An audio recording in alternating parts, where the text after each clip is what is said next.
The following is brought to you in part by a grant from the Foundation for White Wellbeing.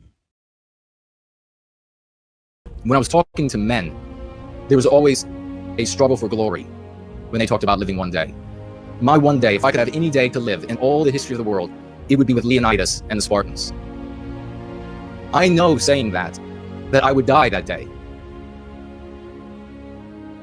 I want our women to continue to uphold the core of their being, the inward looking toward their womb for the survival of our people. But now more than ever, I want our men to say to our women, no, I will not serve your inward looking. I will instead strive for glory for our people and do my duty as a man. That more than anything is what we need right now. Master Rebel writing that with a kind super chat. Thank you very much, dear friend. What can we do? Much love, by the way, back from the decaying state of Virginia, once lovely and lofty, stained with the blood of my ancestors. What can we do in the short term? There is one thing we all need to be doing every single day. One thing. You don't have to worry about anything else. Everything else is an avocation. This is your vocation. Everything else is avocation. You have to focus on treating yourself for the mean pathogens inside of you. You are capable of a great many more things than you believe today. Whatever you think you're capable of physically, double that. Whatever you think you're capable mentally, triple that. Whatever you think you're capable spiritually, quadruple that. All of what you are, all the potential you have has been shackled by these infections of the anti-whites. All of that is holding you down to the earth so that you cannot move forward to achieving your potential in this world. So number one, you've got to treat yourself for your mean pathogens. Number two, and this is it, you have to help others around you, friends, family, and strangers, to go free. We need to spread curative contagion as quickly as we can. That is all you have to do. The important thing is that you can do this. You can make change in your life and the lives of those around you. You can be that finger that touches them, that then is all the push that they need to end up headed in the direction of going free and finally on the rails to their salvation. There's nothing that you can do in this context to recapture our destiny. We have to increase our numbers. We have, in a way, now again, this is a curative contagion, proof of concept many hundreds, thousands of times over now. This is not teaching another nationalism. This is not teaching another political party. This is something that is treating the infections in our people, and they are going free as a consequence. And just as I said, proof of concept, they're able to teach others. You can learn these things and do it yourself, and you can touch somebody else with this curative contagion, and they then become healed, and they can touch the next person.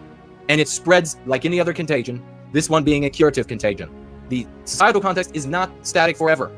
Things are going to change. This event horizon we talk about is approaching. We're seeing the fissures. Now, the light, as it approaches the event horizon, begins to stretch. We can see the signs of that limb that we cannot see beyond. That means it's coming.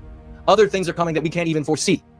Many things we can't foresee. And if we get our numbers large enough, our liquidity large enough, our power and intelligence large enough, we then can influence that context. We can put our shoulders into it and push it into a direction that will open up opportunities for us that we cannot fathom. We cannot fathom today. And when those opportunities open up for us, we have to have the numbers, the power, the liquidity, the unity, etc. available to us to rush through those fissures. So that is what we need to do today. Don't worry about retaking governments. Don't worry about voting the next nationalist hero into office who's going to make it all better. It's not happening. Don't worry about building the bunker. Don't worry about being the craven. Don't worry about any of these other things. Spread going free and spread it as fast as you can. You focus on those other things that are useless and have all failed, and you're going to get depressed, and then you are going to check out, and you're going to stop participating because you cannot retake these things. You cannot achieve those goals. You can do this. Every success will lead to another success. Every small success in going free for yourself and helping those around you will give you energy, momentum, and confidence for the next greater goal. Do you see how this works? You get on to the next goal and the next positive step, and that next hill is covered. And then you can finally look back and see how far you've come. And that will give the wind in your sails to take the next peak. And when that opportunity comes, history will look back on us and say, they were there to be able to do it. How lucky are we, ladies and gentlemen? How lucky are we to live in the pages of somebody's history book yet to be written? We are the heroes in those pages of our historians yet to be born, with ink that they are yet to write with. How lucky are we to be those characters in that story? Don't miss your opportunity because you're focused on something that's trivial and meaningless. Be that painting on the wall in that museum. Be that name handed down through the family line. Great-grandfather 7 times back, great-grandmother 5 times back. She was there on that day when they talk about it in the history book, when that fissure opened up for the first time and they had an opportunity to recapture our destiny, and they rushed through like the waters of a mighty river. She was there that day. And that's why her name has passed down through all of these generations. Thank you very much for the question. And that kind super chat, indeed, Icelandic dollars. Thank you very much. I'd love to visit Iceland, get a Going Free group together in Iceland, get means together. I will fly right up there, freeze my ass off, and we will spread Going Free together.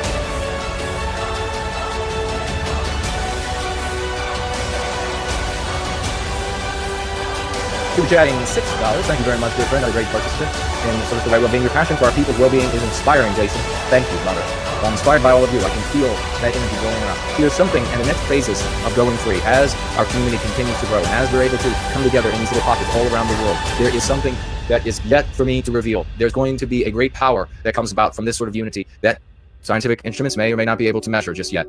And we will visit and organize those things and make them happen as we move forward. Very exciting times, both for the individual and the community. I can assure you, things that you don't think are humanly possible.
trying to tear us apart. They throw their stones, but I've got a brave heart. I'm proud of my roots, I won't be ashamed. With fire in my soul, I'll never be tamed. They want us silent, but I'll raise my voice. With every ounce of strength, I'll make my choice. No more shadow, I'll step into the light. With pride in my blood, I'll stand and fight. No white guilt, I'll carry the flame. In this fight for our honor, I'll stake my claim. With every heartbeat, I'll stand my ground. In a world of chaos, my voice will resound. They try to erase us, rewrite the past, but the strength of our heritage is built to last. I'll shout it from the rooftops, let the truth be known. With every step I take, I'm never alone. They can't take my spirit, they can't take my pride. With my brothers beside me, I'll never hide. Together we'll rise, we'll break through the night. With courage in our hearts, we'll win this fight. No white guilt, I'll carry the flame. In this fight for our honor, I'll stake my claim. With every heartbeat, I'll stand my ground. In a world of chaos, my voice will resound.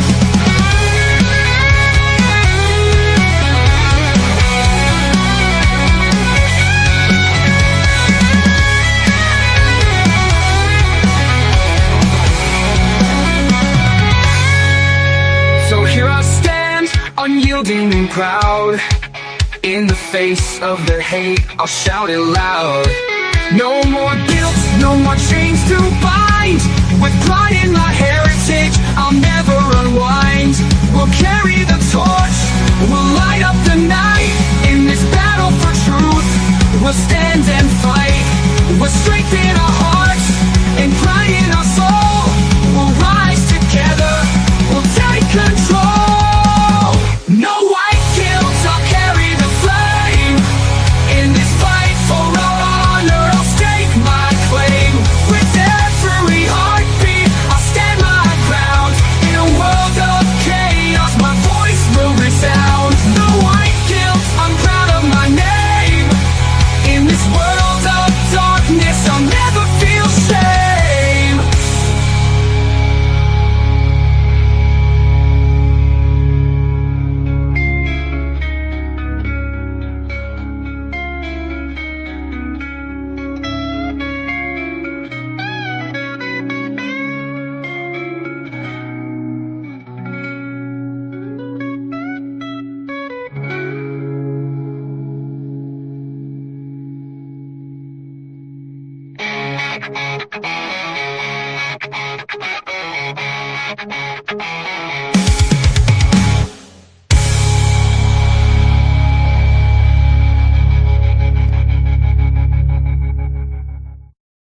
When there's nothing left but the fire in my chest and the air that fills my lungs, I'll hold my tears and trade my ears for a glimpse at kingdom come. On the other side of misery, there's a world we long to see.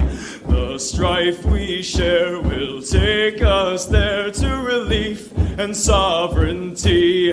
Oh my God, we'll have our home again. By God, we'll have our home. By blood or sweat, we'll get there yet. By God, we'll have our home. In our own towns, we're foreigners now. Our names are spat and cursed. The headline smack of another attack, not the last and not the worst. Oh, my fathers, they look down on me. I wonder what they feel to see their noble sons driven down beneath a coward's heel. Oh, my God, we'll have our home again. By God, we'll have our home. By blood or sweat, we'll get there yet. By God, we'll have our home. The road is dark, the way is lost. My eyes, they strain to see. I struggle forth to find a friend to light the way for me. Oh, brothers, can you hear my voice, or am I all alone? If there's no fire to guide my way, then I will start my own. Oh my God, we'll have our home again. By God, we'll have our home. By blood or sweat, we'll get there yet. By God, we'll have our home. Oh, by God, we'll have our home again. By God, we'll have our home. By blood or sweat, we'll get there yet. By God, we'll have our home. Oh, yeah, we will. What a weekend, ladies and gentlemen. It is Sunday. That means it's Church of the West. And you are with your hierarch, ladies and gentlemen, and so many glorious things coming your way in this gathering on this Sunday. Featured stories today. Wanting to kill white America? Shocking. Fuentes Incel follower going to jail. Well, we'll see about that. Westman magazine as well for our lesson of the day. And that will be focusing on Heather McDonald. A very exciting thing, ladies and gentlemen. Your comments and questions. And then there is this. Once upon a time, there lived a queen with very large bosoms. Sid, the dragon slayer, obsessed over the queen for this very reason. He knew that that for this desire, the penalty would be his death. So he kept it to himself. But one day, he revealed his desire to his colleague, Nathan, the king's advisor. Nathan thought about this and said he could arrange for Sid to get close to the queen's royal bosom, but it would cost him 1,000 gold coins. Sid greedily agreed to the scheme. The next day, Nathan poured itching powder into the queen's bra while she bathed. When she put it on, her breast began itching. Nathan advised the king that the only way to remedy the horrible itching was with the application of a special saliva applied for 4 hours. And the only person in the kingdom with that special saliva was Sid, the dragon slayer. The king, wanting to end his wife's torment, sent for Sid immediately. Sid spent the next 4 hours carefully removing the itch from the queen with his tongue. When Nathan went to collect his 1,000 gold coins, Sid laughed in his face because he knew that Nathan could never tell the king about the deal and his role in it. So, the very next day, Nathan liberally applied the itching powder to the king's jockstrap.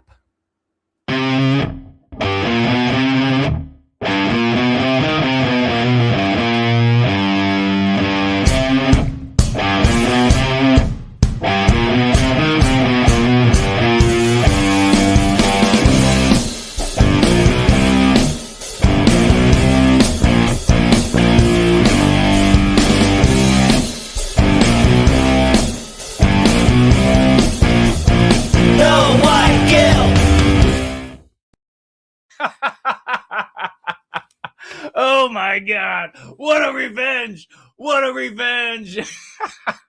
Ladies and gentlemen, it is 5 p.m. in the once great state of Virginia, across from Mordor on the Potomac, 7 in Sydney, 10 in London, midnight in Moscow, and you are here with your hierarch for Church of the West. What an amazing week we had. What an amazing week of victories. We have assassination attempts. We have the anti-whites losing their minds. We have the anti-non-white crowd absolutely licking their wounds and coming up with the most ridiculous, absolutely ridiculous sounding excuses for why an anti-white institution as anti-white as the SPLC would finance anti-non-white material, even going to the point of saying, they didn't do that. They didn't do that. Boy, Sid, I got to tell you, 4 hours. He might have liked the first 4. I don't know about the next 4. Great to see everybody here today. This is one of those days. This is it. Tree Godfather saying you should have paid him the coins. You should have. It 1,000 gold coins. It would have easily covered what he's going to have to go through now.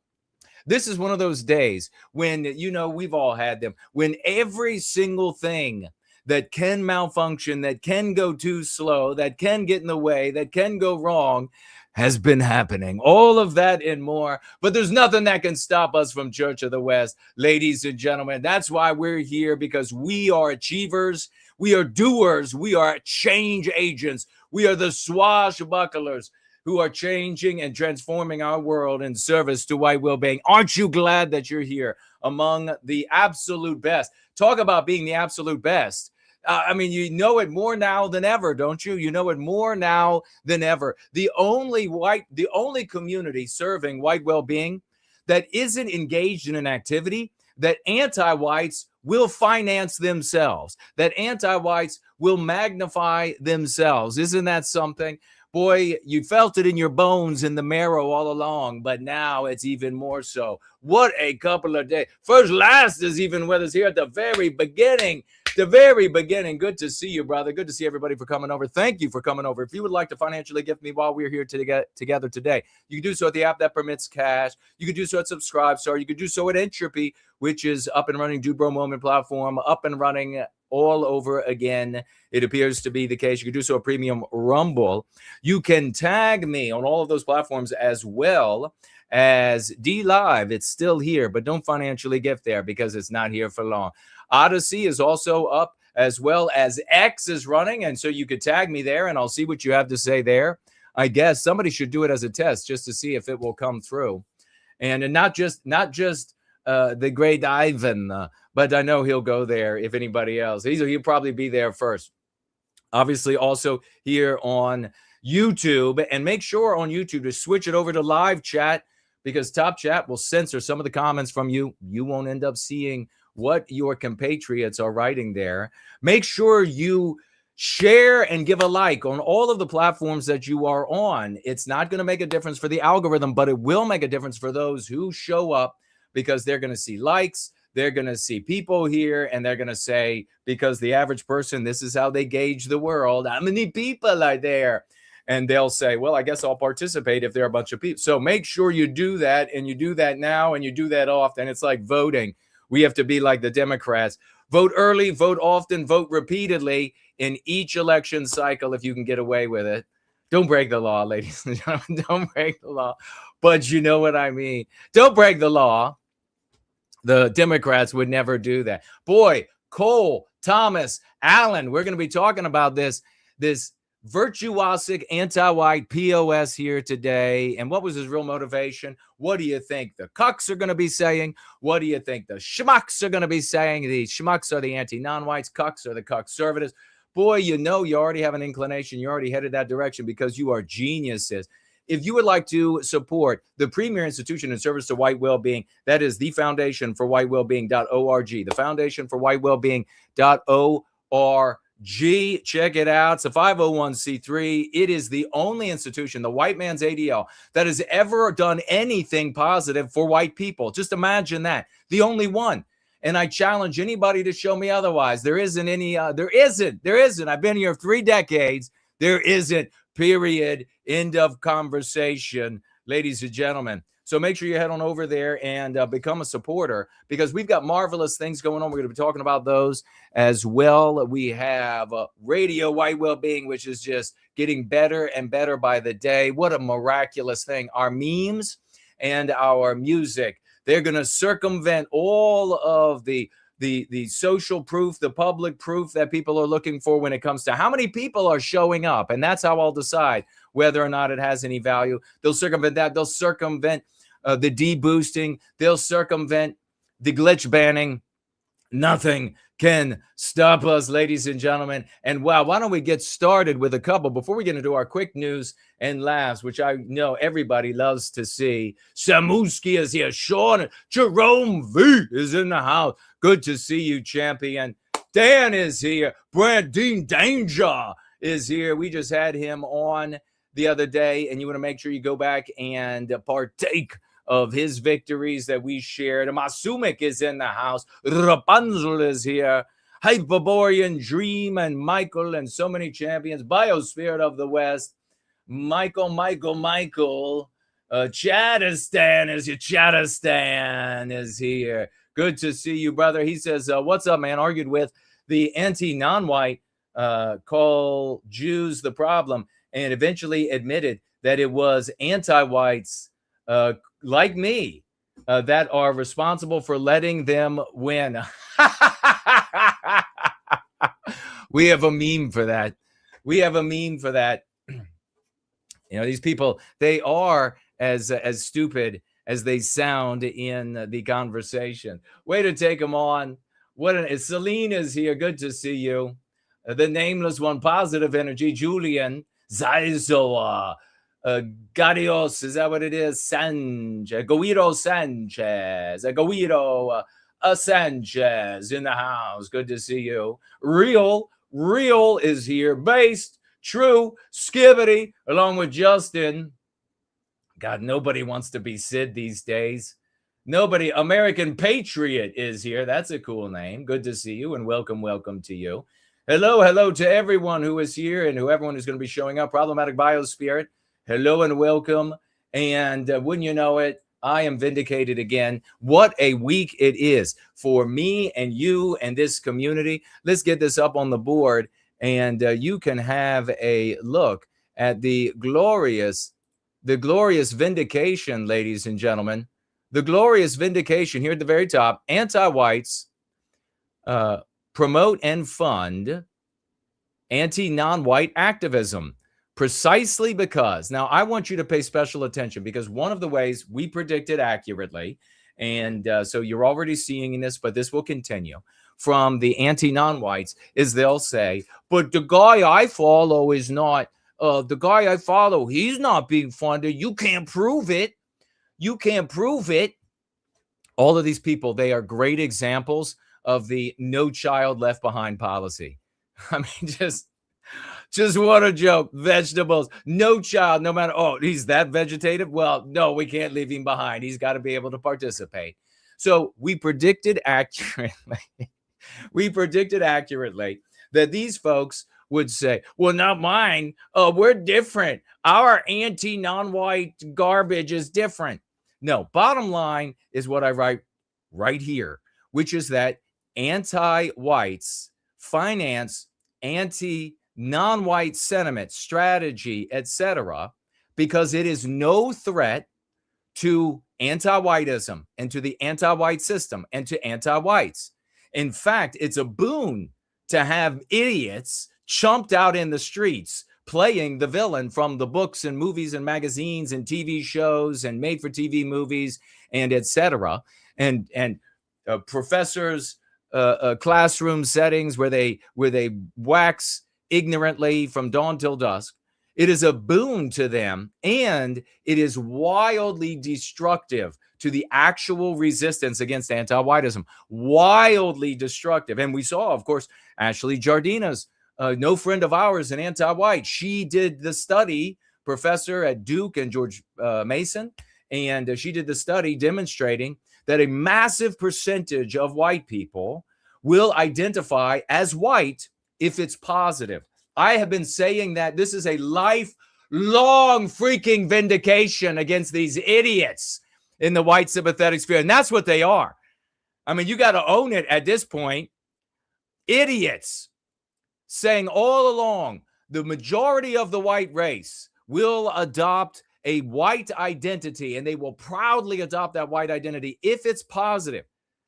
But she found in her study that if you introduce anti-non-white sentiment to a white positive or white identity, that percentage drops down to almost zero. White people want nothing to do with that because that's who we are, because it's immoral, because it's in so many cases also illegal, because it's unethical, because it doesn't comport with our biospirit to do good for us at the expense of others, to have to victimize others to have good for ourselves. So the study is out. I said it. The hierarch, 3 decades of this, the hierarch said it, and they all said, no, not interested in that. It's got to be anti-non-white. And so finally, of course, we have all of the successes here. We demonstrated far and wide and beyond that, even beyond the Queen's bosom. That's how much we demonstrated. And then you have Ashley Jardina's study that comes out. And now we find out, of course, we've known, and I've been sharing with you all, and I've been dropping a little bit of nameage and saying who pays for what behind the scenes in the white sympathetic sphere. Some of these people we know directly. Some of these people, there is massive evidence about what's going on. Some of these people, it's super suspicious, and it comports these people with money behind the scenes.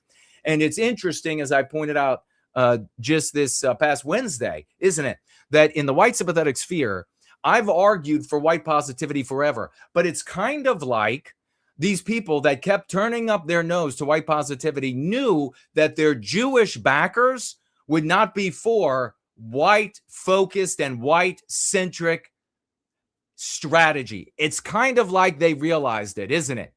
It's kind of like when they're not anti-white Jews that are financing the white sympathetic sphere.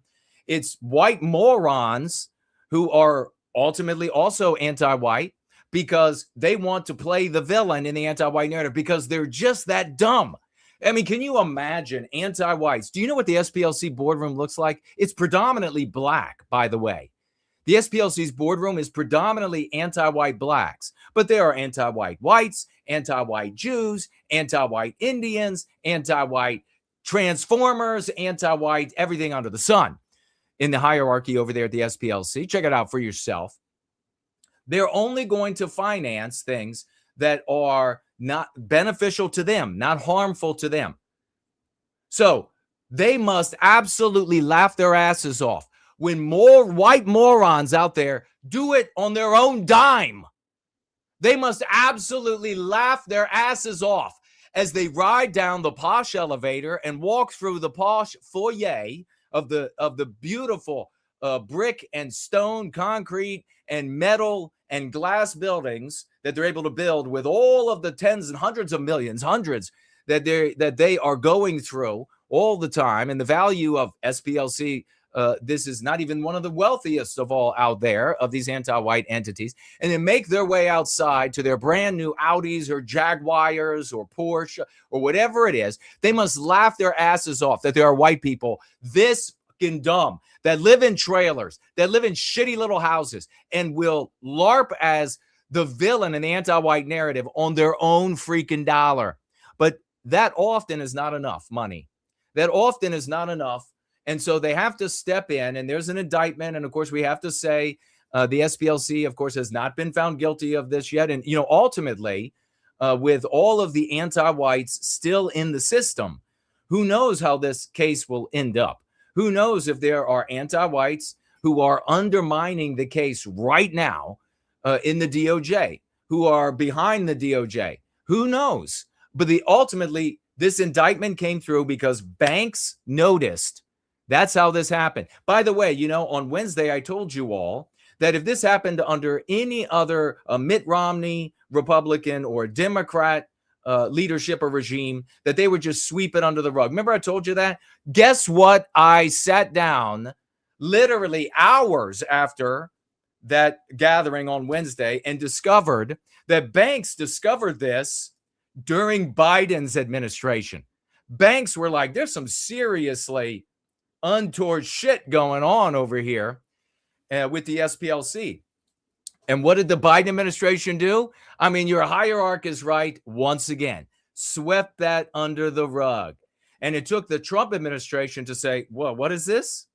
What is this? We're going to go ahead and move forward with the indictments here and bring this to trial. Now, we don't know if it's going to end up. And now you just pay attention to the anti-non-whites out there defending the SPLC.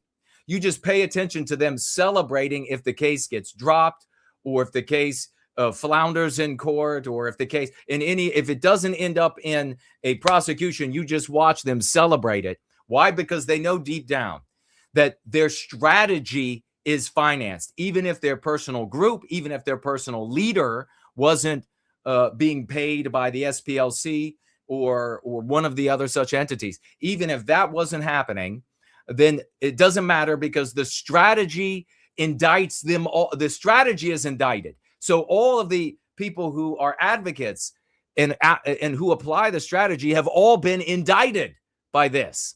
You are in the only right place on planet Earth. I write, anti-whites promote and fund anti-non-white activism precisely because it poses no threat to them or their power structure, while being highly destructive to any effective resistance against anti-whites and their policies. Once again, I am vindicated. And in this case, it's a lifelong vindication. I want you to think for a moment about how your hierarchy was denied again and again, rejected again and again in the white sympathetic sphere. People who you would respect working behind the scenes, and I have the evidence of it, to prevent me and white positivity from coming to the fore. What are the motivations? What are the motivations, you now have to ask? Even of the most prominent, of the most respected, of the most learned, what are their motivations? To suppress white positivity. Well, I submit, as we've argued before, their financiers of various anti-white stripes don't want a focus on the white race. They've probably sat down with him. I will say they have sat down with him and argued the need to have an enemy and how that will make everything. And this is the kind of argument that they would make a people group as an enemy, or people groups as an enemy, rather than anti-whites, because they can tell that centers the white race by having anti-whites as our victimizer, as our enemy. So it's no shocker to me now. I talk about going wide. All of those years, I was so respectful of these people. All of those years, I said, well, you know what? I got to pay my dues, and this is part of the whole thing. I got to just roll with the punches. I've got to write. And eventually, if I keep making rational and logical arguments and I keep showing proof of success where no one else is having proof of success, period, they can get together to complain about how bad everything is and how this is the end. I just saw a fucking video shared, and I probably will share it myself on Wednesday, shared by Red Ice. Good on them, but they're sharing this absolutely idiotic video of this guy with his entire face and neck and everything covered in tattoos. And he is saying in the video, there's this, I have to break it down for you. I don't have the time to break it down right now because it's so Flintstonian idiotic. It is so lowbrow. It is so midget-witted. It will take a while to explain how midget-witted it is. But the conclusion of this idiot is, people ask me if we should be concerned about what's happening to our people. I say, absolutely not. Absolutely not. Because one day it's just going to suddenly happen and white people are just going to take it all back and we're going to lose our minds. Can you imagine that being a strategy that's promulgated? Where's the money coming from that wants that promulgated? Where is the money coming from? For God's sake. People have to, even good people who have so burned their reputations, they can't get a job anywhere else. They need to pay their bills. They need to feed themselves. They need to feed their children. They need to get health insurance. Even good people can fall into the financing and the desires and the agenda of the financiers when they are not able to make a living anywhere else. Even they can rationalize in their head. Could you imagine? Don't worry. Don't do anything. Nothing. It doesn't matter what's happening to us in our countries, because at some point, white people are just going to magically start resisting it, magically lose their minds. Talk about a destructive message being shared there. We'll have to get into that. But I'm vindicated for all time, period. The anti-non-white strategy is indicted. It is indicted and it is dead. And anybody pushing, and I say this again, and without any concern, without any shame, every single person pushing the anti-non-white agenda, strategy, etc., is either directly or indirectly a client of anti-whites. Anti-whites are serving as their aegis in one way or another. The strategy that they're employing, the tools that they're employing, are those which the anti-whites will pay for, have paid for, are paying for themselves. There's no more debate about it. A lifelong vindication. Lifelong. But it wasn't only that for this week, and we're going to be getting into the quick news and laughs, perspicacious comments, and Cole, Thomas, Allen, and who the hell is this guy who wants to kill white America? Or does he? We'll be able to draw our conclusions. But it wasn't only that, because if we jump over to here, we find out, well, what have I said about this notion that is part of the anti-white narrative that has been given to all of us, that we're all infected with these various ideas that all are under one rubric about intellectual leadership, the thinkers, the people who provide the ideas to empower. And you see everywhere you turn, white people submit themselves to academics everywhere. And the more sickly, the more effete, the more weak they are, the more they conclude erroneously that there must be some kind of intelligent conclusion. And I have told you all along, and at the same time, at the other end of this notion is the obvious conclusion that if a white man is fit, if a white man can fight, then it doesn't matter what he concludes. It doesn't matter how logical his arguments. It doesn't matter how rational what he shares. It doesn't matter how genius, no matter how many times that you sit there and you go, oh, wow, another epiphanic moment, like orgasms in my brain over and over. It doesn't matter how much successes there are. If he's fit, if he's got a V-shaped body, if he has a strong grip, and this is natural. I'm not talking about some idiot who ends up going to the gym 24/7 and gets into wild shape. If this is a natural genetic conclusion for that individual, then he must be dumb. Where does this come from? Where does this notion come from? Every single Hollywood movie you've seen, every made-for-TV movie, every television show, every book, everywhere you look, the leader, the genius, the thinker is always weak and often cripple, and often they have weird things wrong with them, but then they have this one special genius that they can apply. Everybody believes this. It is not the real world. That is the anti-white narrative, and people in this community should fully embrace the reality that the vast majority of the time, the true geniuses, the true heroes in the history of Western kind are not only intellectually fit, but they are physically fit. They are not sickly, nearsighted, defective losers who put their face in a book 24/7, like Raymond Camus, who automatically gets cred because he's sickly and nearsighted and weighs 100 pounds, has zero muscle on his body, and has his face in a book all the time. And so therefore, you've got to use the great replacement. Doesn't matter what his arguments are. Doesn't matter how illogical it is. Now, as I've always said, you can have extremely bright people in unhealthy bodies, especially nowadays. But the norm for Western kind is that our leaders, our intelligentsia, are genetically fit all the way through. You don't get healthy mind. The vast majority of the time, you don't get a healthy mind in a sick, degenerate body. Obviously, nature would not do that. You get a healthy, high IQ mind in a healthy, fit body. Smarter men, quote, smarter men tend to have more masculine body shapes, close quote. I'm vindicated twice in 1 week.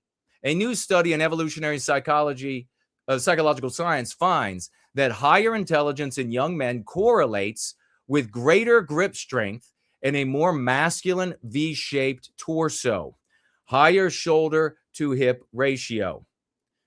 This one, by the way, I have a 12-inch difference between waist and chest. And I could crush your skull in my hand. This aligns with evolutionary biology's idea of a general fitness factor. Good genes often express themselves across multiple traits, cognitive and physical at once. Hollywood trained us to picture the brilliant man as an effete, frail intellectual. Really, reality suggests otherwise. Many of Western civilization's greatest achievers combined sharp minds with physical capability. As the historian Thucydides warned, quote, the society that separates its scholars from its warriors will have its thinking done by cowards and its fighting done by fools, close quote. And that is really a close quote for all time. That is a close quote for all time. When what have I shared with you all about what kind of product you get from somebody who is physically effete and weak and therefore a coward? What kind of product do you get? What kind of recommendations do you get? Well, you get Bubble Boy's recommendations, don't you? You get his kind of recommendations. And he argues all of these kind of things in his bubble about the way you should behave, about what has to happen in the world, about how young men, and we got a guy that potentially is a follower, calls himself an incel, Groiper incel, and we'll be talking about that a little bit later.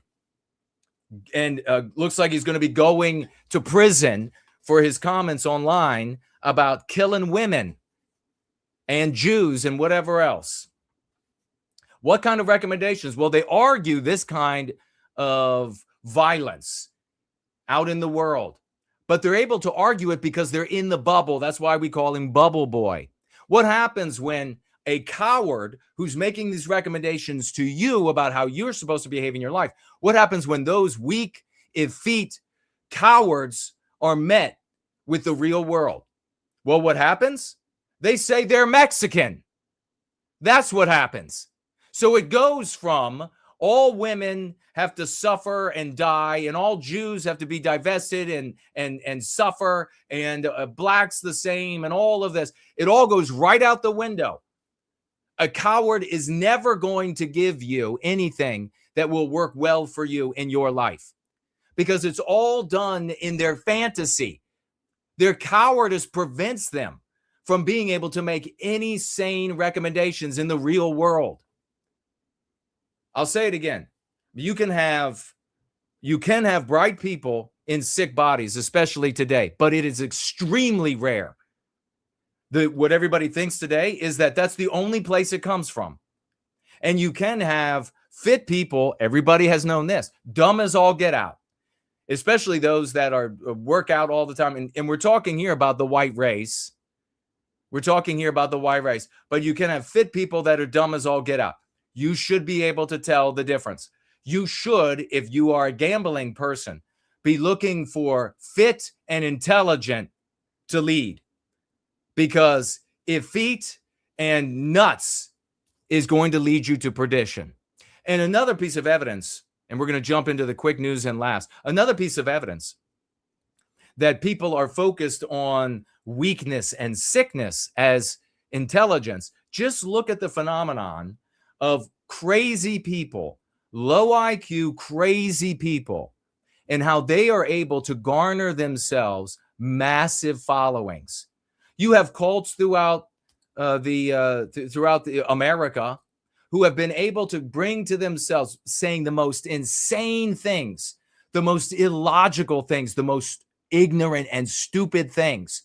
And people will just come, and they will all conclude that the person is some kind of super genius because everything seems so wrong. Everything seems so off. They're so broken in all of these other ways that somehow there must be some sort of sense to it. You remember, I took Tertullian's comment and redefined it. Credo qui absurdum. And I say that this is stamped on the forehead of white people currently as a consequence of anti-whiteism. Latin for I believe because it's false, because it's obviously wrong. I believe because it's absurd. And so what you have now is people who instantaneously, upon hearing insane people, rather than a logical A, B, C, D victory, crazy people who will say complete nonsense, able to amass massive followings, clearly broken people who can't function in the real, who are eating chicken tendies that mommy made, and all of these others who can't function. God, just look at the internet. This has highlighted it like you've never seen before. This sickness in the body of our race. Clearly ignorant sons of bitches. Crazy as all get out, and they can amass massive audiences. People just pour in because they've all learned over the course of their life that sickness and psychosis, signs of psychosis, that these things are not problematic, people you should stay away from. No, that they must be saying something of real value. They must have some sort of insight. Some sort of insight. So do we have some kind of loser saying that I'm a cop? Oh, yes. Yes, we do. Another one.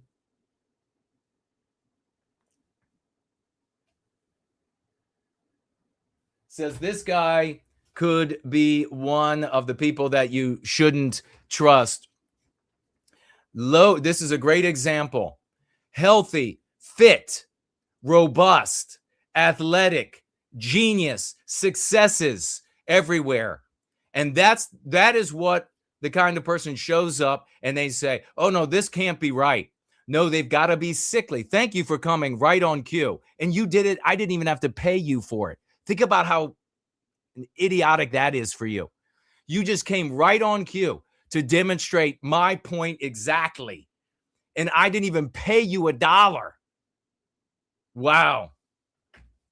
This is the Secret Agent Man song.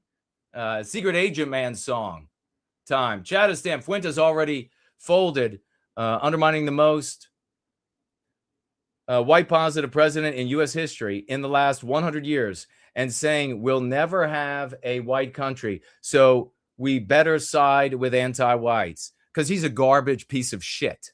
That's why. Thank you for bringing that to my attention. Yeah, because he's a garbage piece of shit. Stumbling is with us. Your grip strength and reaction time are some of the best predictors of IQ. God bless you, brother. Yes, indeed. And I have laser fast reaction time. It's one of the reasons why. In fact, in baseball, you know, I was recruited to play minor league baseball, then made the dumb decision to play college football. One of the things that I was so good at was being able to wait longer than other batters to swing the bat because I could react so fast.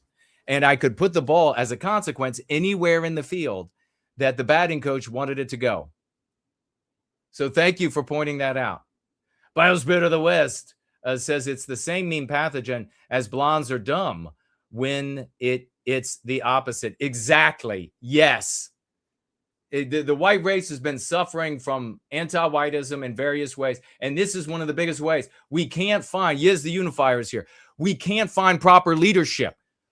We can't, I mean, how many, I've never gone to a conference in 3 decades where the guy, where the person leading it was not only well-read and intelligent and fit, he was sometimes none of those things. Sometimes he was well-read. Very often it's mostly these over-educated people, well-read, no intelligence, and sickly bodies. No athleticism whatsoever. And it's all because of what you're seeing right here, like the guy. This guy must be some kind of an agent. He must be somewhere 3 decades and written numerous books and speaking and it must be, this is really a long underground effort by the feds. What an idiot. Exactly. Great to see you all. Julian, Eva, Logan, good to see you all. Big victories this week, ladies and gentlemen. Chattistan adding, even if you were a cop, who cares? You're right about everything and never advocate things that hurt our community. And that's what I thank you for that. And that's what I pointed out. We want police officers. We want colonels. We want generals. We want admirals. We want SWAT teams. We want all of the exceptional white race here in service to white well-being, picking up the lexicon. These folks that show up and they tell you everything that you need to know about them. They say, no, we need the degenerates. We need the slovenly. We need the people who can't shave, can't cut their hair, can't dress right. Those are the only kind of people you can trust. Meanwhile, those motherfuckers are taking money from the SPLC.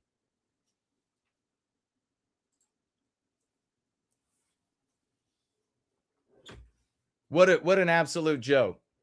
And then you got, I guess, one of his buddies. You're not fit. You're scrawny. I mean, you're lying eyes. You're lying eyes, folks. He's going to tell you. You're lying eyes. Michael is here. Good to see you. These are anti-non-white garbage showing up. Yep, anti-non-white garbage.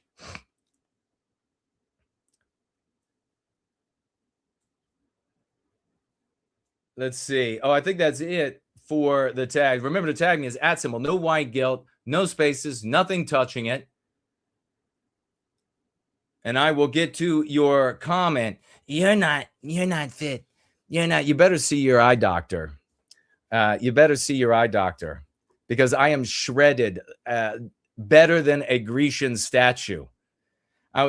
Absolute top star athlete, college football player, recruited to play professional baseball. You're not fit. Ran a 4.4 40-yard dash. Go ahead and look up the average speed of a defensive back, the fastest players in the NFL. Go ahead and look that up. 4.4 40-yard dash, could dunk the basketball. You're not fit. Oh my God. You know what? Really, it's my fault. It's my fault for thinking that you could understand. Let's get on to we'll have to pull this down and find our I know it's here somewhere. Our quick news and laughs, ladies and gentlemen. Quick news and laughs coming up right about now. Hello, Europeans are literally euthanizing themselves like dogs, and it's now responsible for a significant share of deaths in Europe, with the Netherlands reporting that it's now accounting for nearly 1 in 16 deaths and rising. And the worst part is that the reasoning is not what you're probably thinking. These aren't all terminally ill or significantly compromised patients. Many cases involve younger individuals struggling with depression or mental illness, or patients who have been denied coverage for treatment or surgery, yet approved for insurance-covered assisted death because it's cheaper and saves the provider money, leaving citizens the choice of putting their family into significant debt, saving their lives, or dying for free, raising urgent concerns about safeguards, age limits, and how far the practice is rapidly expanding. In the Netherlands, official 2025 data shows that 6% of all deaths resulted from euthanasia, with one case specifically involving a minor, and review boards have also been flagged on several cases where doctors failed to meet basic legal standards. Outside the Netherlands, concerns are also growing, where in Spain, a 25-year-old woman underwent euthanasia after a prolonged legal battle with her parents, despite the country's high court stating the practice should not apply to mental illness cases. Critics argue the system is enabling death before adequate treatment or recovery is even explored. Again, similar to Canada, experts are now warning that younger individuals, especially under 25, may not have stable decision-making capacity due to brain development and outside influence. I guess the bottom line is that what began as a last resort option for the terminally ill is increasingly applied more broadly across ages, conditions, and countries. And given the context of the rise of abortion, toxins causing infertility, and now optional state-backed euthanasia for people of all ages, including children, there's a clear pattern to be seen here. And I hope all of you fellow frogs are paying very close attention. The clear pattern is the anti-whiteism. The abortions focus on the white race, and now the suicides focusing on the white race. And things are so bad for you. Things are so bad. You're miserable. You're depressed. You're suffering white noir from the anti-whiteism and the mean pathogens. And so, but we have a solution, and we'll even pay for that. You don't have the money to recover from your illness, but we will pay. The taxpayers will pay for your white ass to die. That's what anti-whiteism is. By the way, is it a shocker now, as you think about it, that the anti-non-white schmuckery and the conservative cuckery that they have failed, and we have arrived here at this point where they're absolutely killing us at the beginning of life, at the end of life, and then throughout life we suffer, get raped, and get murdered, and are abused and divested, and etc. Any surprise? Maybe those strategies don't work, and maybe that's why the anti-whites fund them. Now take a look at this. Nobody is talking about this POS. Federal defense contractor Kyle Martin. This is 3 days ago. Kyle Martin calls for President Trump's assassination and the public display of his body at the White House as a warning. He says in this video that it was going to happen this weekend. People are saying it's going to happen this weekend and they're buying champagne or whatever, but I want to remind everybody that we need to make sure that they don't bury it. We need to hang it out front of the White House for the birds to pick. So he's talking about Trump's body. People are saying it's going to happen this weekend. They're buying champagne. We need to bronze the body and hang it out in front of the White House to send a message to all the white people clean. And then once it's picked clean, we need to bronze it and install it over the entryway to the White House so that the next person who gets in there knows what's coming for them. And if they try to take it down, they can replace it. So this is anti-whiteism. It's his hatred of the white race.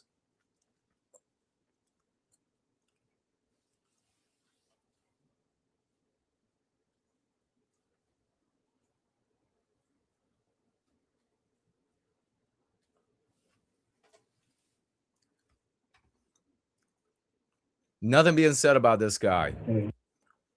This is the hotel, and we're going to be talking about it, so take a good look. Cole Thomas Allen, anti-white garbage human being that deserves to be electrocuted when found guilty. You'll see comes running by this agent of some type. Here he comes. He's running.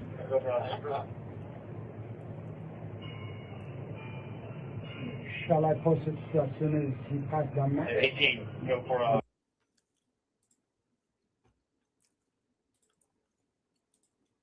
After they have subdued him.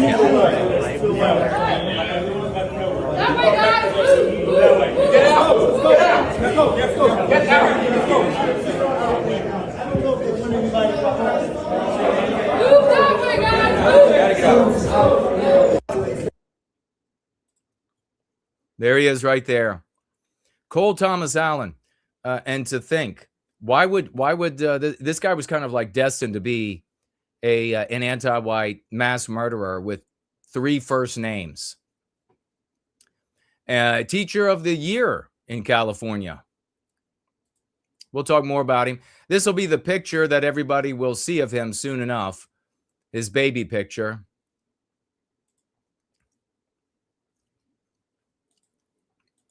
Trump as the shooting started.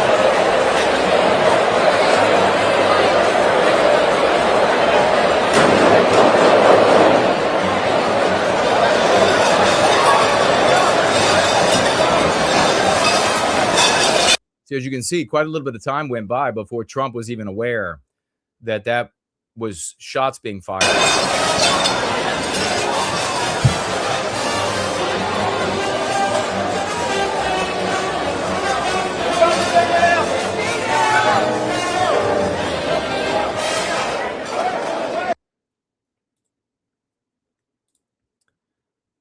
Breaking, Justice Department announces, and this is just right on time, ladies and gentlemen, that it is readopting the firing squad as a means of execution.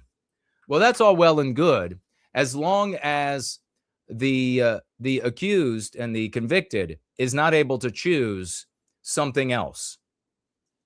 And I don't even know, firing squad is not acceptable to me if they're shot in the head.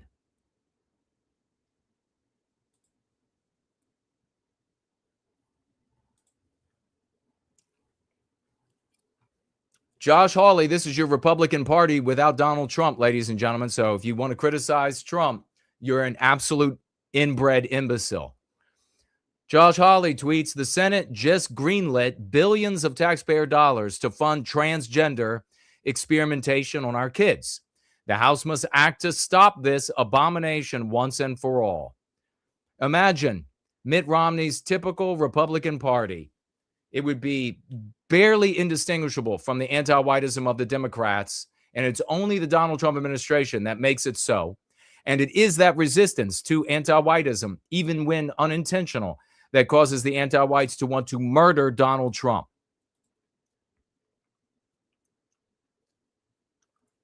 North Carolina school superintendent says he's, quote, he sees, quote, nothing wrong with kindergartners reading a book depicting men in BDSM leather outfits making out. Quote, that's certainly something a child would see in their community, close quote.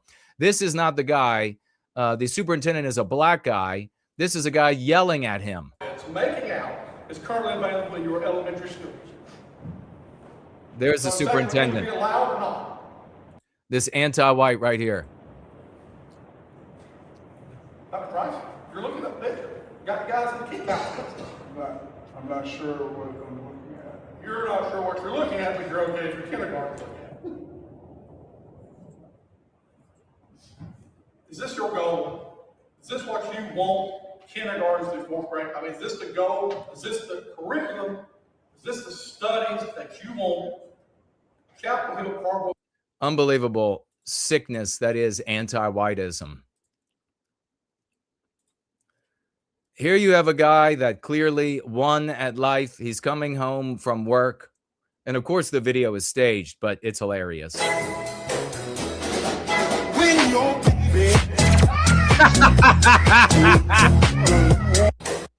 The mom says, Dad's been gone for a week, but he was mine first. Throws the daughter right out of the way. Well, here you have a great representation of some of these anti-non-whites in the chat right now. This is when they have something explained to them, and then they have to have it explained again and again and again, and they still don't get it. There they are. That's the person. Those are the folks in the chat right now that are trolling and slandering. And you know, the female ones are as ugly as hounds too. Their eyes bug out of their head just like that guy, just like that dog right there. Take a look at how awesome this Viking church is, ladies and gentlemen. This is white Christianity. Extraordinary buildings in all of Norway, and it has survived here for over 800 years. This is Borgenstave Church, built around 1180, in the heart of the Viking world's final breath, as Norse mythology faded and Christianity took hold. White Christianity, baby. We need these for Church of the West all over Western civilization. Can I get an amen? Can I get an amen? But look closely, because this is no ordinary church.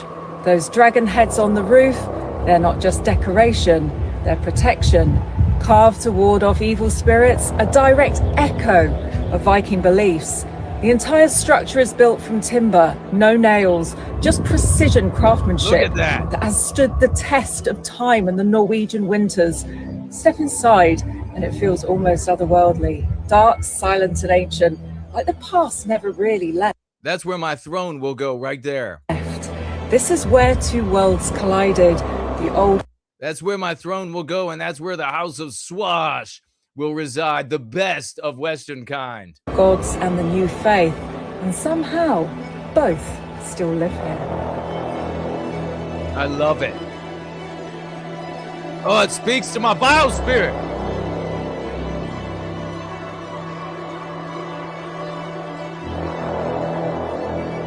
Look at that. This is what... And we should have speakers that play that background music outside of that church. Oh my God, look at this, ladies and gentlemen. Legendary Spanish matador can't eat, sleep, and suffered immense pain from gruesome rectal goring injury. Says here, quote, I never thought I would be the victim of a gruesome anal goring, says legendary veteran of a pastime with the highest likelihood of a gruesome anal goring. I'm sorry, they're killing those bulls. You gotta just, you gotta take it. You gotta take it when you're out there killing those animals for fun. Take a look at this, ladies and gentlemen. I know so many of us guys have felt this way before. We've never ever been able to ever make ends meet, have we? It's all your damn fault for not earning enough anyway. Oh, don't start. Don't you threaten me, you weak, cowering little man. I've given you the best years of my life. You've got no drive, no ambition. That's your trouble. Right, this is a hold-up. Get back. That woman is a bitch, huh? Anybody moves, she gets it.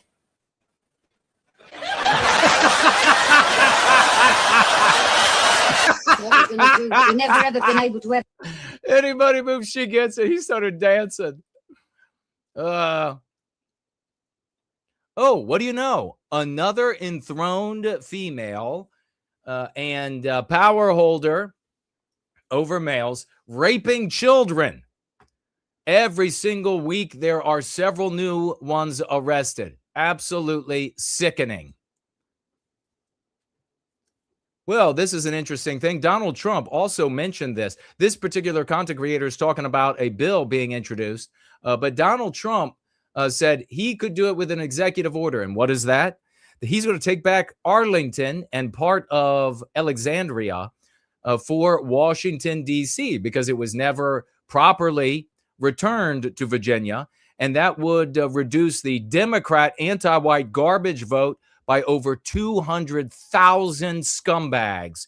And Virginia would be returned to the actual Virginians. I say, take it, Trump. Take it. We don't want Arlington. We don't want Alexandria. Take it. Make D.C. a square again. Just proposed something wild, taking Arlington and Alexandria and making them part of Washington, D.C. It's called the Make D.C. Square Again Act, introduced by Rick McCormick. No, it's got to happen. None of those people are Virginians. None of them. They are all anti-white garbage working for the deep state, and so many of them from other places on planet Earth. Nothing is Virginian about any of them. Bang. All right, this is AI, but it is hilarious. The guy says bang to the first dog. Bang. And now the Rottweiler. Bang. Oh, he folds over. Bang. If you don't cooperate, dinner goes to them.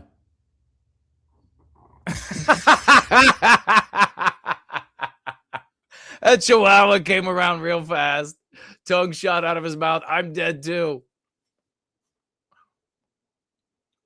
Look at California, right where Cole Thomas Allen came from. And he, of course, was a big proponent of transforming transgenderism. Says here by Kevin Sorbo, some Dems who were outraged with Epstein. And you see this exact same thing with Cole Allen, the exact same thing. Outraged about Epstein, calling Trump a pedophile and everything. And yet, California legislature passes bill reducing penalties for oral and anal sex with willing children. That's how fucking sick anti-whiteism has gotten. And why do they say what's one of the main motivators? We have the story. I don't think we'll have time to get to it today, maybe on Wednesday. It's because too many of the convictions, a massive percentage of the convictions of pedophilia are to the LGBTQ, etc. community. And it's not equitable then. So the only way you can make things equitable, which is a mean pathogen, is either you arrest people, heterosexual people who are not raping children for raping children, or you just say, well, if it's a homosexual act or trans or something like this, and the child was okay with it, then it's not illegal. This is unbelievable, demonic, end of the world kind of stuff going on in California. Imagine the skill it took to make stone look soft. The Veiled Virgin by Giovanni Strazza in the early 1850s. I've seen this in person.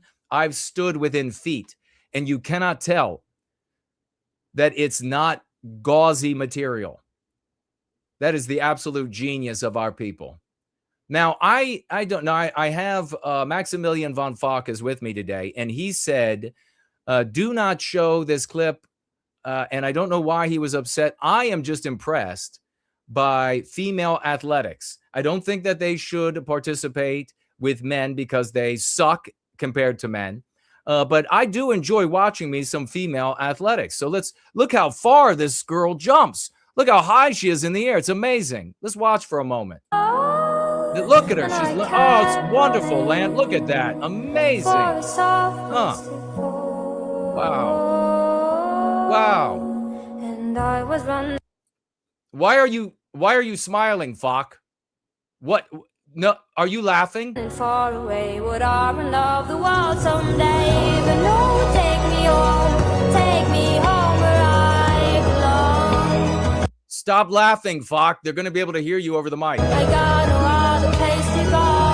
No, take me home. Yes, it's about her athleticism. Yes, Fock. Take me home where I belong.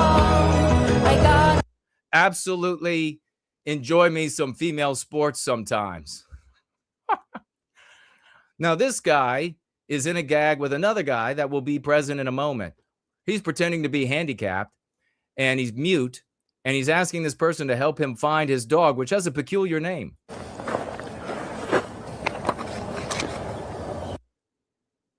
The dog's name is Niga.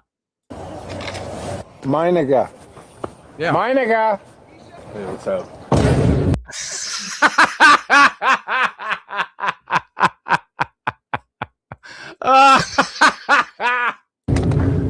He wants to call the name. Oh. He finally puts it together. Now, this is interesting. Anything nefarious is going on here, but I am a pattern recognizer, a dot connector.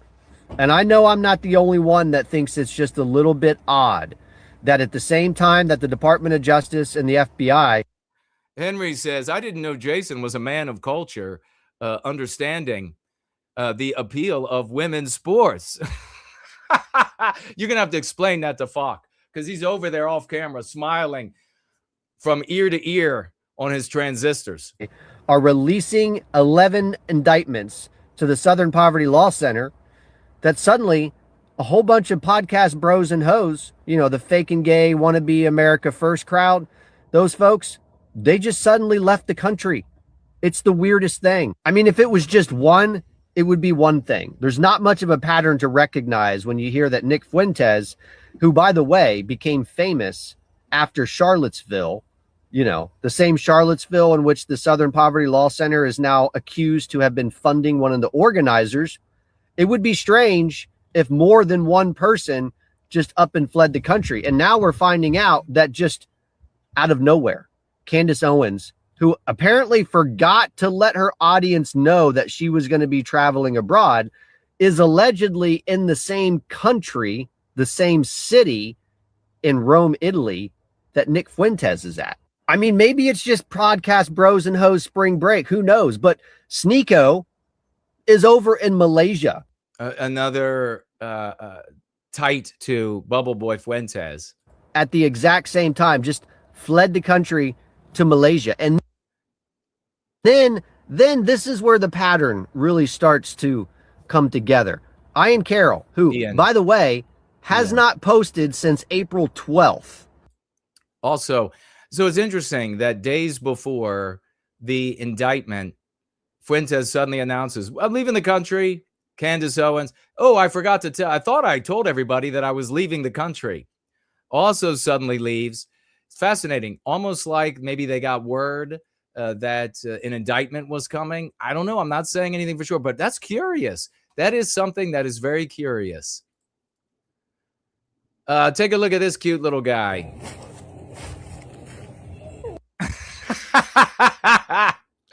Yep, that's how I am out in the mornings when the sun is out nice and bright and hot, and I'm naked just like that guy. You enjoying the sun this morning? No, he's more like, brothers and sisters, we are gathered here today. He doesn't even care about the humans standing there. You know, the really sad thing is that there are a bunch of people out there, a bunch of human beings, especially white ones in the anti-non-white sphere, that will end up following this thing right here. And some of them are in the live chat right now. Oh my God. Samuski says, what a beautiful church. I've watched a documentary on that church. Yeah, it's totally awesome. Chattistan says, I don't know if you saw, but we were over 200 live viewers briefly. Yes, that's awesome. Thank you for letting me know, my brother. We're growing. White positivity can't be stopped. We are inevitable. And we're going to be getting to the primary story today of both a Fuentes follower and, of course, the shooting very shortly. Let's give it up for Stopper Antivirism.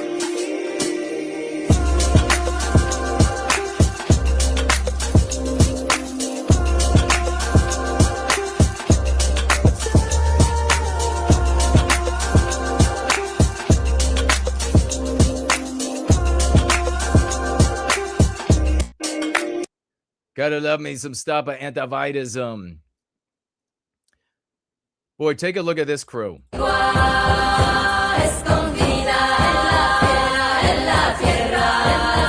If a douchebag were a collection of people.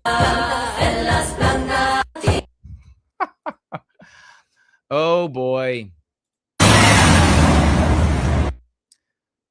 So the Rwandan immigrant Emmanuel blah, blah, blah, blah, saw his asylum application in France rejected repeatedly since he filed in 2012. Despite the deportation orders, he remained in the country illegally. The priest at this church, and now anti-white church, not white Christianity, the priest entrusted him with the keys to the cathedral, assigning him the task of closing and caring for the building.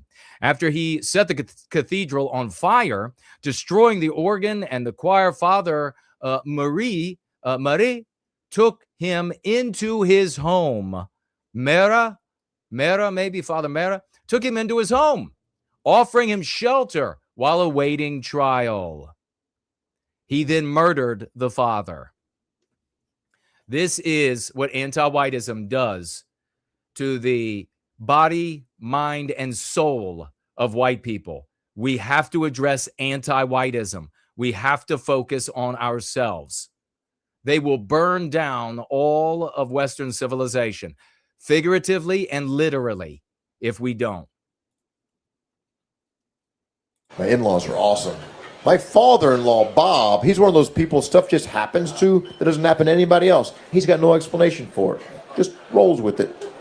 Like one day they realized that all the pictures on his phone have a Christmas wreath border to them. Everybody has several white guys in their lives, their family, their friends, several of us that are just like this guy's father-in-law.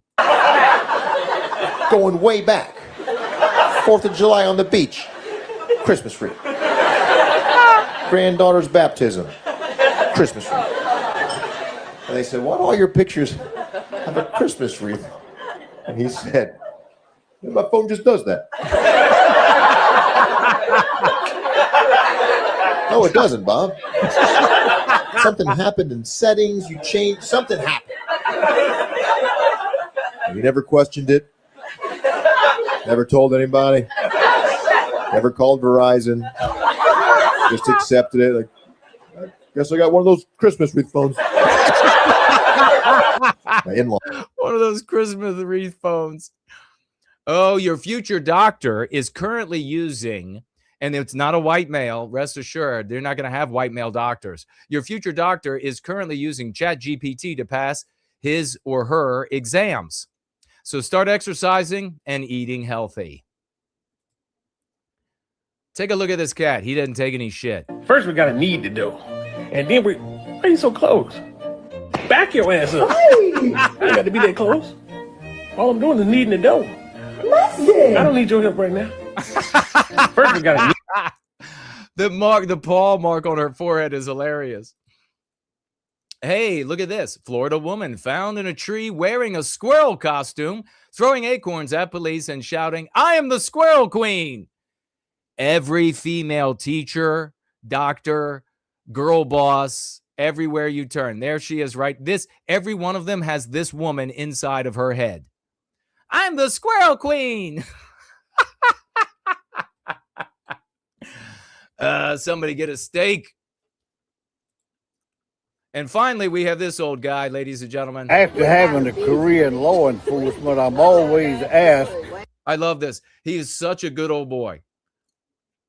He's always asked, what is the best shot that you ever made? Did you shoot a gun out of somebody's hand or shoot a tire off a car?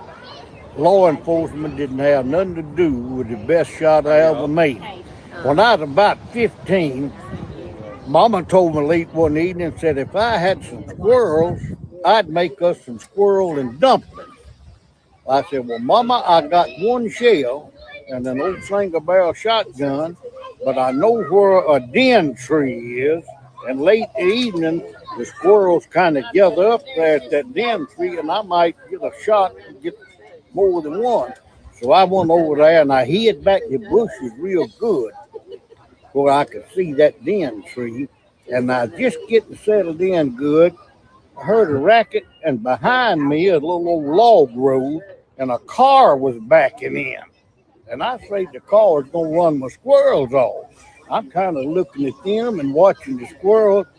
All of a sudden, this man gets out, three-piece suit. He takes the back seat out of that car and put it on the ground behind the car. And he started pulling off his clothes. Well, I scared them squirrel was going to run away. And I'm looking at them. About that time, this gal gets out in a short and had a fifth old charter. And I'm looking, the squirrels kind of getting together. Of course, I'm interested in that. And I look back and things were kind of getting together over there. So I knew my only chance to get more than one squirrel was in. So I threw it up, boom. I killed 3 squirrels. I got a man's three-piece suit, a fifth old charter, and the back seat out of a 56 Buick, all in one shot. Oh, I love it. Let's rock.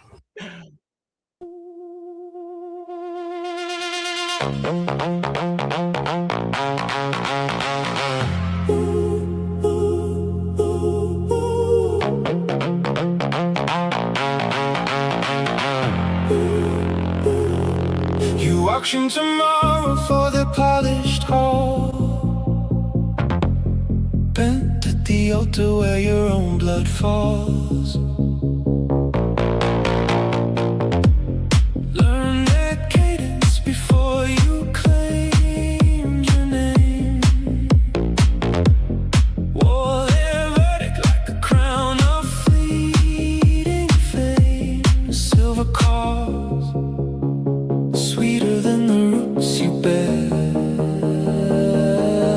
How could you turn your back on Western kind? Trade the marrow for the creed they sign. Kneel for the state. We are very shortly going to be talking about our main news stories, ladies and gentlemen. Get ready. We got some Perspicacious Comments coming up. Awesome song by Anglo-Saxon NWG. Give him some big love, ladies and gentlemen. Swallowed every slide they fed on cue. Pointed sharp at the ones who still stay true. Clap while heritage was sliced away. How could you turn your back on Western kind? Swap the future for their applause refined. Greed in the veins, soul unsigned.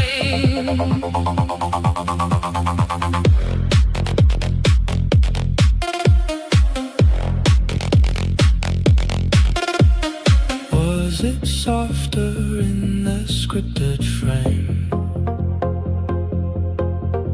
Safer when you helped assign the blame. Silver gleams brightest when the camera spins. How could you turn your back on Western kind? Trade tomorrow for the road assigned. Leave the line that gave you life behind. Silver in your fist, the rest unsigned.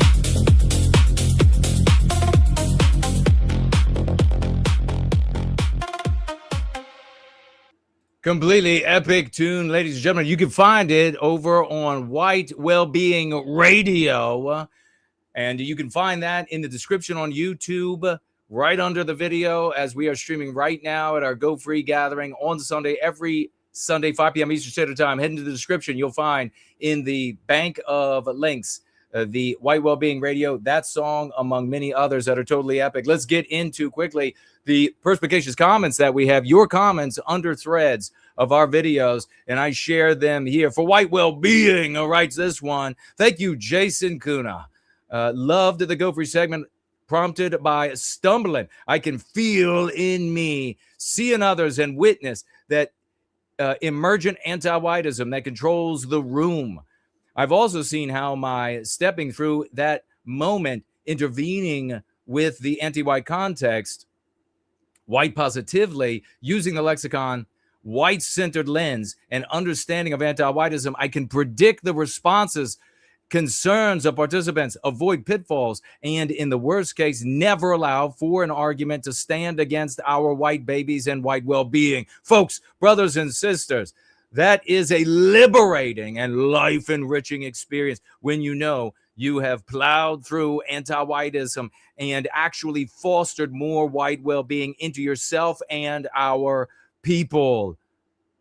How absolutely epic. He says, the victory, the conquest of our time. And you will feel that asserting without opposition an actual moral frame to lives, to live our lives by every breath, every action, white positive. Personally, I have never had a conversation go the way that the weakened anti-whiteism inside of me, the fear, predicts it will go. With vagues, I get disinterest, discomfort, all the way toward life-changing introductions of Go Free. Let's hear it for White Well-Being, ladies and gentlemen. Epic testimonial, raucous emojis is up next. He says, I swear almost all we were subjected to in elementary school, middle school, history, social studies was indeed videos and images about the Holocaust, slavery, Harriet Tubman, Roots, Sacagawea, Trail of Tears, Anne Frank, apartheid, Gandhi, etc. So true. When I read your comment, I was like, we all suffered through all that garbage. It was literally like 75% of what we were shown. I remember thinking, quote, I bet the minority kids are mad at us. Epic comment by Ragas emojis.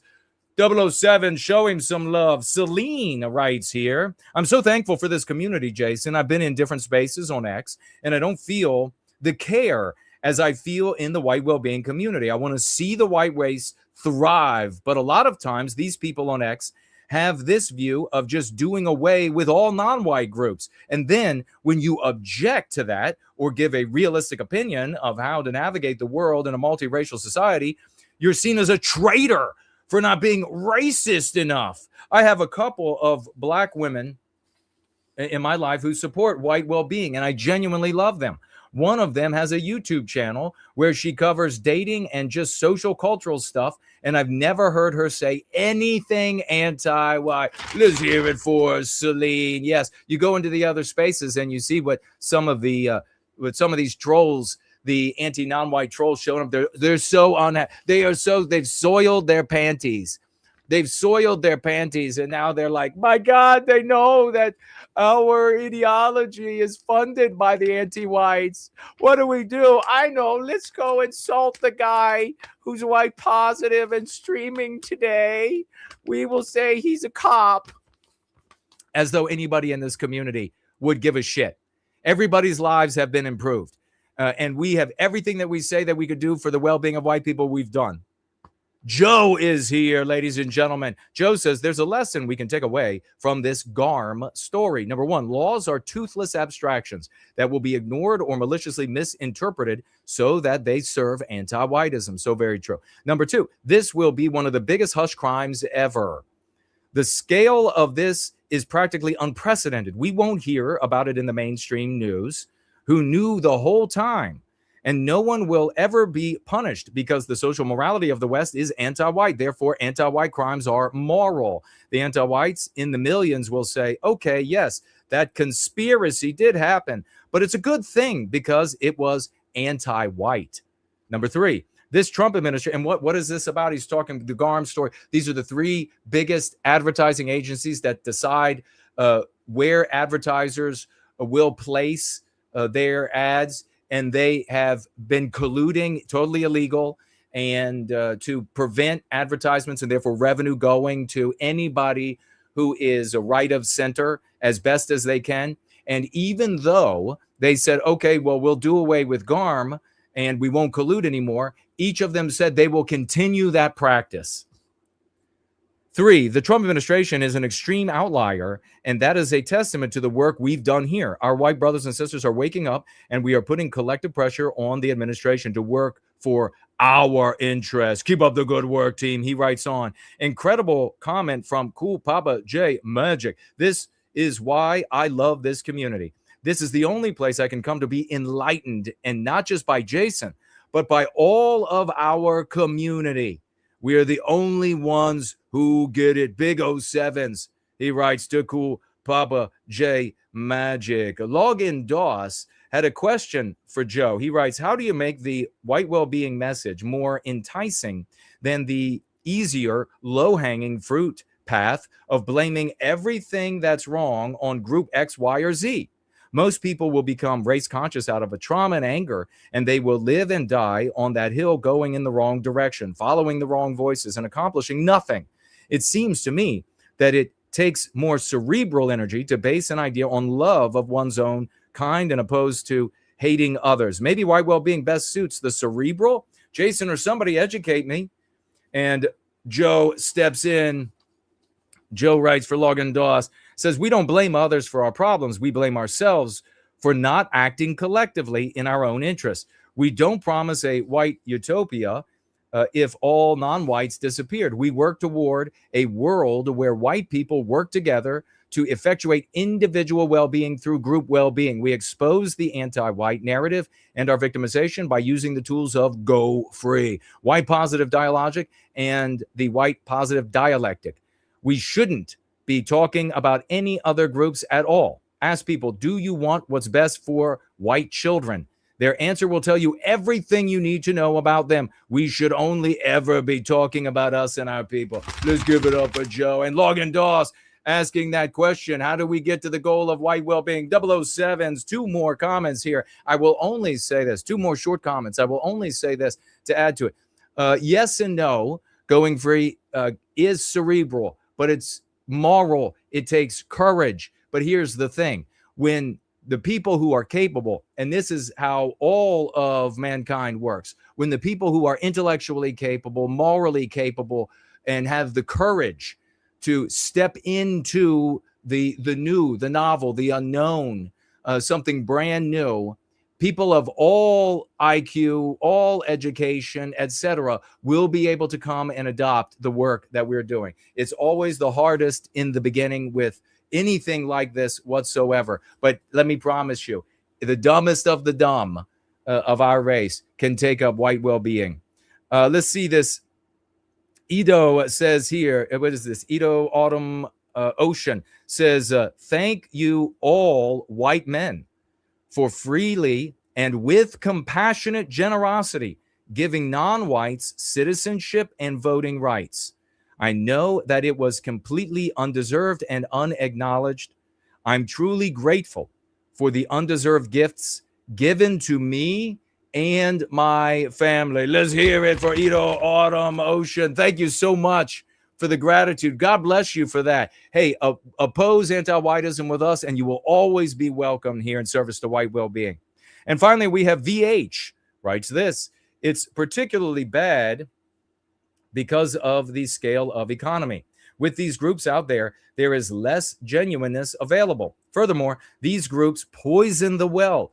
They misrepresent the concerns, cause hostilities, which then cause censorship and jailings. He's talking about the anti-non-whites. Let's hear it for VH. Absolutely correct, my brother. Absolutely correct. And they're in the live chat trying to poison the well right now. And that's the Perspicacious Comments, ladies and gentlemen. We have an absolutely genius community. God bless you all.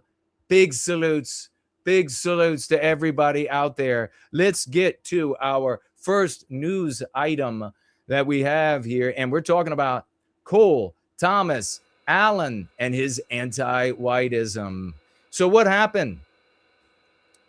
Yesterday was the White House Correspondents' Dinner. Trump has not been attending those because the media is rabidly anti-white and opposes Trump and the administration. And he decided this year that he would attend. And so did a bunch of his cabinet also attending the dinner. And of course, this is, you all know what this is, Correspondence Center. People get together, they tell jokes, they roast, and etc. And it's one of these opportunities for the media to come together with politicians and try to appear that there is some sort of brotherhood. And an anti-white, rabid anti-white, who is a registered Democrat, according to all the information I've seen, subject to change, a Kamala supporter and financial contributor to Kamala Harris, attendee of the No Kings, so in other words, anti-white marches, a big supporter, and this is all information. Most of his social media has been taken down. His YouTube remains, his Blue Sky also remains. I think there might be some screenshots of his IG before they took that down as well.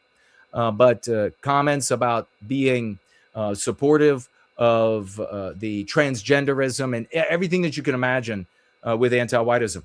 A teacher in California. Once again, we see teachers, nurses, across the board, all of these professions where you have to depend on them. Your children have to depend on them. You have to depend on them when you're ill or when someone that you love is ill. You have to depend on them to be teaching your children about reading, writing, and arithmetic and about the world. And of course, they're not getting any of that. They are literally anti-white assassins, literally anti-white terrorists. This guy, anti-white. Obviously, there are anti-non-whites out there that's saying, oh, he's black. Oh, and they're trying to be glib. Oh, he's African-American. He's anti-white. Yeah, he's black, but that doesn't matter for the intersection with our well-being. What matters is where or if he is anti-white. And this guy was rabidly anti-white. What did Trump represent to Cole Thomas Allen? What did he represent? 31-year-old teacher voted Teacher of the Year in Teacher of the Year. So this is the behavior that other teachers are supposed to emulate. This is the behavior that they are supposed to reproduce. This is the behavior that the anti-whites laud. This is the behavior that the anti-whites celebrate. This is the mindset. These are the socio-political positions. This is the delivery of that poison, that anti-white poison, into the minds of countless children in California. What do we just have here? We're talking about what did we all get coming through the years of education? The exact same filth, the exact same white guilting, the exact same anti-whiteism, the exact same anti-white narrative and interpretation of history every single step of the way. Don't you think it's time to give up the cuckery that is the conservative cuckery funded by anti-whites? Don't you think it's time to give up the anti-non-white schmuckery funded by anti-whites? You can't even fathom in 1950 when conservatism got started. Imagine the teachers back then. How many of them were radical anti-white terrorists? This has spread like an absolute effluvium through the totality of the West because there is no psychological opposition to the psychological warfare that is anti-whiteism. Everything is doomed to fail because everything is based on the social morality of the West, as is always the case in human existence. And everybody is looking to the political, everybody's looking to the cultural. All of that is way downstream from the social morality, the interpretation of laws, the writing of laws, the etc. And we see it every single day. We're seeing it in Virginia. We're seeing it in California, where they're passing legislation to make pedophilia legal if the child said, "Yo, yeah, I wanted to be boogered up by the 35-year-old man. I couldn't help myself. I just wanted that." How easy is it going to be for predators to intimidate children into saying you really wanted it? Absolutely disgusting. So Cole decides that he doesn't like Trump and the Trump administration because why? This is the important. The why is important. Now, all over the media, they're talking now about, well, he was anti-Christian, except he also called Trump the Antichrist, right? They're saying, oh, he's an anti-Christian. What do we know about cucks? They are never going, because of the social morality of the West, which they also practice in wild abundance, they are never going to be immoral as defined by that social moral metric, by defending all white people. And you are obliquely defending all white people when you talk about the real motivation of anti-whites, which is why President Trump couldn't even talk the other day when he was talking about coming to the aid of us in South Africa. He couldn't say it. He couldn't say us. He couldn't say everything. He had to come around and say, blacks know the most about genocide. So they know, and I get the biggest votes from them. He had to toss all of these little bits in there and saying, we don't have to talk about it. Why don't we have to talk about it? Because he knows the cuck audience finds it immoral to defend white people as a whole, even when white people as a whole are being attacked, even when white people as a whole are being victimized. They still, these losers still consider it immoral because the social morality of the day is a consequence of the anti-white immoral imperative, a psychological warfare that the Go Free dialogic undermines, ladies and gentlemen. So the conservatives are spinning this into anti-Christian. Well, what do we know? Just like we had the shooter of the Catholic school last year. What was the Christianity that he was in opposition to? The only Christianity he knew was white people. The only Christianity he knew was the white environs. We had the female in Tennessee who drove by in her manifesto literally saying that she wasn't going to victimize the non-whites at non-white schools. She was going to go to the white Christian school. To anti-whites, Christianity is white. Whether you like Christianity or whatever your opinion is, to anti-whites, Christianity is white. And you see the exact same thing in the movies. You see the exact same thing in the novels. It is a unifier of Western kind. It is a unifier of the white family. And unity is strength. Morality and having principles is strength. And that is what anti-whites see Christianity providing. They don't attack the black churches. They don't go after, etc. So this is going to be another example with these conservatives, going to be another example of diverting attention away from the actual anti-white objective. To Cole, Donald Trump and his administration, as we can all see, we are looking here, just stories even today, prosecuting the SPLC. These are all consequences that trouble and undermine, to various degrees, anti-whiteism. And all you need to do is be honest with yourself and listen for 2 seconds to anti-whites talk about Trump and his administration. And they will make it clear to you that it's because he is, and his administration is, in this way or that way, to one degree or another, inhibiting the victimization that anti-whites and anti-whiteism can inflict on white people and our creations, our manifestations in the world. That is what inspired Cole, in my opinion. This is like nothing that has ever happened in the United States. Anti-whiteism is marching with the wind and power of a hurricane through Western civilization, victory after victory after victory. And then here comes Donald Trump. And originally in 2016, a people's revolution against it, the white race's revolution, voted Donald Trump into office. And he came into power, and he's not white positive, and he's not openly white positive, but he's doing various things that inhibit and undermine anti-whiteism. Not enough.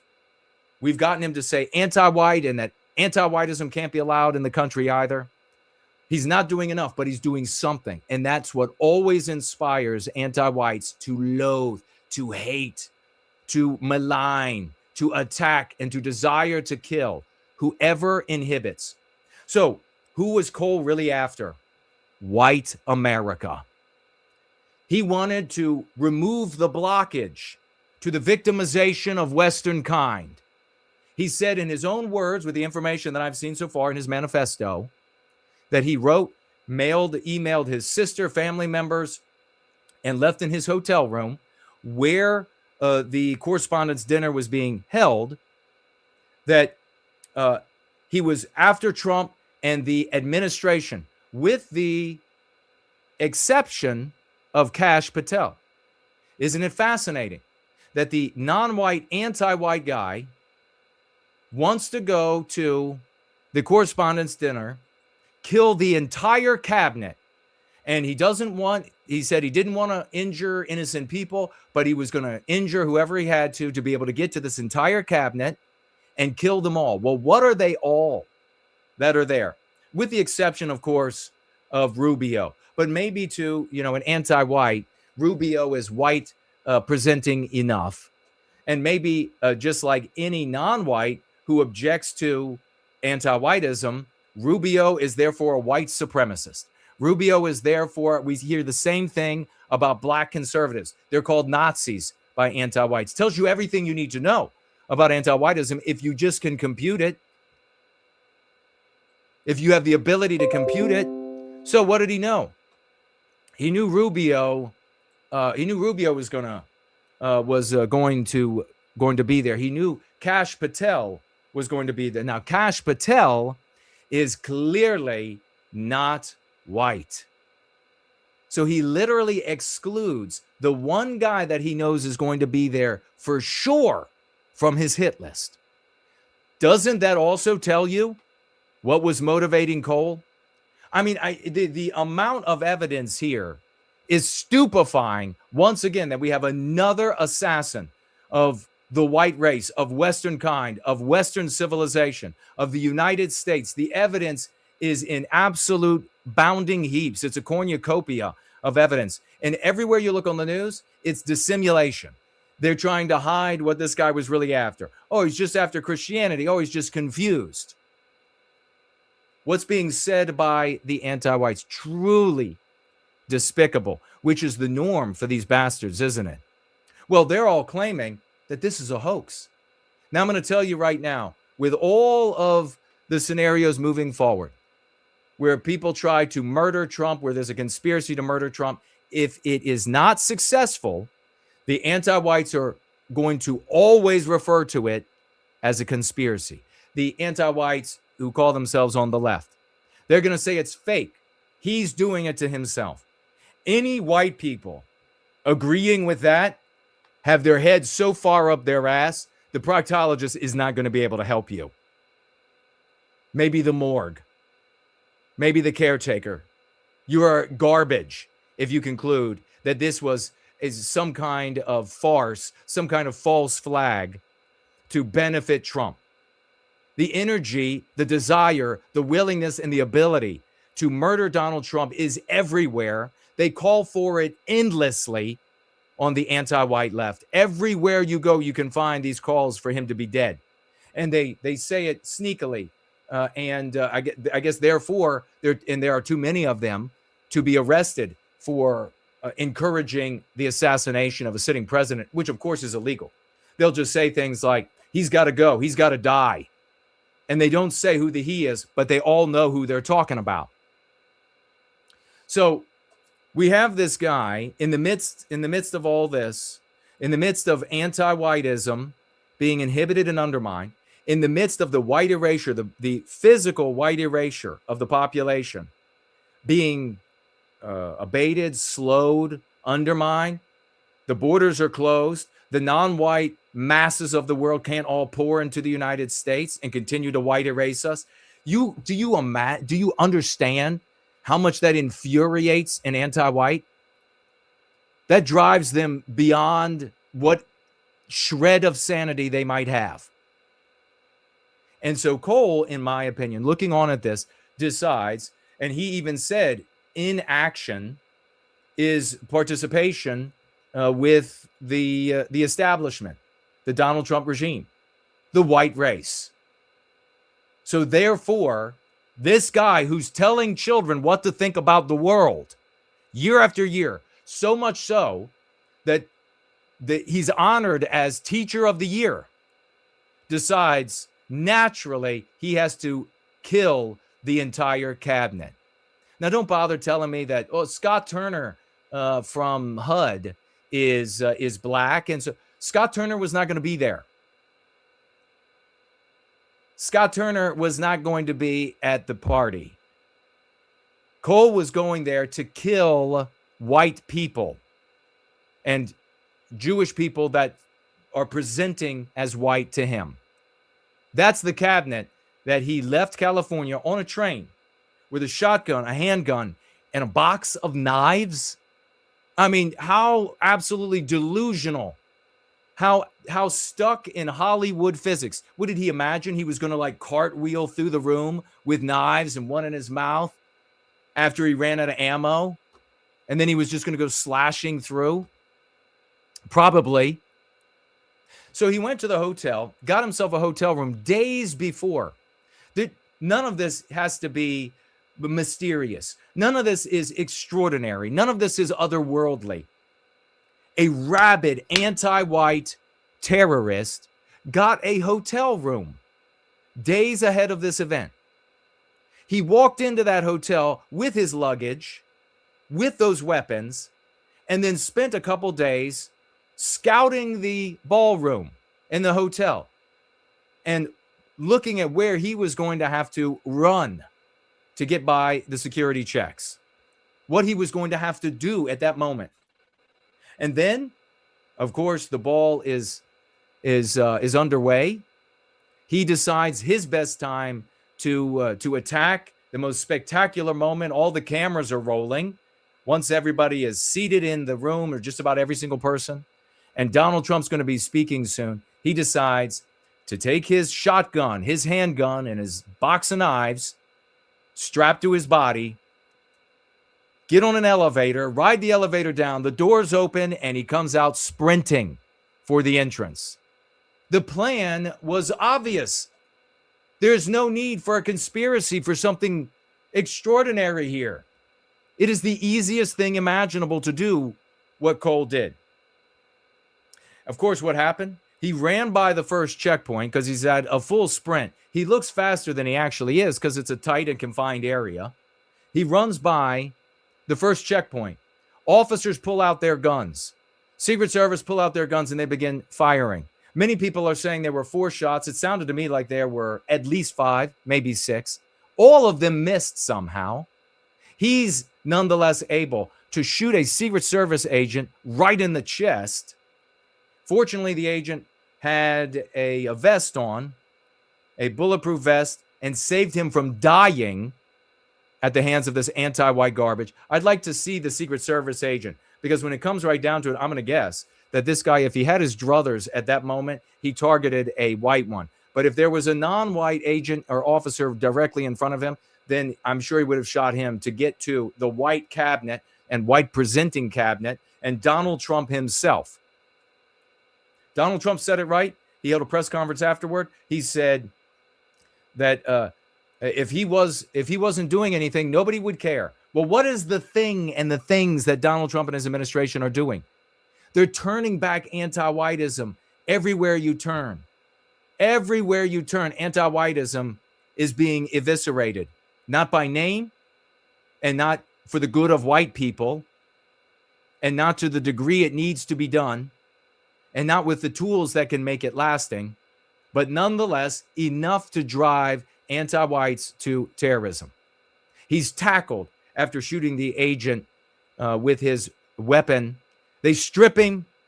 They throw a blanket, or they cuff him. They throw a blanket over him, strip him looking for any other weapons, as they are wont to do, and throw a blanket over him. And he's taken to the hospital to check for any injuries. He's fine. He was talking immediately, but then immediately shut his mouth, because now he knows that others are going to be able to tell his story for him. And just like Luigi Mangione, he's suddenly going to be held up as this. You watch as the story changes. They'll go on a Monday, anti-whites will talk about it's a conspiracy, it's fake, to Cole is a hero. On the next day, it'll be back to a conspiracy. Maybe AM will be one thing, PM will be another thing. They'll have both stories, and even though they're contradictory, they both arrive at anti-white conclusions. The agent was also taken to the hospital, and he was in good spirits. He was unharmed, as being reported thus far. Who knows to what degree he actually has injuries. Think about the psychological injury of having some psycho run at you with a firearm and shoot you right in the chest. Your loved ones are going to flash through your mind. Your children, if you have them, your parents, your siblings, your wife, whatever it is, are all going to flash through your mind. It's all over. You're going to feel that pressure hit you. You're not going to know whether it's penetrated. You're not going to know how injured you actually are. So the trauma will be with him for the rest of his life, and he will do his best to cover it up so that because that's the manly thing to do. So let's have a look here. I will tell you this. The room, when the shooting happened, you probably saw attendees began running from the back of the room toward the front. The Secret Service immediately went into action to cover their protectees, which were not only on the stage, but were all about the room as well. There were also participants throughout the room that had their own protection that immediately went into action. You saw the agents run up to the front of the room, literally pointing their AR-15s out over the crowd, looking for anybody in the crowd that could be part of the assassination attempt. Because it's foolish to think that it's just going to be some guy by himself. If you conclude that, then you're going to end up suffering one of the biggest assassination tragedies of all time, because some group of individuals is going to get bright enough to have a team, and they're going to be one here and one there, and when one gets attacked, another one goes into action, and they plan for that. So they immediately went into action. Vance was literally grabbed and yanked out of the room. Trump was stood up and frog marched out of the room. Could have happened faster, but look at the white erasure of our standards in law enforcement, in the Secret Service. I mean, the Secret Service is total garbage because of the white erasure. Just look at all the stories out of the Secret Service.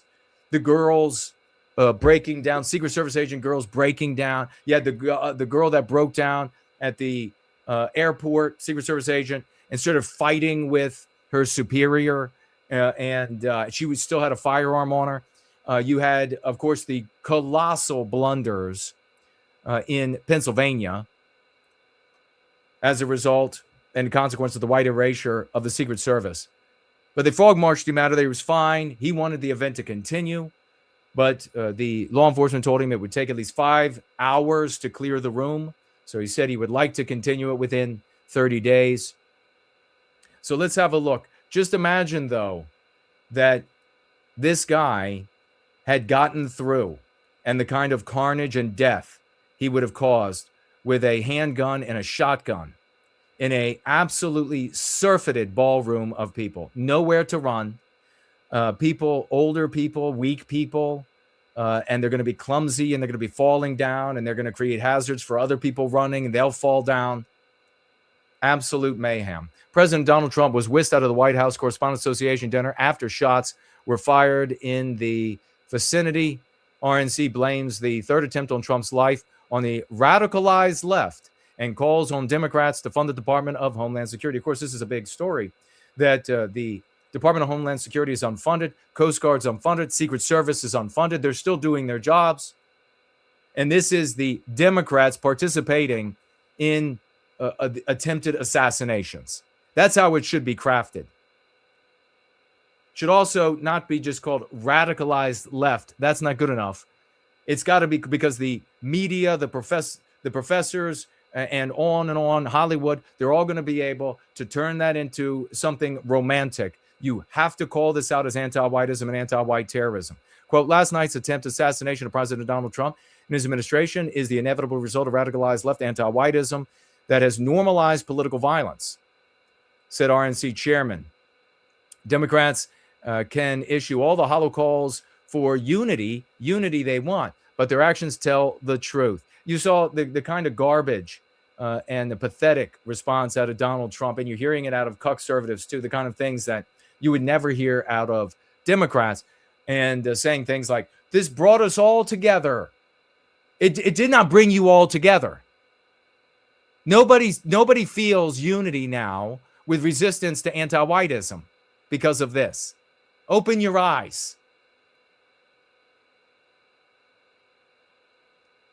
Senator Rick Scott called for the Senate to put a full Department of Homeland Security funding bill on the floor this week. The department, which includes the Secret Service, has now gone over 70 days without being funded by Congress because of the Democrats.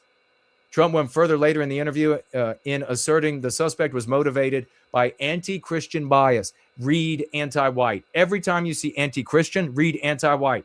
Do you really think that Cole Thomas Allen has a problem with blacks practicing Christianity? Do you really think he has violent feelings for black people practicing Christianity? Of course not. Do you really think he has violent feelings for Vietnamese or Koreans? There are these colossal Korean churches in Virginia. Do you really think he's got a problem with Koreans practicing in Korean Christianity?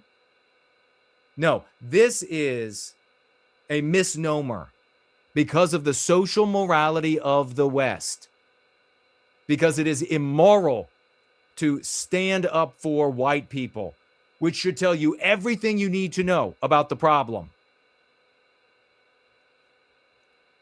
Quote, it was a religious thing. It was strongly anti-Christian, and that he had been planning the attack for a while. Well, they have some pretty good information. Trump said he had a lot of hatred in his heart for a while, and it was a religious thing.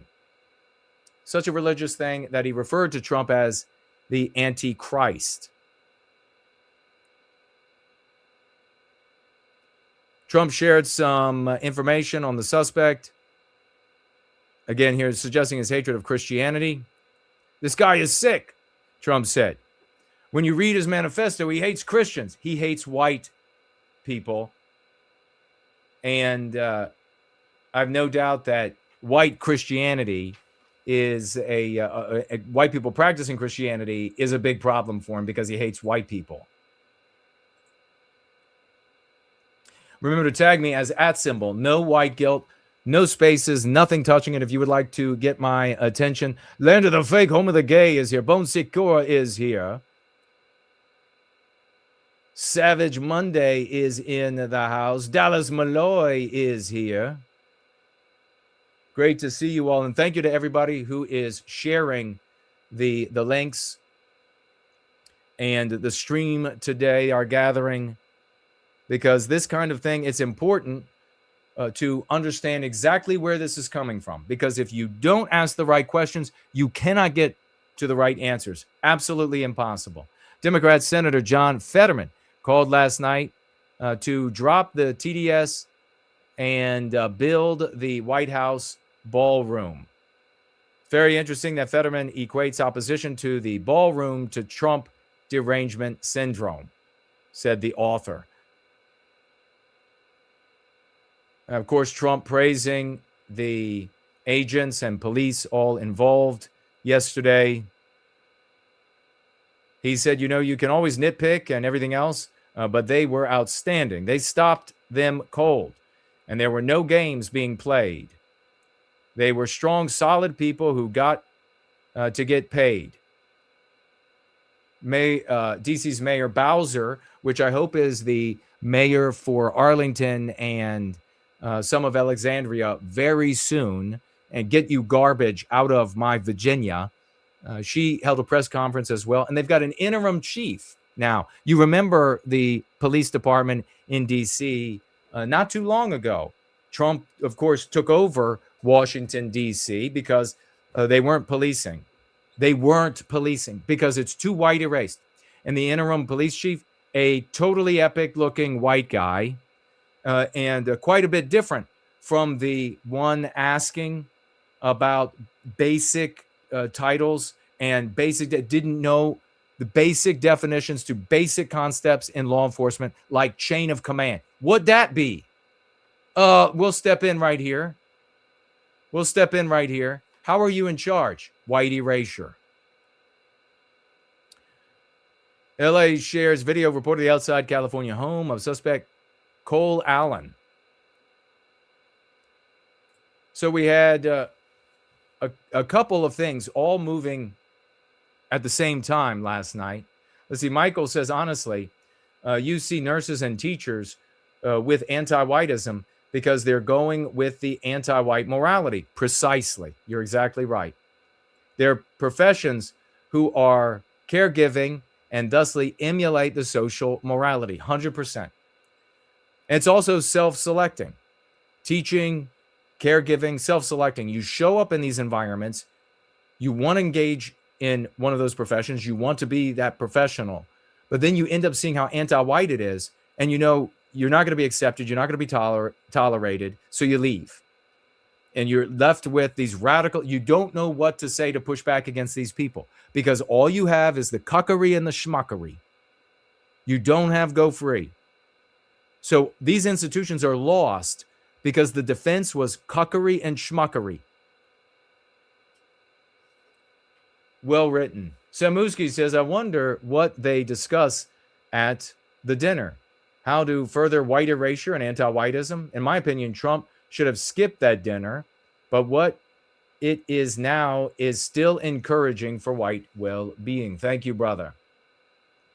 That's a bunch of anti-whites in posh environment with tons of money who are garbage individuals and want nothing more than to white erase the white people and our projection into the world. Every time a white person says to you, every time some cuck out there says, it has nothing to do with race, immediately point out that the anti-whites endeavor to white erase all of our creations. They don't endeavor to erase black churches. They endeavor to erase white churches. They don't endeavor to erase the new anti-white flag that's being posted in elementary schools across Western civilization. They endeavor to white erase our flags. They endeavor to white erase our norms, our sensibilities.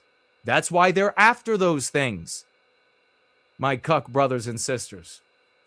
Joe is with us in the audience. Good to see you, brother. It is very telling that the anti-Jews don't care whether or not a president does anything for the white race. They only want a president that is anti-Jew. Precisely. They don't care. Anti-Jews, they don't.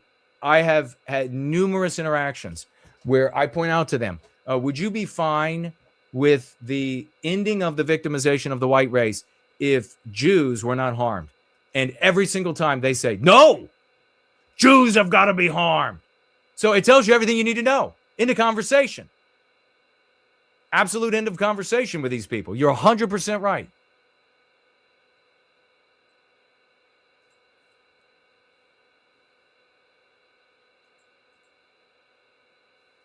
So let's continue.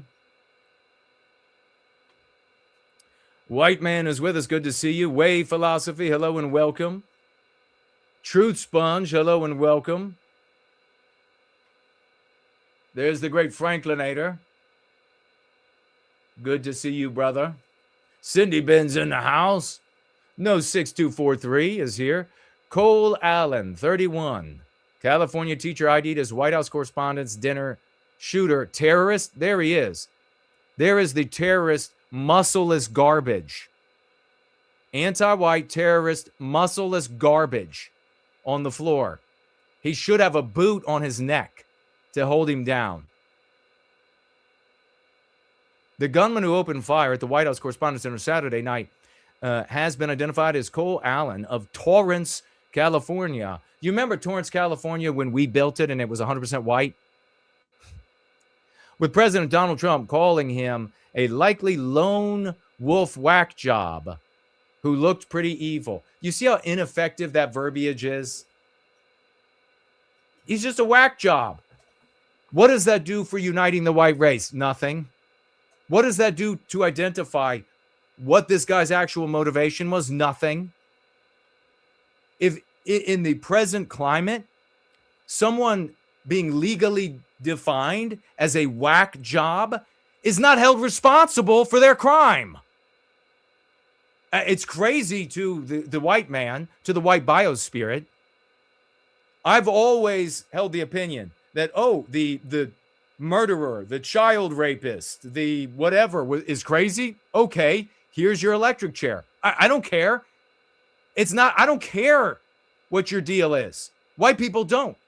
You committed this crime, and we have to do this to you out of love to prevent the crime being committed against others. Not by that particular criminal, but by the others who will make their decisions about whether or not to commit the same crime. So to put this piece of shit in the electric chair and set him on fire with electricity is an act of love for all of the other people out there who would be killed, maimed, raped, etc. by anti-whites and anti-whiteism.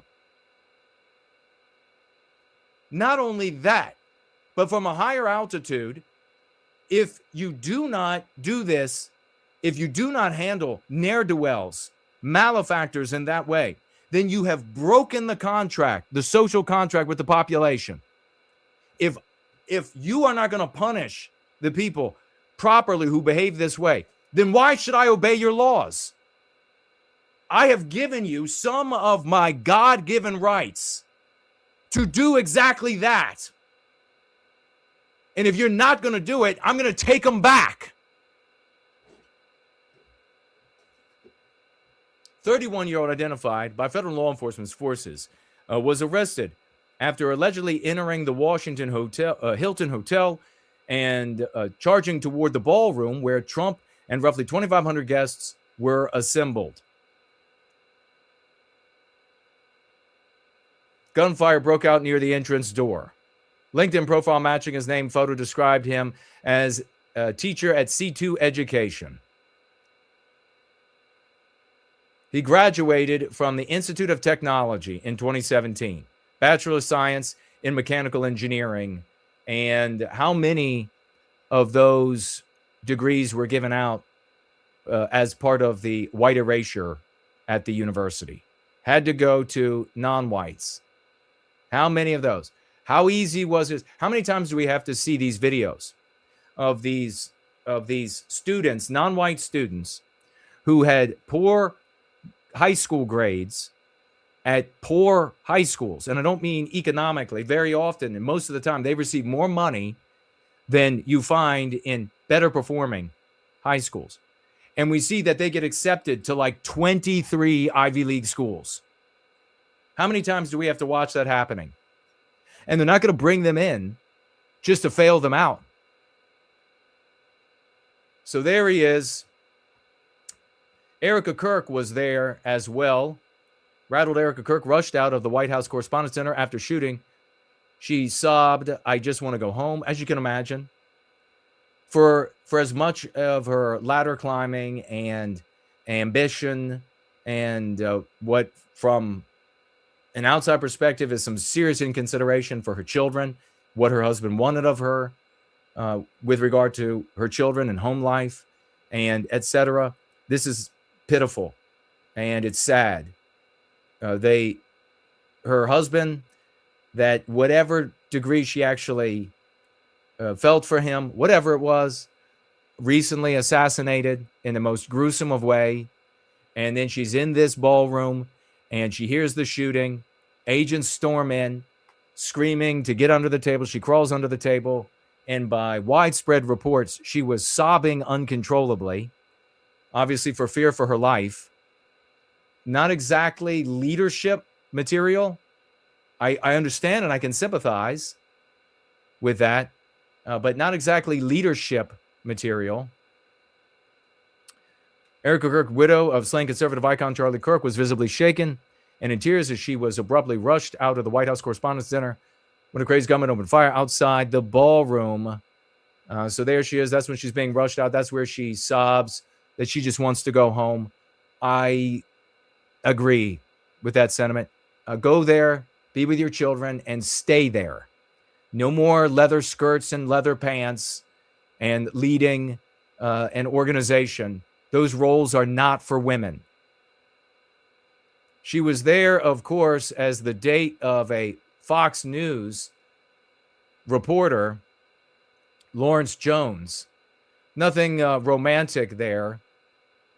She was a guest of Fox News, and Fox News paired her with this guy. Interesting choice of Fox News. Maybe a little anti-whiteism going on there. But paired her with this guy, which, by the way, he is definitely on Fox News as a white erasure hire. If you have ever listened to this guy, there are smart black people right side of their bell curve. He's not one. This guy's not one. He's rocks. He is dumb as rocks. So he is there because he's a black guy with a cuck view. And so they say, welcome then.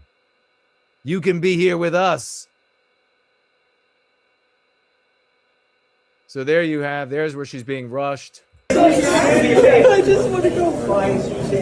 Those are the words of a child. Women should not be in leadership roles. End of the conversation. It's done. It is so much of the reason why we are in, a big part of the reason why we're in the situation that we're in. A big part. Shooting suspect Cole Allen mocked the lack of security on every leg of his cross-country journey in a manifesto. White House Correspondents' Dinner, shooting suspect Cole Allen said he was shocked at how little security he got on his cross-country journey. Like, I expected security cameras at every bend. Bugged hotel rooms, armed agents every 10 feet, metal detectors out the wazoo, the 31-year-old wrote in an anti-Trump manifesto obtained by the Post that was sent to his family 10 minutes before the attack. He said that he got, instead was nothing, even raising the possibility he was being pranked. So shows you the low level of intelligence. People with low IQ imagine magic.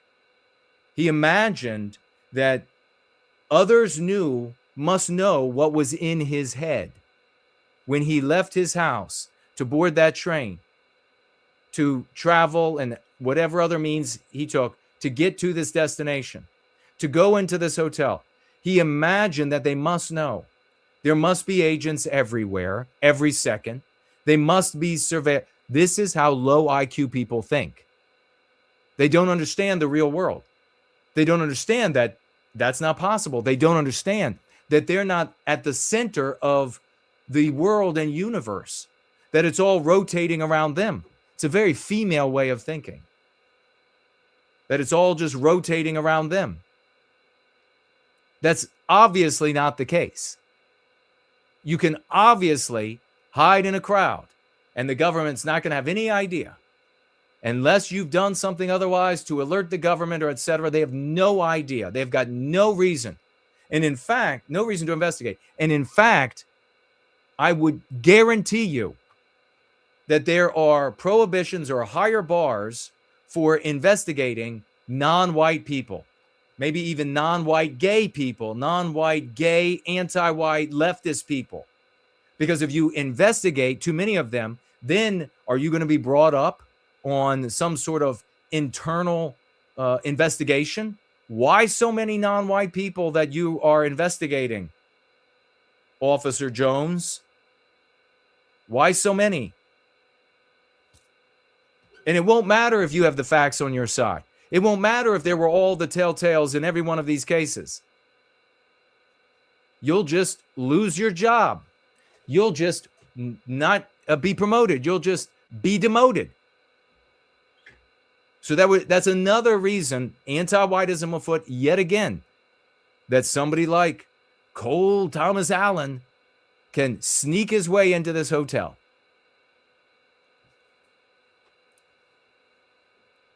Look at Melania Trump. Look at how awful this is.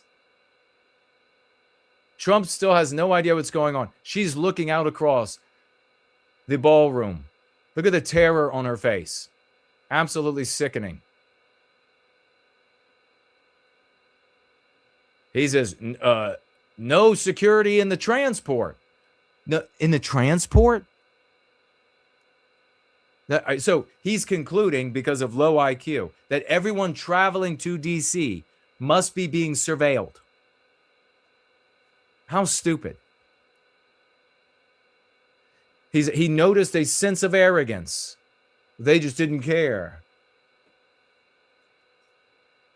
I walk in with multiple weapons, and not a single person there considers the possibility that I could be a threat. Nobody knew. Nobody knew he had weapons. And again, no white person can scrutinize you. None. Because of anti-whiteism. So there you have that. White House Correspondent Center gunman Cole Allen sent anti-Trump manifesto, said he wanted to take out Trump officials, called himself the friendly federal assassin. What a sick POS. Samuski says, to break out of the anti-white narrative and applying the Go Free focus to everything you see and hear, well, it is liberating to say the least.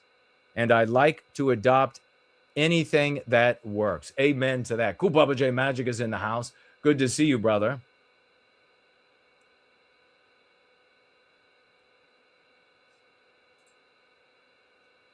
Let's see if anybody else has tags. We'll be getting to our Fuentes follower in just a moment.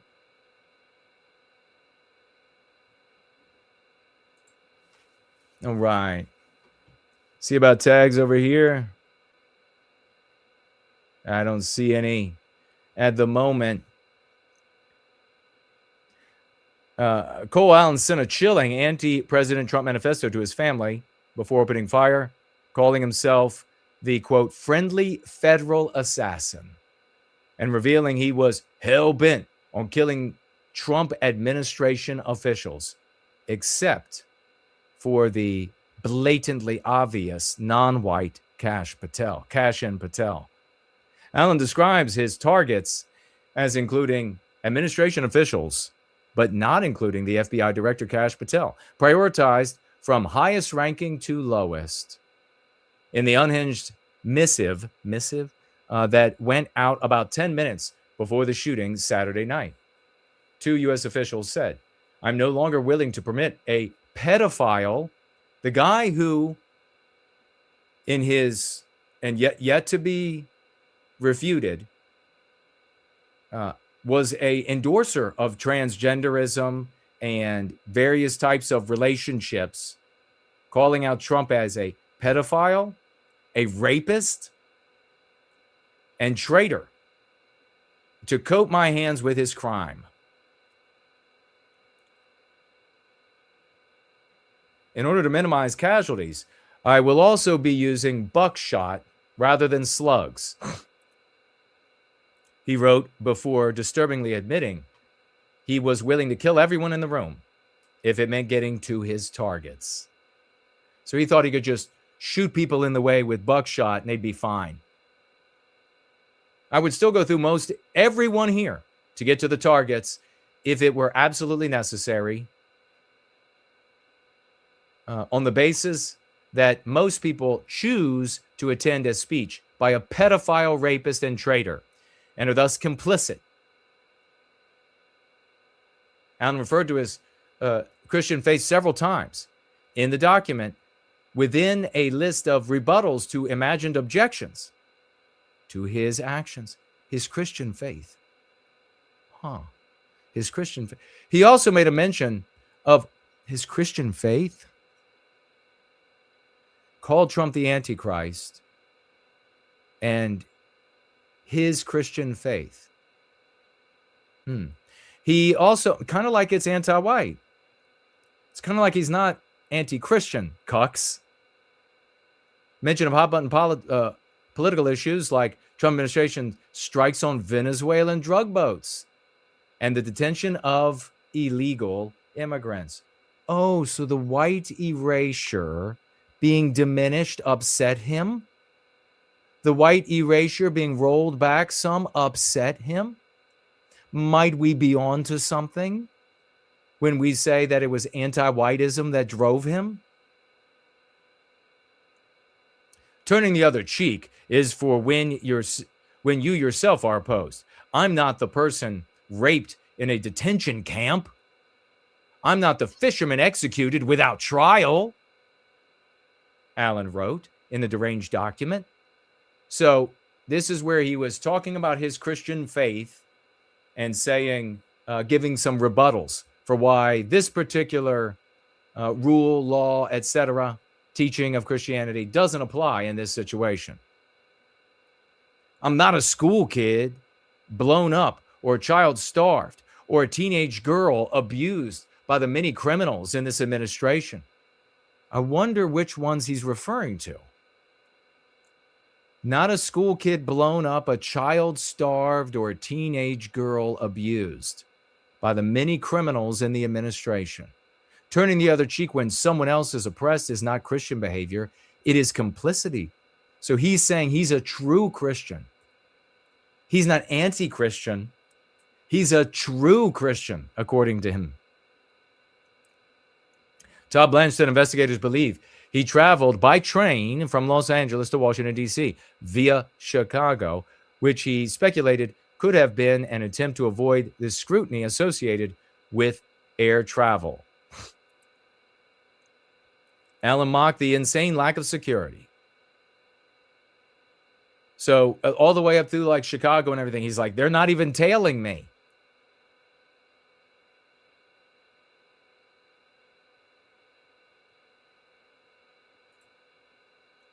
White House Correspondents' Center shooting suspect wrote manifesto, attended No Kings protests. More of the information about Allen here. Stories are galore and being updated. Legend showed a manifesto with family. The dinner, he was being held in the ballroom with the NBC News reported with a shotgun, a handgun, several knives. His brother alerted the authorities. Why didn't his sister? After the alleged manifesto, after receiving the alleged manifesto. Was it in time? Doesn't look like it. Attended a No Kings protest with a, let's see, at the shooting range. Regularly attended the shooting range with and was a member of a group known as the Wide Awakes. Now, why is it that they don't call themselves asleep? Why is it that anti-whites don't imply that they're asleep? It's kind of funny, isn't it? Only cucks are that stupid.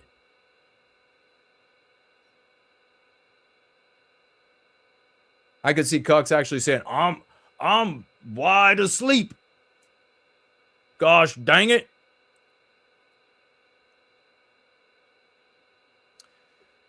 Allen said his brother had a tendency to make radical statements, and his rhetoric constantly referenced a plan to do something to fix the issues within today's world.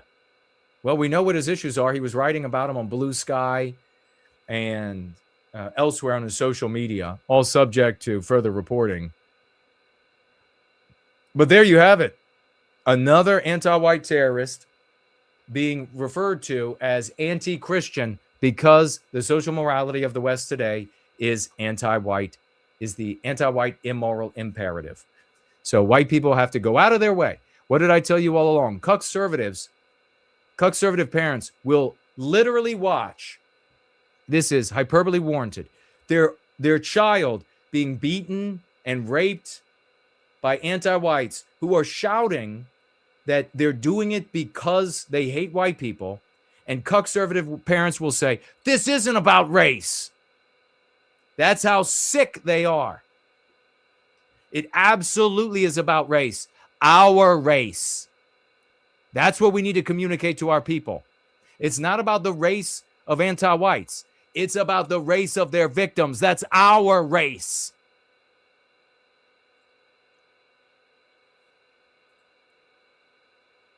Fuentes follower. Now this guy calls himself Incel something or other, Groiper. And if he did something that was anti-Jew and got a bunch of laughs, if he went out to a bar and shouted something, if he went to a university and they were having somebody give a speech and he stood up and he said, dancing Israelis. Fuentes would say that the guy who calls himself Incel and Groiper is one of his guys. He would own it as a victory. 110%. He would own that as a victory, and he would own this guy as one of his followers. So, therefore, this guy is one of Bubble Boy's followers, in my opinion. Well, he was online doing what he's been encouraged to do. And I want to thank Janice for sending this to me. Doing what he was encouraged to do. Look at this young white guy, 18, 19 years old. He should be picking himself up. He should be combating anti-whiteism in the world with the tools of the Go Free dialogic. He should be making himself a foundation, the best he can in this anti-white world, to live the best life and make the best memories that he can. He would learn that here. He would have those victories here with the Go Free dialogic. But he's not going to have it in the incel, groiper, boy groping communities and circles. He's not going to have it there, where they're all clout chasing and where they get drunk and brain bleed out over this notion that they're always joking. It's always a joke. They have what's technically called irony poisoning. So they get online and they're anonymous. But I've told you all again and again, you are never anonymous. You can be anonymous to the average Joe who looks at your screen name, but you're not anonymous to the ADL. You're not anonymous to the federal government of the United States, or even the federal government of Israel, or the federal governments of any of the other Western. You're not anonymous to any of them. If you have X on your phone, they know who you are. They know where you live. They know what your name is. They know if you work. They know your social security. They know it all. That's why X made a visible shift that you didn't see in the other platforms, because Musk caused the stink. And he said, no, you're not going to threaten me. I'm going to do what I want. Threatening with all of the bans on advertisers will bankrupt your brand new multi-billion-dollar investment in Twitter, will bankrupt it all. He said, you're not going to do that to me. And then he suddenly went to Auschwitz. He started hanging out with little Benny. And then suddenly, anti-Jews were allowed back on the platform. And they started getting boosted. And the big anti-Jew personalities were brought back onto the platform. You've been idiots. You flipping simpleton vegetable garbage. It was obviously to sequester you there, just like it's done on every other platform.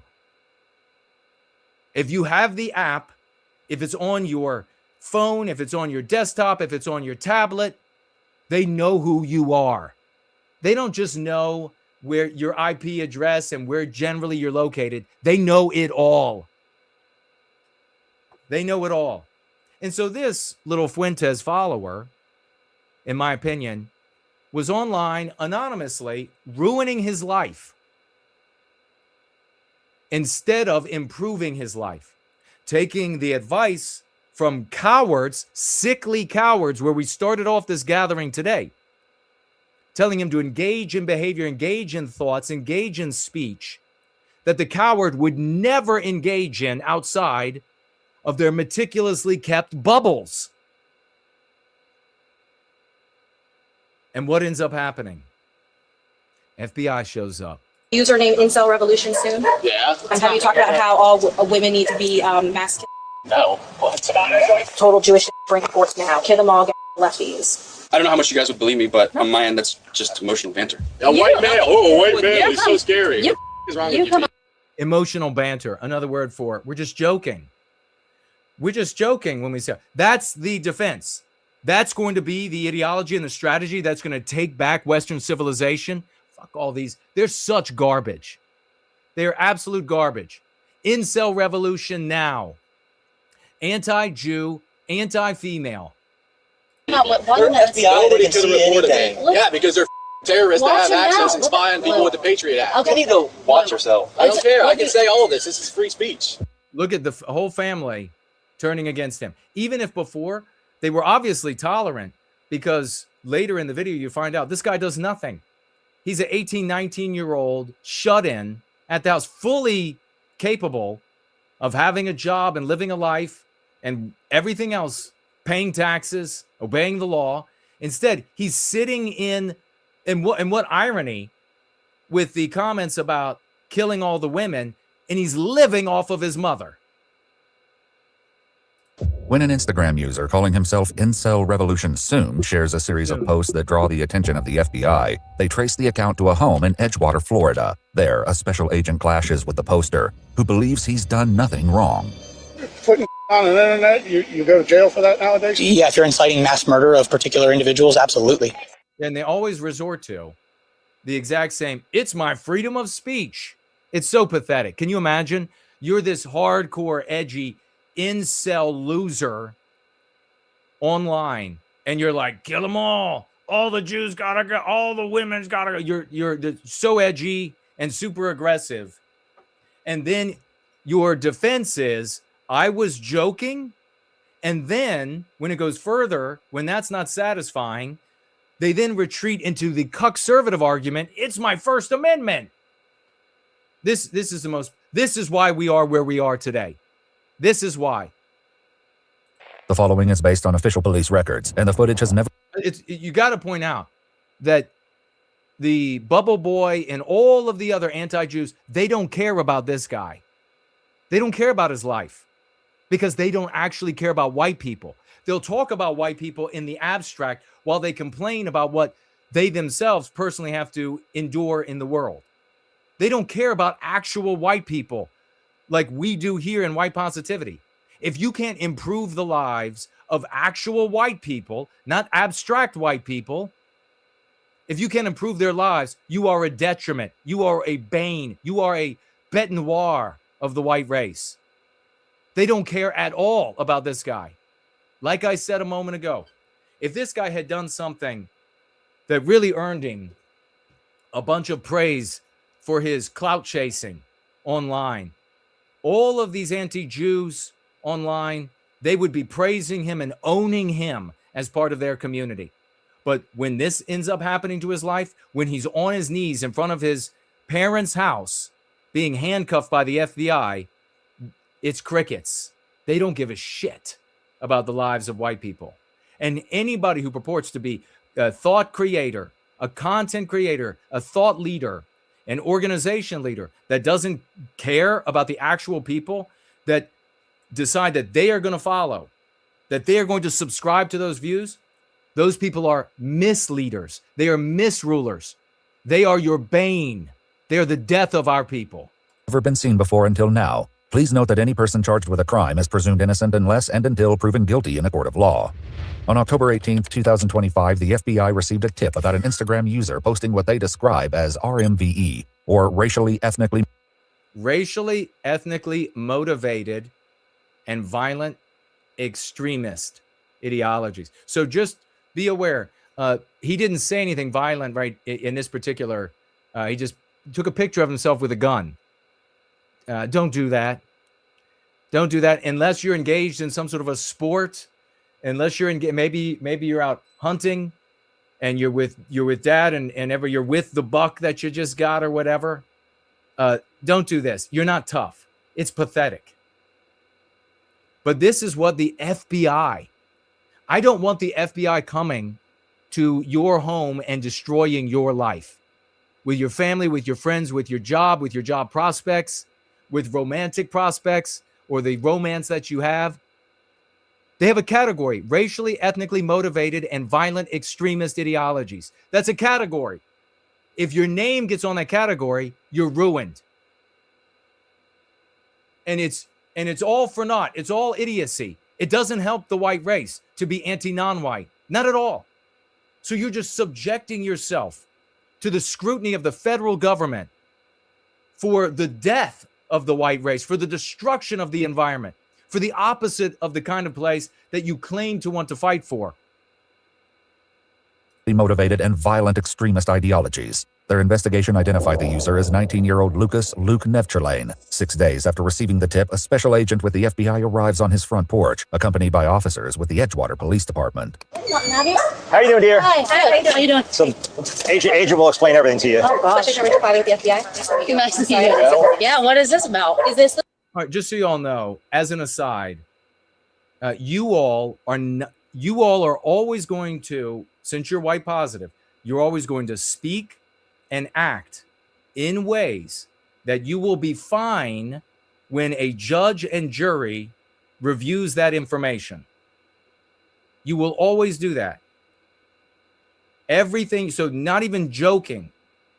White positive people don't even joke about something ugly and criminal, because all of your speech, even the most private speech, is the kind of speech that you will be able to stand up proud when a judge and a jury reviews it.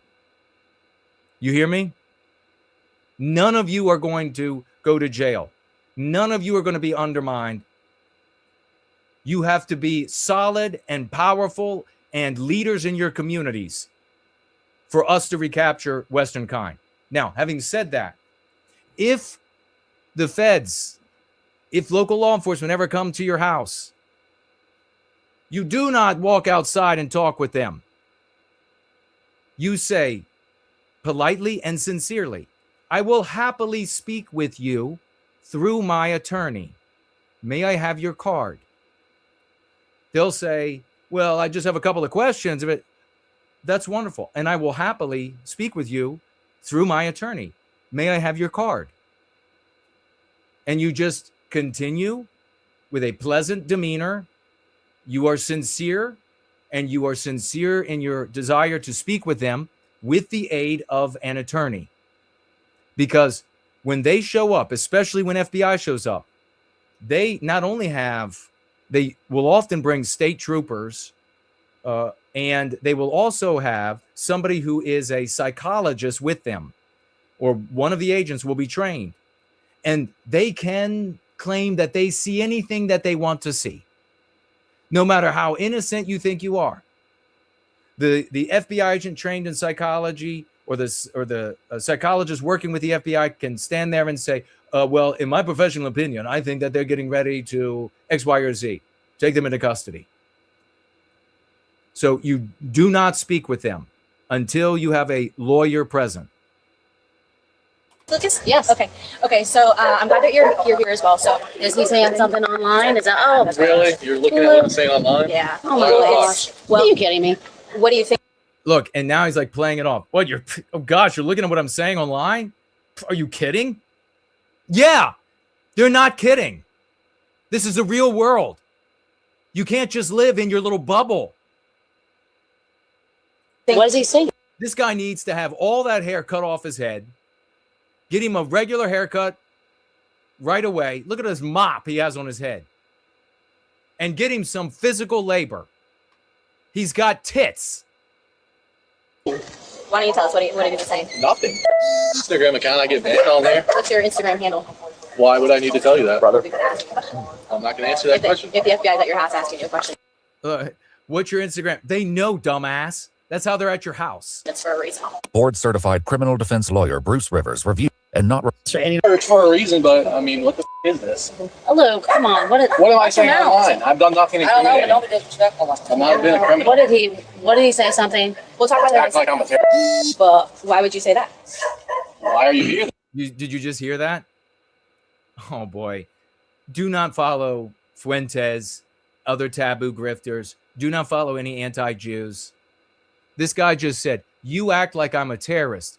And the FBI agent, trained, says, why would you say that? Now they can provide the reason.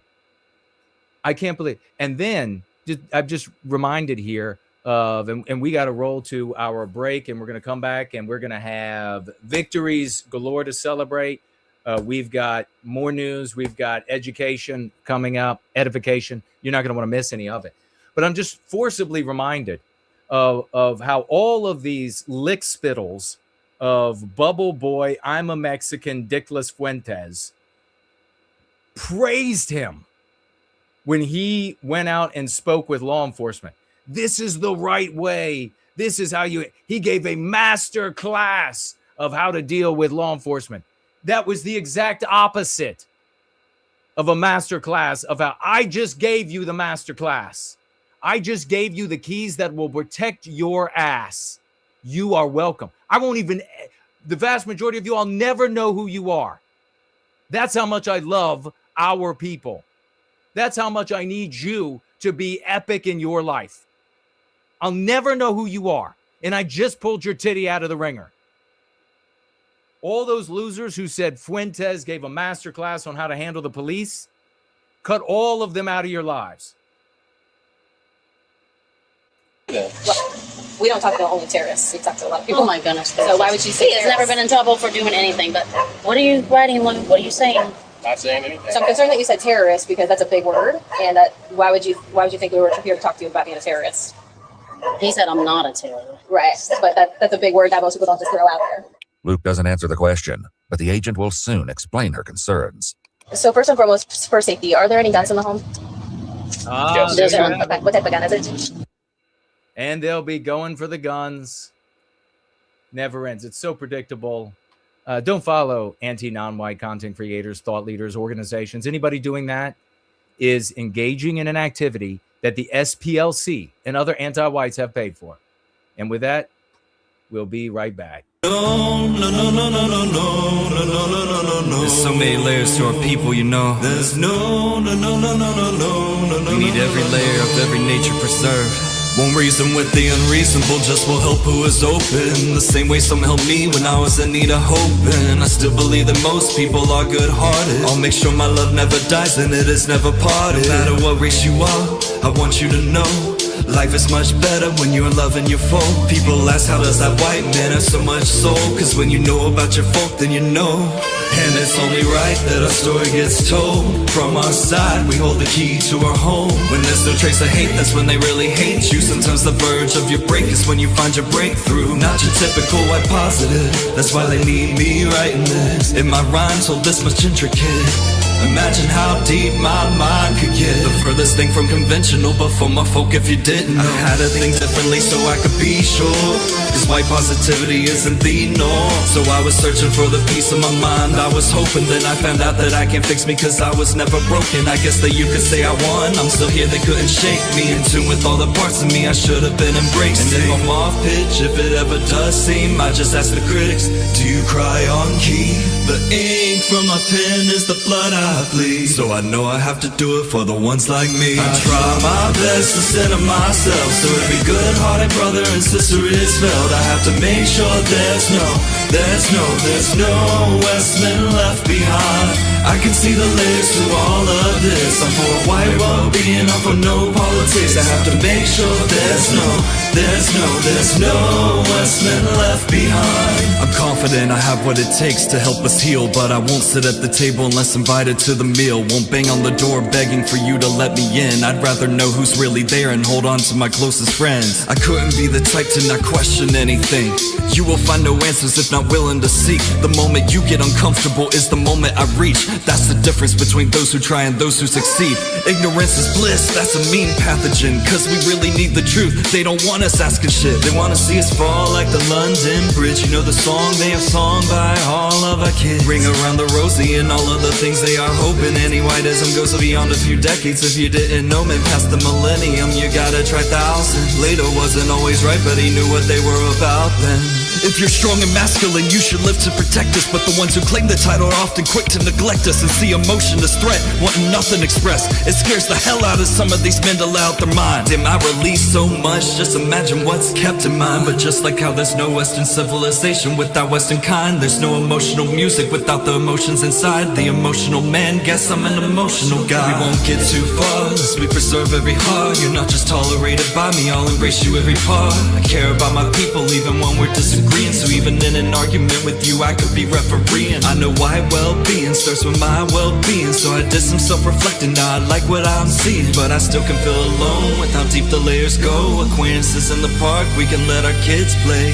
But how would they feel about what our kin face? It's hard for me to feel a real connection. Less than for well-being, that's a real confession. And that's just the top layer to all my questions. Just need my people, I've learned all my lessons. That won't be my entire I erase, but anyone who can face with love, with heart, bravery, or with grace. Take away one nature and we're not preserved, we're erased. Would I trade the harsh wisdom? Not in this lifetime, cause we're fulfilling our purpose as our people's lifeline. For white well-being, speaking up for white well-being. That's a true brother who's living for white well-being. And all you've done for my well-being. On a personal level, you brought so much light that I'm seeing. On a cultural level, you give all our folk what they need, and you seek to understand every voice of our people. With a heart so seen, here's your flowers, we need you. You inspire me to rise, to be the light, to gleam on what I have seen. So I try my best to center myself, so every good-hearted brother and sister is felt. I have to make sure there's no Westman left behind. I can see the layers to all of this. I'm for white well-being, I'm for no politics. I have to make sure there's no Westman left behind. There's no Westman left behind. There's no Westman left behind.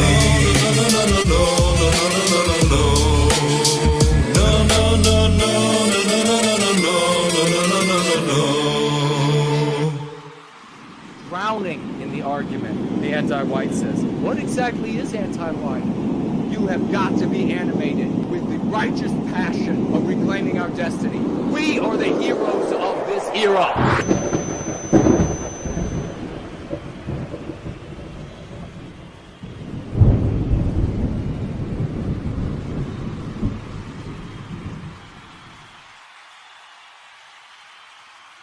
Let's hear it for RC the Realist. What an epic tune. Get out your raucous emojis. 707s. We're going to be rocketing through some of our glorious victories of just this week, which are not seen anywhere else in the right wing. No victories elsewhere. No victories, only victories in the house of Swash, ladies and gentlemen.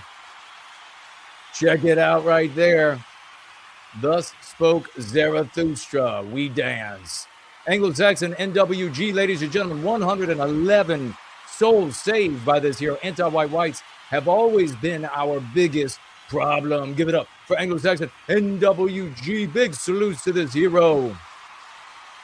Anti-whites are driven by jealousy and envy. 1,332 people empowered by Anglo-Saxon NWG. Give it up for this general, absolute general of the House of Swash, ladies and gentlemen. Beautifully done this week. Anglo-Saxon NWG, 200 more souls saved. Anti-white hate crime. Give it up for Anglo-Saxon NWG. And then getting the response, yep, exactly. We like that. That's how you promulgate the lexicon that changes the world. Show big love, raucous emojis, crowns and gems for this hero, ladies and gentlemen. Check this out. This is Anglo-Saxon NWG in the trenches. Anti-whitey says. And then anti-whites love doing that. Reducing race to skin color. Look at this. The party of science, ironically, thinks regressive genes means weaker people. Anglo-Saxon NWG, they are just anti-white. Let's give it up for Anglo-Saxon NWG and everyone else in the House of Swash, whether you're part of the OT or solo activist, in the trenches every single day, every single week, fighting it out with the vagues and the anti-whites and the cucks and everybody who gets in the way of the reclamation of our destiny. Big salutes to every single one of you. Keep it going. We got this coming up. We got Kana, ladies and gentlemen, for Western Kind. Almost 7,000 points on the board with this one, ladies and gentlemen. This is in the audience of EU Commission. Connor saves almost 7,000 souls. He writes, the only cooperation the EU should have with Bangladesh is ensuring it accepts all Bangladeshis repatriated to their homeland. Instead, the EU is announcing its intention to white erase Europe further with Bangladeshis. Give it up for Kana, for Western Kind, true champion, soldier of the House of Swash. Big score and victory for our champion brother here. We got this coming up. We got that coming up. Look at this, ladies and gentlemen, from the wild. I hate what is happening around the world. It's white erasure. Oh my God, 500 almost likes. People having seen this use of white erasure rather than great replacement. You better know that all those anti-non-whites out there, their financiers, their anti-white financiers are not happy over white erasure displacing great replacement. Give it up for Crumpo in the wild. Here we have Mark Dice. The Mark Dice post using anti-whiteism in the title. Alex Jones was right. And InfoWars ends up also using anti. You'll see, ladies and gentlemen, what we're talking about. We got this coming up. We got Stop Anti-Whiteism, ladies and gentlemen. Give it up for Stop Anti-Whiteism. Big salutes. Anti-white fiction versus reality. Oh, I love it. Look at this. 1,085 likes given to Stop Anti-Whiteism. Empowered souls with the Go Free dialogic. Give it up for Stop Anti-Whiteism. Oh, we even got this coming up. Some of you may recognize that hideous scourge. We did that, what you're looking at on the screen. Let's give a big thank you to West and Franklin for assembling a fraction of the victories that we were able to achieve this week. God bless the both of you. Thank you so very much for that, so we could have this together for our Go Free gatherings on Sundays. Let's keep it going for all of the swashbuckling commandos who are swashing in Donald Trump Jr.'s stream this week. We had Dallas Malloy was there, the Tree Godfather, Ivan the Horrible, the Robert, the Franklin, Biospirit of the West, Anglo-Saxon NWG, and Cindy Bin. I think I've got them all for this week. If I missed anybody, big salutes to all of you for swashing in the epic swash on the Don Trump Jr. stream this week. It is by way of the swashing on that stream that we did what you were looking at on the screen. Give it up for these heroes. Let's keep the celebration going, ladies and gentlemen, because last Wednesday's gathering went over 4,000 views. 4,000. Interest in Go Free is climbing. We are inevitable. 4,000 on a Wednesday, 4,000 views on a Wednesday stream is very uncommon. Not only that, but it makes it super uncommon that the Sunday before we can celebrate 3,000 views. So you had the Sunday before was a 3,000 view gathering. The Wednesday, 4,000 views. Let's give it up for the hard work of this community. Bringing with love, hope, and redemption as many of our brothers and sisters in as we can. The worthy, ladies and gentlemen, the elect of the white race come to the Go Free dialogic. They come to white positivity. They come to the house of Swash. Let's keep the celebration going for everybody who is participating in White Wellbeing Radio, Quadruple 07s, Crowns and Gems, Raucous Emojis. For it's primarily the celebrations go to Anglo-Saxon NWG for all of his hard work. What a general. Dallas doing voiceovers and getting others to do voiceovers. Cindy Ben just the other day with the idea about the news items, which is totally epic. And the great Biospirit of the West for the financing by way of the Foundation for White Wellbeing. And he's closely monitoring the stats and promulgating the work. And all of the musicians and content creators that are featured, which are For Null, RC the Realist, Anglo-Saxon NWG, Ivan, Slots, Andre Moisajev, and others. Big salutes to every single person participating.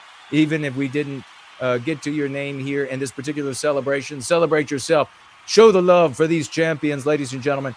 The White Wellbeing Radio is reaching more and more people, and you should start listening today. Let's keep the celebration going for Donald Trump Jr., who just made a video that he titled, what was it? White? Was it White? Or Hush Crime, I think is what he titled it. Hush Crime, is that right? Tag me. Big salutes to Donald Trump Jr. We swash these concepts. This guy, because he's moral, he picks them up and uses them, and then his audience uses them, and his father uses them. Big salutes to the freaking Donald Trump Jr. for that, picking up another one of our concepts that we are sharing. Let's keep it going for Donald Trump Jr., ladies and gentlemen. Keep it going for all the swashbucklers who show up in his audience every single week, including and primarily Biospirit of the West. They gently pushed Donald Trump Jr. to read my name and ask if he would have me on the program with him. And it was a post by West, I believe. Let's show the love there to everybody working in that live chat, swashing every single time he streams. Big champions. And let's give it up for Donald Trump Jr. Even though he was getting a little exasperated, let's give it up for him nonetheless to acknowledge the anti-whiteism. Big love for Donald Trump Jr. Hey, we have a colossal victory. You got to come out of your seats. You might remember Greg Bovino. Greg Bovino was the total Chad of immigration. Worked in Southern California. He was brought by the Trump administration, beloved by the Trump administration, beloved by all of MAGA, up to Minnesota, and was getting the best results that we've ever seen in deportations. The man was a total beast, an older man in charge, but he still got on the front lines with his men. That's totally epic. It's totally Western. You got to love him for that. He's out there, and of course, he was too successful. And with the midterms coming, they had to move him back temporarily to Southern California, but he still has all the connections. He is still the epic champion that he is. And ladies and gentlemen, he followed me, so I had to follow him back. He's gained 30,000 plus more followers since he followed me. Greg Bovino following Jason Kuna on X. Holy God, what an epic stud that guy is. Your hierarch of Western kind. Give it up for Greg Bovino. What a victory. Let's head on over to our victories on X. We're going to race through these. Biospirit of the West. 1,254 people enlightened in the audience of Eric Doherty. Keep those raucous emojis going. Dandy Westman, the champion. 4,200. We have epic numbers this week, ladies and gentlemen. Dandy Westman, 4,206 empowered in the audience of Matt Swole. Biospirit of the West back again. 1,174 empowered. Look at the epic meme and verbiage usage. This in the audience of Basil the Great. We're chugging along. Biospirit of the West back again. 1,317 people empowered. Beautifully done here in the audience of USA Today. We are everywhere. Don't ever forget it. Justin McDaniel, 5,673 empowered in the audience of Elon Musk. You wonder why Elon Musk using our lexicon? Is because of our swashbuckling champions. Let's keep it going. John from the Wild, 36.3 thousand empowered using our meme. He says, you're damn right it is. This is his original post. Let's give it up for John in the Wild, ladies and gentlemen. Boomer Kexon in the Wild, 464 empowered by our meme in the audience of the General Admission. The Ancestral Wolf from the Wild, 431. You got to love this. Ancestral Wolf using anti-white narrative. And he says needs to be changed to a white positive narrative. 431 people empowered. Give it up for the Ancestral Wolf, ladies and gentlemen. And there you can see the Biospirit of the West OT leader guiding. Here he is back again. 3,343 more people exposed to the lexical dialectical power of Go Free in the audience of Chad Crowley, who I discovered is also following me. And so I followed him back. 79,000 followers he has. Give it up for Chad Crowley. Diplomat of Western Kind here, the rock champion. Raucous emojis for this champion. 4,875 views, ladies and gentlemen, in the audience of Jay. That is a promulgation as the audience takes its breath of the lexical dialectical power of Go Free. Biospirit of the West back again. 15 freaking thousand souls saved in this one post by Biospirit of the West in the audience of our friend Matt Walsh. InfoWars post here, ladies and gentlemen, and it's really interesting. InfoWars post here says, Alex Jones was right again. The $1 billion scheme to push anti-whiteism just exposed, which is really interesting because it's their article title, but it's not what the Fatso himself had written. The Fatso himself had written anti-Semitism. Isn't it amazing? Let's celebrate the promulgation of the concepts that liberate our people. Biospirit of the West back again, 4,121. He empowers in the audience of dimes. Keeping it going, Biospirit of the West. Wow, what a week the OT leader has had. Man, he's riding on top of the world.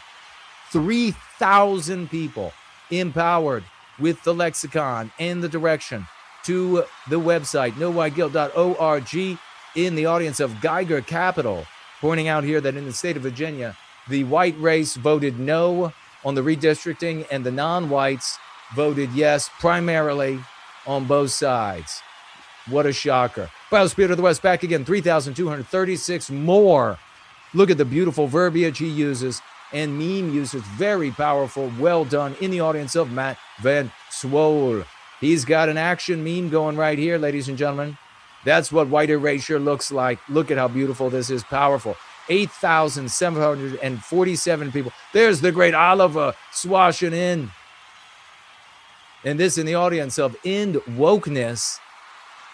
Beautifully done. Redirection. You see the redirection to something that is healthful, salutary for our people instead of something destructive. Justin McDaniel on the board here. 9,222 people empowered in the audience of American Papa Bear. Give it up for Justin McDaniel. Ancestral Wolf back again. 580 more views here. Look at the meme usage here. Beautifully written here, erasing us from existence. This is the evil. We played this woman before. She's a doctor. She's an MD. She's on some governmental board. This was a couple of years ago.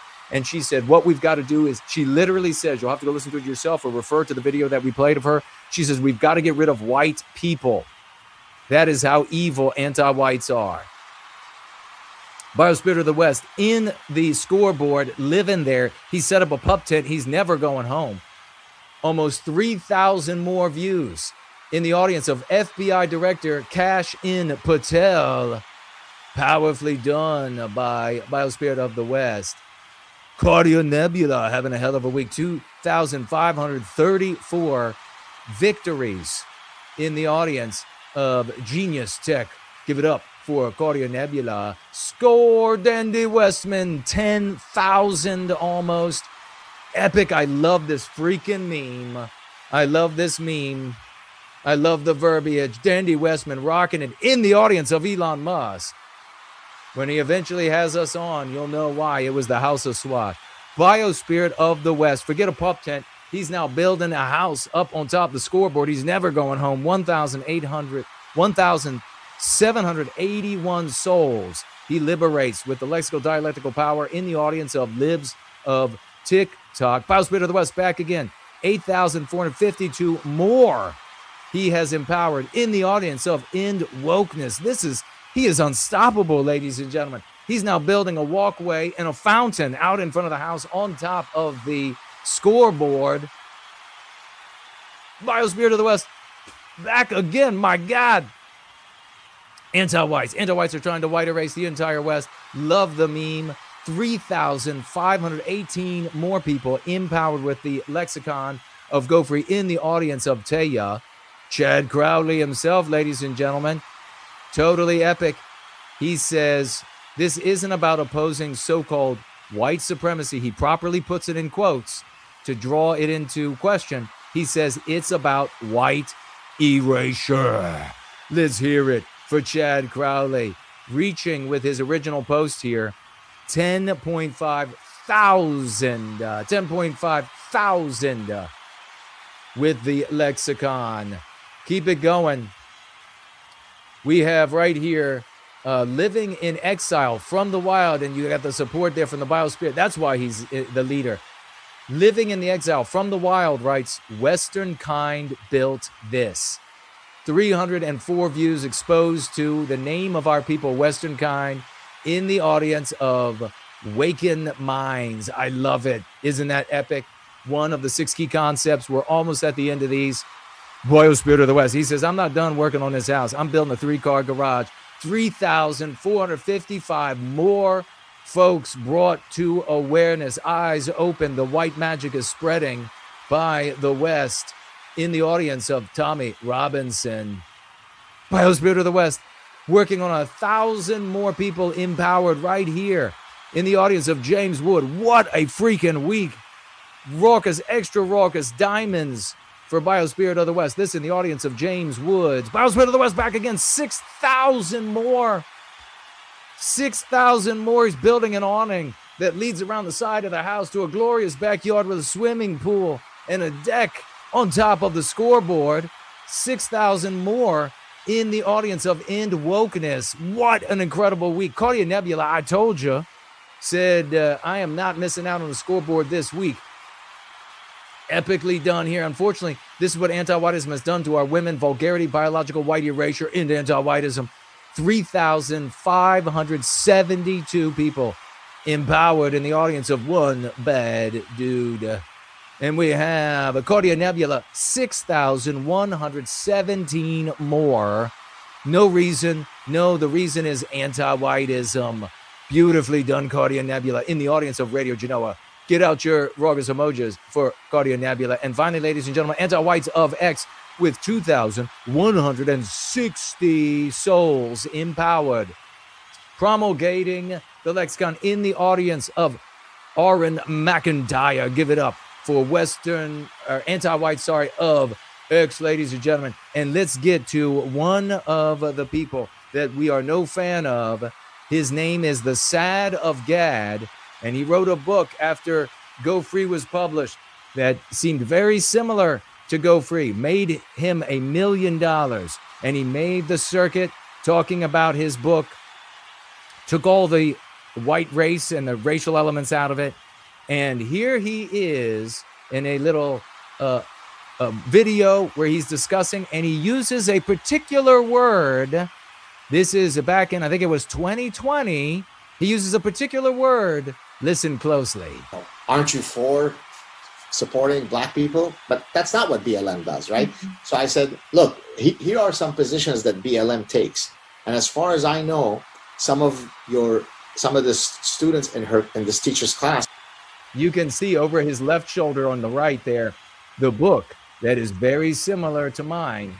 Are white people, are white kids. Is it appropriate to engage in such anti-whiteism or, black supremacy? So I lead her to the decision calmly, with force, but politely. And I don't know if she did it because of me or not. The next day, that avatar was no longer there, right? Mm-hmm. So. I'm sorry. Mr. Sad of Gad, did you just say anti-whiteism? Didn't read my book? Don't know where that came from in 2020? Thank you, Mr. Sad of Gad, Gad Sad. Thank you for using anti-whiteism. I hope you use it many more times. Not just on the spur of the moment when you need the name for what's actually happening. Fascinating. I salute you, Mr. Sad. Let's move on, ladies and gentlemen. By the way, that was seen by only 11,000 people. Interesting. But even the Gad Sad using anti-whiteism. Let's go to Rocka News, ladies and gentlemen. This video was seen by 161,000 people. You'd think it'd be more of an inspiring story that he came right here from Middletown and is the vice president. For more than 40 years, as a country, we've been taught that our people, that we're guilty of all these atrocities, just white positivity and having a positive self-identity. Why would you want to teach somebody that they're lesser? I went through this with an individual and he's white himself and he lashes out at his identity and it's like, we've done so much bad in the world. And I'm like, we? Like you and me? I'm like, what did we do? But I feel like over 40 years, there's been a lot of hate towards white people and blame. And that affects a child growing up seeing that, and seeing these small innuendos that are made that a lot of people pick up on and go, even in Disney movies and other things, people are like, what are you talking about? Sounds like a conspiracy. And it's like, no, if you look at the pattern, they're hitting on these key notes you would never expect to see in a child's film. You're creating a lot of hate towards a group of individuals. I dealt with some of it today, a person telling me to go back to my own country. And I was like, well, that's just crazy. Someone said that to you? Yeah. Telling me to go back to Europe, and it's like, so why'd they say that? You know where I came from and all that already? And just based upon my color and my features, you've decided that I'm a white European and shouldn't be here. So, but why'd they say that? That seems a very strange thing to say. Some political. Give it up for this guy right here. The dialogic, the arguments, even the lexicon using white positivity, ladies and gentlemen, entrenching, getting into the minds of our brothers and sisters. Amazing, the transformation, the white magic transformation for the body of the white race. Every day, because of us, because of you, we are closer. Let's give it up for Dapper Dev here. We got 2 clips from him. This video got 53,000 views. Sing along with that stuff. Like, it's embarrassing. You sing along with that culture that hates you. You gas up that culture that hates you, that you could never be a part of. It's not for you. It's rooted in anti-whiteism. You guys gas it up. You listen to that corny stuff. You respect those cornballs that preach it. Got another video from him. Totally epic anti-whiteism usage. We're in Japan. Stay out of there. Stay out of those countries. Yet they will scream from the rooftops about how bad you are for not wanting mass migration. That on paper, factually, is a bad thing. It's a bad thing. No matter how much the media wants to try to hide it or paint it a different way, it's a bad thing. That's why I always say with these leftists, these woke anti-whites, their problem is not the thing. Their issue is not the thing itself. The issue is you. Yes. It doesn't make me an extremist to say that. The issue is you. Why didn't they call you a colonizer? You're on stolen land, yada, yada. But you can factually point to many times in history where others did this. They have no problem with it. No problem with it at all. That is the dialogic again, ladies and gentlemen. The lexical usage or the dialectical usage right there. You get to hear it. Big salutes. And we've got one more. Benny Johnson, 148,000 views. By the way, diversity, equity, and inclusion, like this is anti-whiteism. That is like the goal of this is to say that all of our systems are racist, and that in order to get equity, the key term equity, not equality, which is what the Bible calls for, equity, which is saying that one racial group needs to pay so that another racial group can advance. That's what equity means. Yes. Oh my freaking God. What a week we've had, ladies and gentlemen. Big salutes to all of these heroes. 10 seconds and we'll be right back.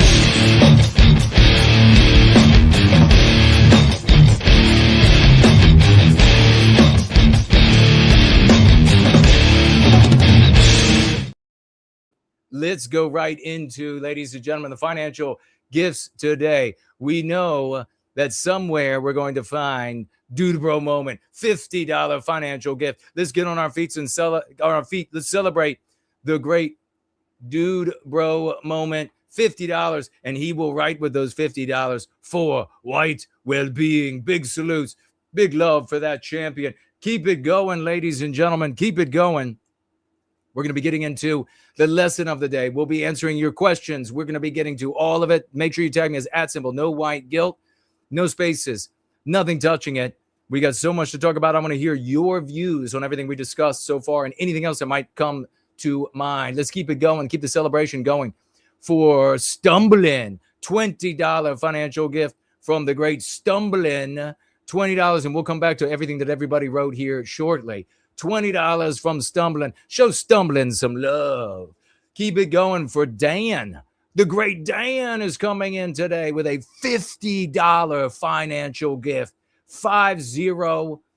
And also writing, just like Dude Bro Moment, for white well-being. God bless you, champion. Let me turn around over here. Totally epic. We'll celebrate all of the victories that we have to get to, and then we'll come back to all of the other financial gifts. Corey's $50.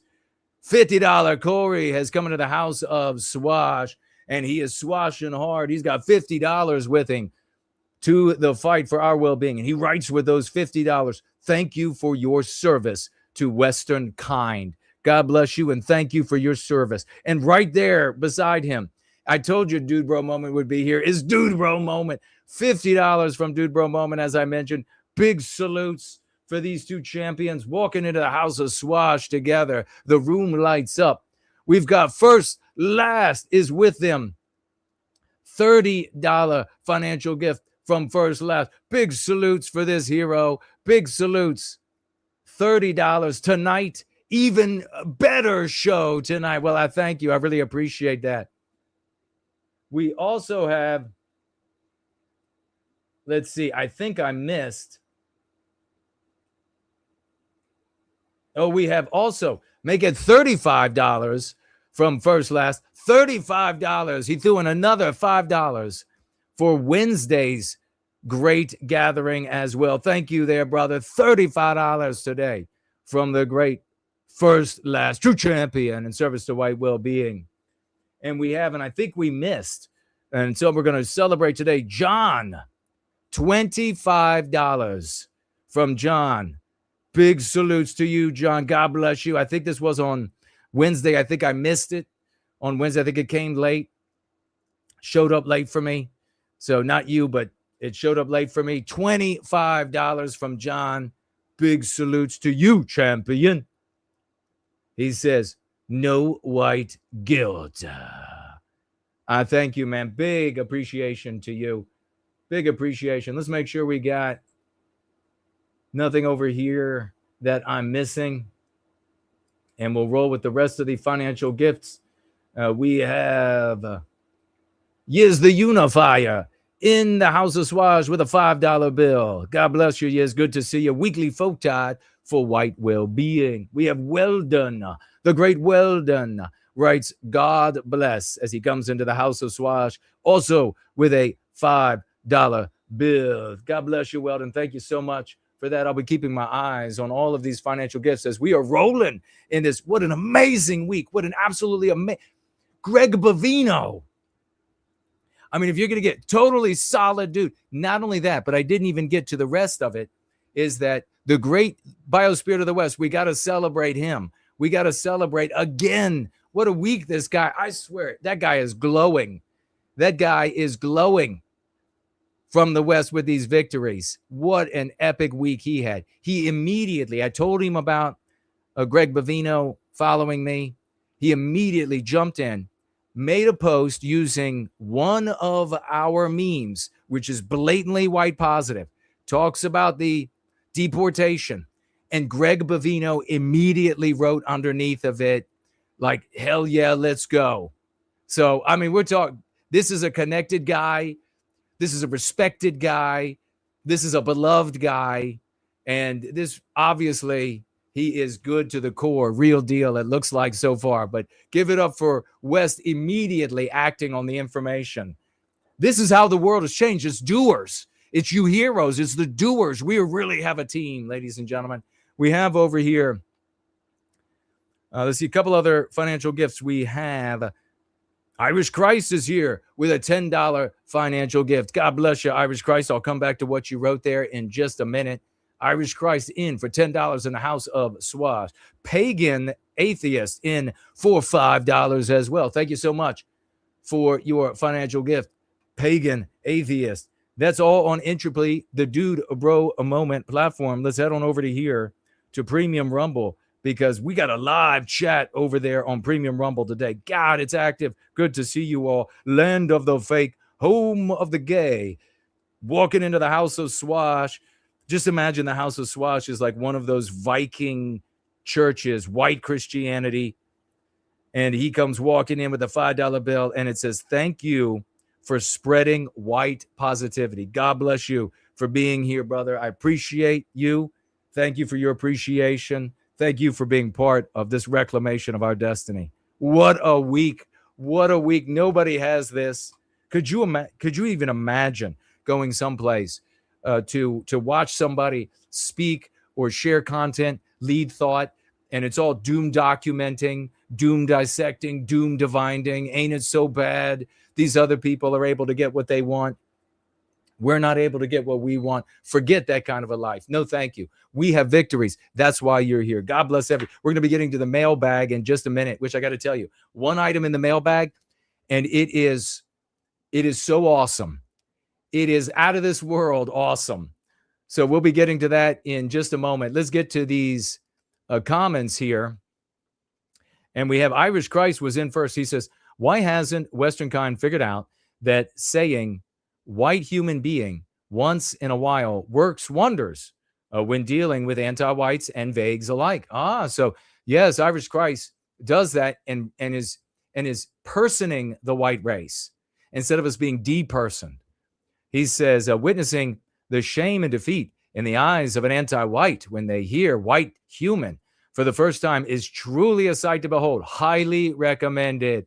Big salutes to Irish Christ out there, IRL, swashing his ass off. Try it out, ladies and gentlemen. Try to humanize the white race in this fashion or any fashion that will work in that moment for you. And we are de-peopled. We are dehumanized. That's obviously going to rock their world. Well done, brother. Stumbling has this here to say with his financial gifts. The other thing was a Facebook post. Okay, so we'll go to the first comment. First comment was, I saw two things that angered me today, he writes. One IRL, one online. I passed an attractive white girl walking arm in arm with a non-white guy around the lake. She looked happy, and it disgusted me. I knew whatever I said would just bolster her anti-whiteism, so I said nothing. The other thing was a Facebook post of a white mother. Like, I could tell you some things I've said. I got to tell you, I've said some unproductive things in those scenarios in the past. Maybe I will tell. The other thing was a Facebook post of a white mother laughing about her white daughter hating her white doll. Could you imagine that? This would be the kind of thing. If a non-white mother and her daughter was hating the non-white dolls, that would be written in the sky for all of us to see as a proof of how evil the white race is, as a proof of how evil our society is. And so imagine, not just understand, appreciate the injury on that white daughter. Appreciate how she is sullied to her core to hate the white dolls. And in the comments, he says, we're more white anti-white mothers celebrating their daughters, hating their white dolls as well. So this is a white doll is in lieu of white children. It's a stand-in for white children. And their anti-whites are celebrating the hatred directed toward the effigy of white children. That tells you everything you need to know about anti-whites. It tells you everything you need to know about the social morality of Western civilization. That injury alone should be the reason by itself. Nobody ever says white genocide. That injury right there. You could talk about what's happening to our white daughters and the injuries, and you could count the ways that they are sullied, stained, profaned into hating themselves and despising white children. What are the effects on their psyche? How are they going to, what are going to be the thoughts in their minds as they grow? How are they going to grow into a healthy, normal, and well-functioning white person? This is colossal injury. And you see the injustice that's done by ignoring that industry, that injury, by saying white genocide.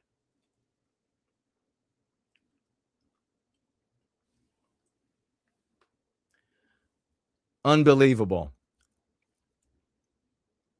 He says the only white positive comment was a black lady who said, quote, that baby should love her own skin. Now, that's obviously a good black person. And every good person, irrespective of their background, is welcome to join us to combat the evil of this age. God bless that black woman for standing up against the poison of anti-whiteism. When everything can go well for her as an anti-white. She decided to do the right thing. So God bless that black woman for standing up. God dang, that's sickness. I wish we weren't in such a hurry here. I might come back to that. Think of the injury to these white girls, these families that will never be, hating the babies of their own kind. You can't fathom. You can't fathom. My mind, it keeps wanting to do it. And we gotta keep moving. You can't fathom. You can't count the ways of the injury there. You can't measure how deep the scars, these lesions are on the body, mind, and soul of white little girls that are behaving this way. Sickening. Absolutely sickening. Thank you for letting me know about that. Stumbling. We have also the comment here by Pagan Atheist, who had gifted, says, do you have any concerns over digital safety and privacy in the post-AI anti-white digital age? I fear people may not be aware of the new dangers we face. Any advice? The advice is, I gave some of that earlier. I hope you were here. That applied to your question. You've got to be white positive. If the day ever comes when anti-whites can persecute us for being white positive, can jail us, can on large scale inflict the injury that you see today, even a fraction of it, it'll be over for the white race. So the reason for that is that as long as they continue to propagandize, that means that we hold all the cards. We have a long time to recapture our destiny, but it's not going to take a long time with the Go Free dialogic. So be white positive in all of your thinking, speaking, and acting sincerely. Always consider that a judge or jury or grand jury is going to be reading the transcript, listening to the audio, whatever it might be. Be white positive in all ways. And you see what's happening right here. You're going to have the vast majority of white people who are going to side with you, who are not going to want to persecute you, who are not going to go along with it. And you're going to have good non-white people like this black lady that Stumbling was talking about, that's going to side with you when you're white positive. But you'll have that black lady, everybody else, all of the white tens of millions rejecting you and being okay with your victimization if you are anti-non-white. So whether it's AI and bottom line is, even before the AI of today or the AI of yesterday or the AI tomorrow, if you are on an app on any of your devices, the government knows who you are. There's no anonymity. All of these apps that purport to be able to have conversations in private, the government's in there. The government is in there, period. Don't think otherwise. It's a fool's errand. So the AI can provide what more? Right? So they're there, they know who you are. Make sure, and if you were, we have plenty of people who have been redeemed, and that's what we do here. We redeem our brothers and sisters from anti-whiteism in its various forms. And that might mean that you ended up playing the villain in the anti-white narrative. But at some point, you came to white positivity. You came to Go Free, and you realized, my God, that me before this was not who I am in my heart. Make posts about that. Talk about your transformation. Give your testimonial of going with Go Free and white positivity and leaving the white negativity and the anti-non-white sentiment behind. Make those posts that you had a true transformation and that will be your defense forevermore. Thank you very much. That's a very important question, and I appreciate you asking it, brother. And thank you for the financial gift. Let's see. We had... Did I read? Yes, I already read Land of the Fake Home of the Gay over there. Comment. And I got the comments here. Yep, I got everybody's comment there. Remember, tag me on YouTube. And a big thank you to those who are sharing the stream and this gathering for white well-being. No White Guilt Germany, Anti-Vilification League are two that I saw. But anybody else who's doing it, big Promethean salutes to you. It's one of the most epic swashing things you can ever do. All right. Let us continue to our mailbag. Are you ready for the mailbag? Stumbling says, it made me put the two together. Maybe that girl at the lake also hated her dolls. Absolute genius. It's exactly what was said. I guess it was by Joe. Was it Joe? About Cool Papa J Magic. We learn from everybody. I learned from you all. That's a magnificent point. It did. You put the two together because they are together. Because that little girl, or that woman now, whatever her age, young woman at the lake, was the little girl hating the white dolls. And now she's making amends by white flighting into this white erasure. She's not white. She's going to date and she's going to marry non-whites and she's going to produce non-white children. You are 100% right. Man, very astute of you. Well done. Big salutes. Sean says, good to see you, Sean. He says, no white guilt, man. You nailed it. Always imagine that you are in front of a judge. Yes, exactly. Oh, I guess the cop, the federal agent on the stream, the Fed operation, I guess somehow he's telling you how to protect yourselves because it's reverse psychology somehow. R-Man says, I sent my donation a little late because of some app issues, but it's sent for white positivity. Did I already read it? Tag me. If I didn't, let me know. Oh, here you have another Juiceburg loser. And how much is it we are paying you? Get a job as a roofer. You know, I explain this very simple, but I can't talk in construction paper and crayons. So you're never going to be able to get it. Do you understand? You're probably not even white. And you just want everybody to hate Jews. You can keep centering them even though the SPLC is paying for your strategy. SPLC pays for your strategy. Never forget it. And I will never let you forget it. This community will never let you forget it. We will never let you forget it. The SPLC is paying for that strategy. Chatterstan tags me. If anti-non-white animus was the way to go, then Democrat Party wouldn't be where it is today.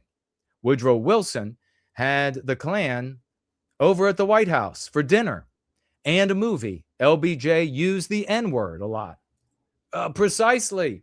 Fantastically put. Thank you. Yes. Thank you for adding that and tagging me so I could throw it into the conversation. Chatterstan. Linda Hunter is here. Recon is here. Thank you all the champions for celebrating. We know the best celebrator of all time is Ivan Zahababul. So we all have to aspire to be like that hero. He makes music. He's endlessly swashing. He celebrates his head off. What a champ. JK160 is in the house. Westman is here.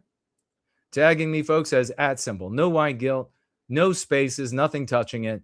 So it will light up for me, and I will have an opportunity to read what you have to say. Potentially. The trolls are out tonight. The trolls are out tonight. I should not try to sing after all I was yelling. I don't know if you could really tell. But I know the neighbors must be like, what in the hell?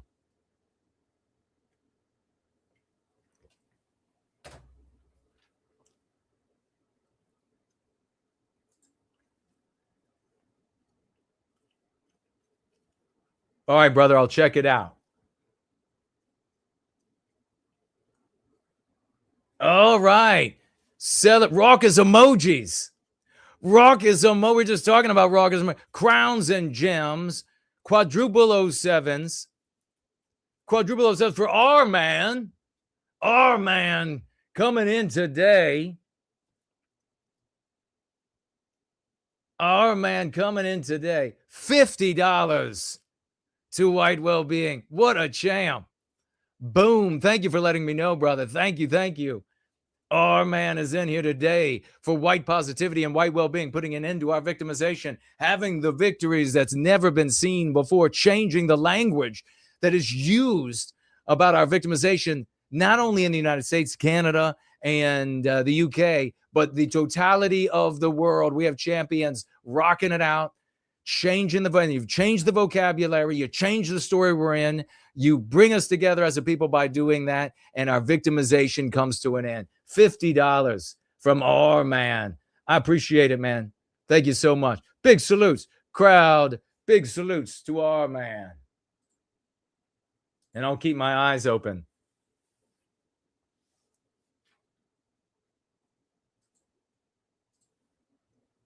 All right. We have in the mailbag, I don't have a envelope to snap because it's a box.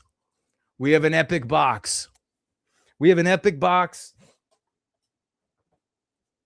And this is from a totally epic guy.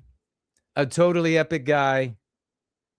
John LaLanne, the world-renowned surfer, son of Jack LaLanne, the godfather of physical fitness.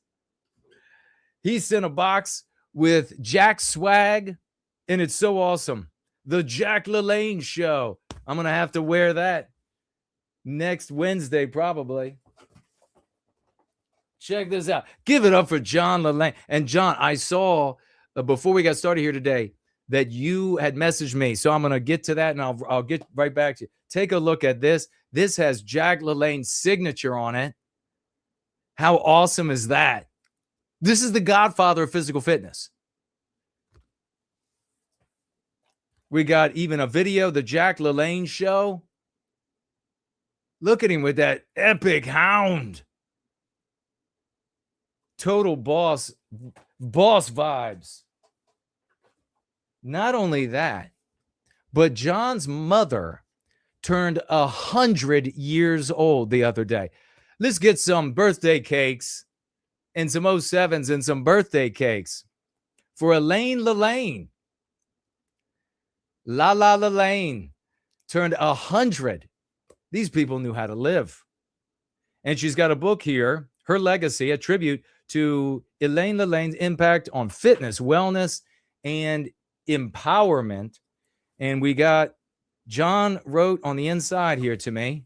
He said, Jason, mom's story of success, attitude, and mindset can be applied by everyone. When I had to speak to and he references a certain crowd of people, he said, I spoke about personal development and the importance of it. You have to hear that story, LOL. I can't wait to hear it, man. I bet it's wild. He said, it should have appeared on the mainstream news. Here's to Europe and the West, John LaLanne, ladies and gentlemen. Totally awesome. Thank you so much. And we're not even done. He sent this beautiful little medallion celebrating his mother's 100th birthday. Totally. She looks in splendid health. 100. I love it. How fantastic. And we got 3 t-shirts of Jack swag. The Jack LaLanne show. It says on the back there, and we've got basic training. Look at that. Totally awesome. And one more t-shirt. The Jack LaLanne Show. Jack swag.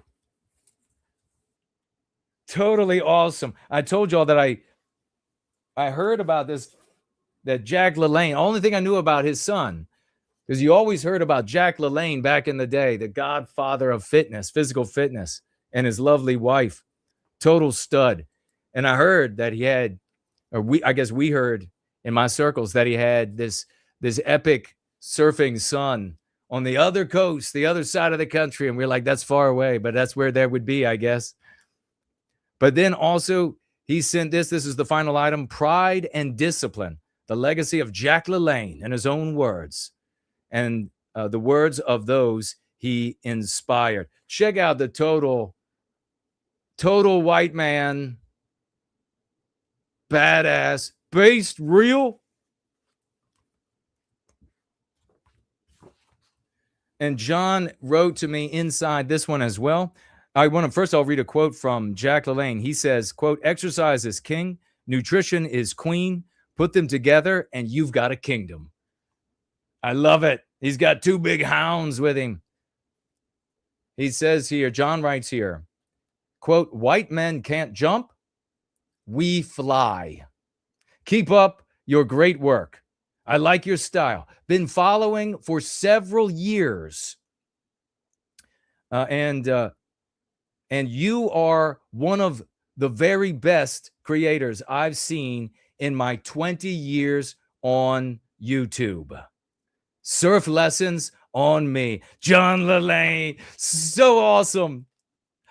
So awesome, man. God bless you. Thank you for that. We don't have to have an audience. I mean, even a giant audience of a bunch of nobodies, a bunch of basement dwellers, a bunch of basement fungus. That's the fungus among us. We don't need that. We need doers. We need champions. That's what we need. We need accomplished heroes, creators, law enforcement, military. We're the good guys. God bless John LaLanne. Surfing, I don't even know. I never surfed, my friend. I would give it a go. I would definitely give it a go to be able to get out in the ocean with a surfing legend that I know nothing about surfing. I would definitely give it a go. I rode skateboards, but are you okay with goofy footing? Because I ride with the right foot forward. Maybe that'll make it easy because we can look at each other while you're teaching me. Totally awesome. John LaLanne. Big salutes to this hero, man. Big salute. In fact, that we should give that a bit of music. Let's listen. They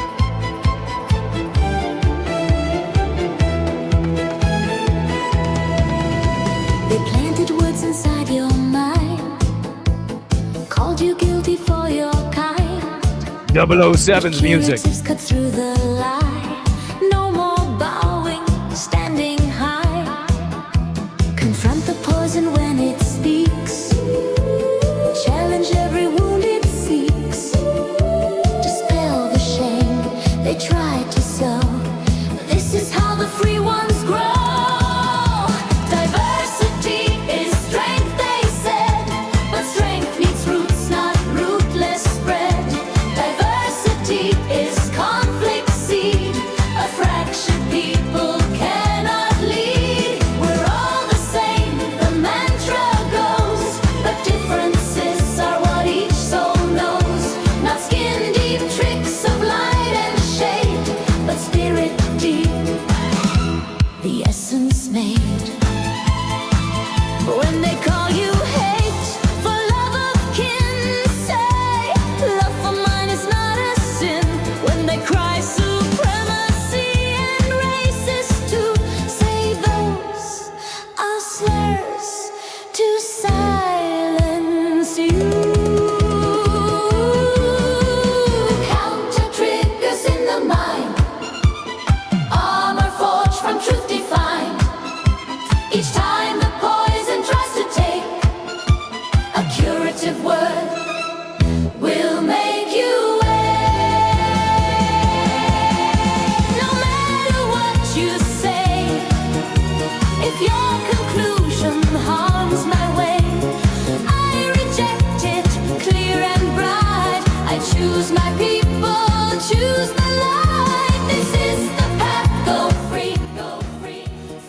right, we have the Westman magazine coming up as our Go Free lesson of the day.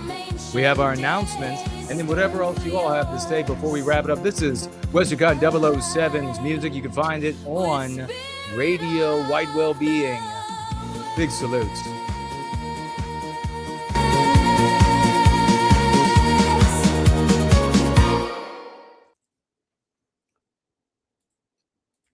Totally awesome. I love it. Make sure you tag me. Announcements today. I am going to be on with Joseph Ford Cotto, Dr. Joseph Ford Cotto, Tuesday at 9 p.m. Eastern Standard Time over on his platforms. You want to check that out. I think it's the easiest place to find it will be on X. I'll be retweeting and letting everybody know where to find me and the great Cotto and our conversation that we're going to be having. Bit about Virginia and whatever else. I think probably something about this assassination as well. Looking forward to that conversation with that great gentleman. Winged Productions over here on Odyssey tags me, says we should mail several copies of Go Free to the White House. Think it would put us on a list? Wouldn't put us on a list, but I think going that kind of avenue is going to be arriving with hordes of other books, and it's likely just to be overlooked. So there'll be no list. I would imagine they would take a look at it to make sure it isn't threatening, and but the odds that it would make it to Trump or anyone in the administration by that avenue, pretty thin compared to some others. I mean, maybe Bovino ends up with Go Free, and he could hand it directly to Trump, right? Who knows? But that's good. I appreciate you thinking about how we can swash on the White House and the administration, get them using more of the lexicon and providing some real protection for Western kind and therefore America and all the good people that live in America. He also shares that Obama just commented to the press about the shooter, quote, "We don't yet have the details about the motives." Of course. What a surprise, right? D Live, Bayonet. Great to see Bayonet. Bayonet donating over there some lemons. 1, 2, 3, 4, 5, 6 lemons. And Bayonet gave a like to the stream. Whoa, more. 6, 7, 8, 9, 10, 11, 12, 13, 14, 15, 16 lemons. Bayonet, thank you, brother. Thank you, brother. Giving a big shout out and liking the stream over there on D Live. I appreciate you. Thank you so very much. Lit up the live chat over there with the cryptocurrency. Thank you, man. Good to see you. Cool name. I remember when I was a young child, when I was a little boy, and found out about what bayonets were. I saw this big ass knife, and I was like, "Look at that weird knife." And my dad said, "That's not a knife; it's a bayonet." And I was like, "Well, what kind of knife is a bayonet?" He said, "It goes on the front of your gun." And I said, "Well, why would you even need that?" "Because you run it into somebody's guts." It's like, that's the coolest thing I've heard in my young life. Bayonets and all different types of bayonets. See, I like that diversity of bayonets.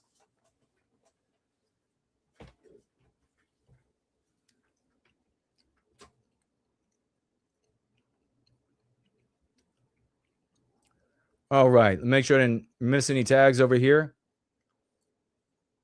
Jig asking, is D-Live still a thing? At least until the end of the month, I understand. That's on Premium Rumble. And then they're shuttering, they're closing their doors. Make sure you tag me as @ no white guilt, @ no white guilt. There is the Westman, and this is magazine. The link to the Westman magazine is in the description on YouTube. You need to rappel into the description. There's a block of links near the very top of the description. You go toward the bottom of that block of links, and you will find One of them says the Westman magazine within the URL. You click on that and that will bring you to this site, and you will be able to enjoy this magnificent creation by Rochelle Merle. What a magnificent woman. What a fantastic thing this magazine is. This was situational leadership. She saw the need for a beautiful magazine like this. She created it, and she reached out to different people in the community, and they provided. And there's so much that's magnificent in the Westman magazine, just really inimitable. Today, I think we were going to scroll down. As you can see, got a table of contents here. There is splendid, awesome art throughout the totality of the magazine. There are recipes in it. There are there's a maze made by a beautiful maze made by a little boy, and a little cartoon, joyful little cartoon made by a young lady, and articles and tributes. Hero of the Month, which is what we're going to be headed to next. Knighted, our protectors and defenders. The Shade Tree, Moment of Silence. As you can see here, you got posts by the Great Southern Bloom. This is really a way for the community to come to know each other and appreciate each other and contribute. And so we have big thanks, big salutes to Rochelle and everybody participating. Our hero of the month, if you remember, Heather McDonald, decided to pick up anti-whiteism. And she's not just some nobody. She's a fellow at the Manhattan Institute and world-renowned a socio-political thinker, respected. And she picked up anti-whiteism. She says anti-Westernism, quote, anti-Westernism and anti-whiteism are identical, close quote. She said, I would say that there is a denigration within universities and within individuals, as you know very well, Freddie. You've been articulating this. It is a hatred for the entirety of Western civilization. She just got done telling you. Anti-Western is anti-whiteism. She says Trump has come very close and may have to saying, yes, in fact, it's white people who are the targets of discrimination today. And I would like to see that Trump, speaking to anti-whiteism, go further. I mean, you gotta thank Rochelle for this. You got to thank Heather McDonald, just stupendous. Says here, she's written, obviously, many books. This is more of her interview with Freddie Gray, who also used anti-white in their conversation. And we've been swashing on him. Let's come down here. Let's see what else she has to say. She says, but let's be honest. Jews per se in hiring are not discriminated against the way they were 70 years ago. They're not being promoted because they're seen as, quote, not clubbable in the WASP community country club in Greenwich, Connecticut. If they, Jews, are not getting hired or promoted, it's not because they're Jewish. It's because they look white and they're male. I mean, it couldn't be more perfect. It couldn't be a more spectacular, peerless, inimitable victory to have Heather McDonald thinking and saying these things, picking up these concepts. And of course, I jumped on a call that she was on very briefly, and I got to thank her for all of this. This is several months back. She says here, what ails the universities is not anti-Semitism, it's anti-whiteism. What a triumph this is. Let's quickly, and we'll come back to looking at more. We got memes made by our meme mavens throughout Westman magazine. And what a great name that is, huh? Look at this. Knights of the White Table. I love it. And this is discussing here the enormous victory by Homeless Bear in corporate America. If you all don't remember that, you need to get over there, get the Westman magazine, download the PDF, and you'll be able to read about the colossal victory of every time I share the story of Homeless Bear and getting this anonymous document where he could give his criticisms and his feedback about this anti-white class obedience training that he had to go through. He wrote his name on it. He gave his phone number. You could not do that with anything else. You dare not even do that with conservative opinions. If you are in many companies and you share your conservative sentiment publicly, it can undermine your career, can undermine your work. Homeless Bear, using the Go Free dialogic, got the exact opposite response. And you'll have to read about it here to be inspired and to know how to imitate and emulate his great success. And remember, everything that we're doing here is replicable and scalable. If Homeless Bear could do it, you could do it. Article here about the great shade tree. So you can find out to participate there. Don't forget that Monday at 8:30 p.m. Eastern Standard Time is Seeds of the Shade Tree. That's tomorrow on X with Justin and Robert. You want to be there and enjoy it. Do not forget, write it down, make it an alarm in your phone. And then on Thursday at 6 p.m. Eastern Standard Time, West Coast Shade with the great Dallas Malloy. Make that an alarm as well. Here is a moment of silence about the Charlie Kirk assassination. Zarutska's story here. This is memorial to Austin Metcalf. This is what, our community needs this. Our beautiful biospirit. Look at this, is wonderful. And then you got look at these magnificent images and our memes. There is articles in here about the information at School of the West with the great Brant Danger. Then you got this, fun for the whole family. This is Leslie the Arsonist. And this is written by 16-year-old young lady calling herself Western Rose. And this is a wonderful, we'll have to save it for another time for me to read. It's a hilarious little cartoon about a Dennis the Menace kind of a little boy. And then you got this maze here, this fantastic maze that if you have sons or daughters, they'd be interested in this. You got a S for start, F for finish. And this is made by Rob Roy, age 14. Did a splendid job here. Look at that.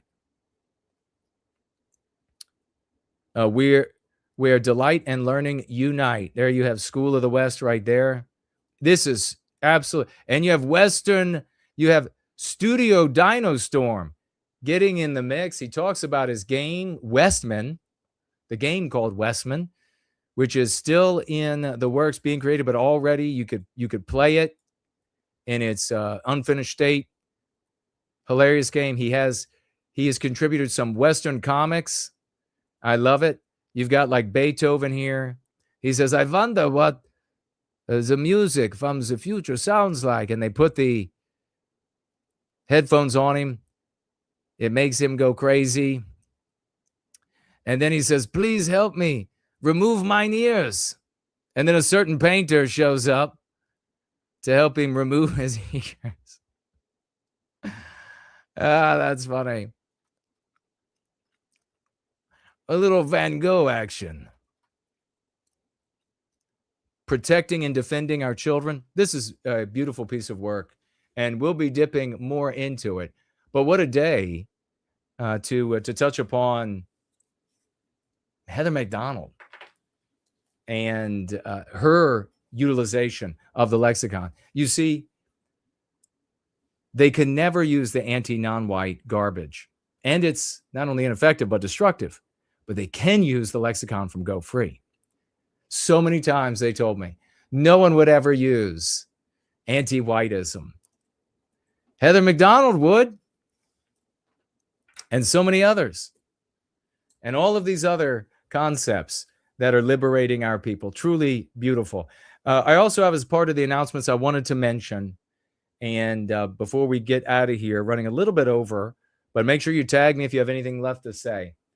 If you have expressed that you do not like music that is created with the tools available from artificial intelligence, and you have shared that, you never have to share it again. We have people in this community. We have people who are real musicians. We have people who are musicians and utilize some of those tools. And we have music creators that utilize those tools. And they are making epic music for our people. Radio White Wellbeing could not be cooler. You turn that on and you're going to have all of what I just said, a whole spectrum. And it's beyond foolhardy to reject any technology available to us. We need to utilize everything available to reach our goal of white well-being. And some people I see, not so much here, but I see elsewhere, people have like this, they've developed like this weird personal, they always feel like they have to give their opinion about not liking music that's created in part or in whole with artificial intelligence. And it's just enough. Like if you've shared that, okay, this is white well-being music. So the only sane thing really is to embrace it. It doesn't matter where it comes from. And we can have our personal, like, I would rather not have there to be a tool that could take all the hard work and time that people contribute in their artistic pursuits and create it as AI can do. I would rather not, but that's the world. That's where we are. So there's no use in being a Luddite, putting your head in the sand.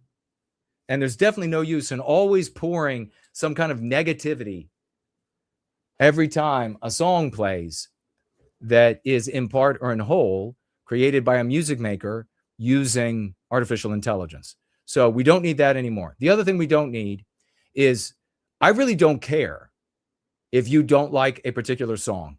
Shut up. If it's a white positive song and we're playing it, then it's something that is serving our well-being. Other people are going to like that genre. Maybe you don't. So what? You don't need to share that. You don't need to, every time you hear a song on our gatherings or elsewhere, you don't need to always say, oh, I don't like this one. Oh, I don't like that. Good for you. There are other white people who will. Why would you pour some negativity into that moment? Not only that, but these people who are full-fledged musicians using AI tools, or music creators using AI tools, none of them are being paid. We are relying on their charity. We're relying on their love. You can be told that your product sucks if you're being paid for a living. I mean, for God's sakes, across Mordor and the Potomac, there are endless people who work for the government that are told what they do is awful, and none of them care because they're still going to get their paychecks. They're still going to have their retirement. They don't care what you think. But you undermine the desire to make music or any kind of art for our people. If when these people, they give their shot and they're making something which they should be loved on for, even if it's not your particular thing. If you instead, you're saying, well, this sucks. They're reading that. They're reading that. So, I mean, like, what is it? How can that even be a conclusion? It just makes no sense. So keep it to yourself. If you don't like the music, keep it to yourself. I'm never going to play anything on these streams, never have, that is god awful, that is wretched. And I have a wide palette for music. I can enjoy a lot of different musics. But I never have played and never will play anything that's god awful. And trust me, there have been people, especially years back, that sent things that I thank them just beyond measure for the time they spent writing the song and singing the song and playing the song. But it just wasn't for our environment. It just was not something that was, they needed a lot more time practicing and a lot more time honing their craft. And so I thank them and let them know that, hey, you produce something that's a little bit more of the vein that we play here, a little bit more of the standard that we play, then it will absolutely play. So I don't play anything that's wretched. I don't play anything that's awful. So let's make sure that our artists of various stripes and tools are thanked, even if you don't like the genre or the particular piece of music. It really doesn't take a genius. So I personally say to everyone creating music and art, otherwise, the images, the memes, everything, absolutely boundless gratitude. All of it is magnificent. All of it is reaching our brothers and sisters of all of our multifarious stripes and interests. So from me to you, thank you deeply. So if you all have anything to say in the closing minutes, let me know. And I will let me know with a tag and I will speak to it. This makes sense that we're going over a little bit today with another assassination attempt of Donald Trump.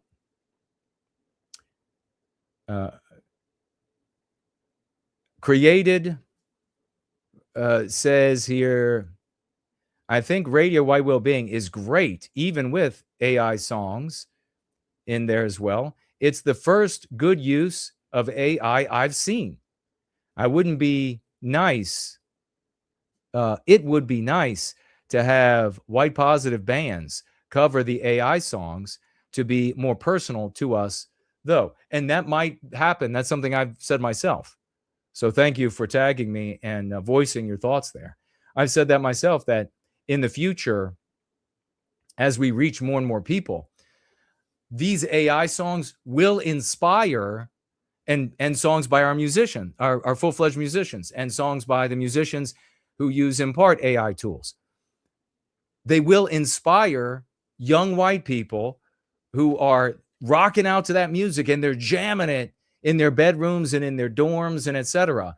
Will inspire them to create actual white positive music or make covers of these songs themselves. 100% that will happen. They need to hear when they show up, the music is awesome. That's what they need to hear when they show up. The music is awesome. You're going to love it. So without question, thank you for saying that. All right, no comments over here. No new comments there or there. Sean says, thank you for another amazing live stream. And thank you to all the heroes and heroines who make this happen. Amen to you, brother. Big salutes. Thank you for that. It's been a glorious gathering this Sunday. We will be gathering again. I already told you about the shade trees that are coming up this week. We will be gathering again on Wednesday, 7 p.m. Eastern Standard Time for our roll-in gathering. And that's about an hour to two. And then we have the Rebel Roundtable on X right after that you don't want to miss. And that goes for about an hour to two. You can listen or you can grab the mic and share your thoughts and learn. Biospirit of the West calling it out exactly what I was just talking, calling out better than I did, and saying it's support shaming, nasty stuff. Exactly.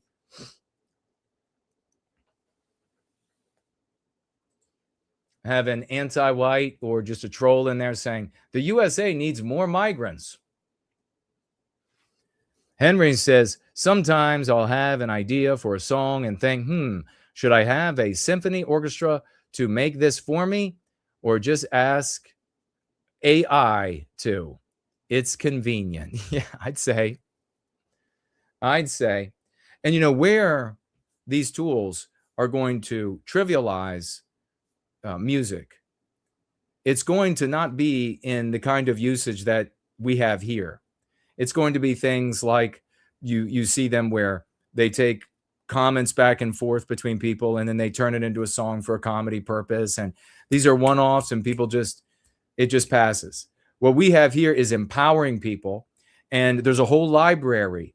There's a whole community here. There's literature here. There are books here. There are magazines here. There's a school here. There's everything you could need. So they're coming into and being enveloped by a community in toto. So you don't have that same phenomenon that you have with AI created music outside of this community. Not only that, but nothing will ever replace live musicians, no matter how popular. In fact, musicians playing music live and singing with less assistance, singing and playing with less assistance rather than more, will become increasingly valuable. So I know there's like a moment in time now where a lot of people are freaking out, but those people will become more valuable moving forward, not less. Winged Productions is over here. Good to see you, brother. Stumbling says, can't believe we got Gad Sad saying anti-whiteism. That feels like turning a corner. Yeah, it does. Yeah, that's pretty remarkable, isn't it? Yes, Cash in Patel. First, last. I got him a couple times.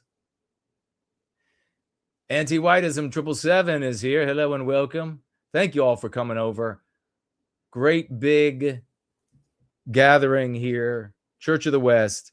What made you want to get out of the military? I got in 2022 for anti-whiteism.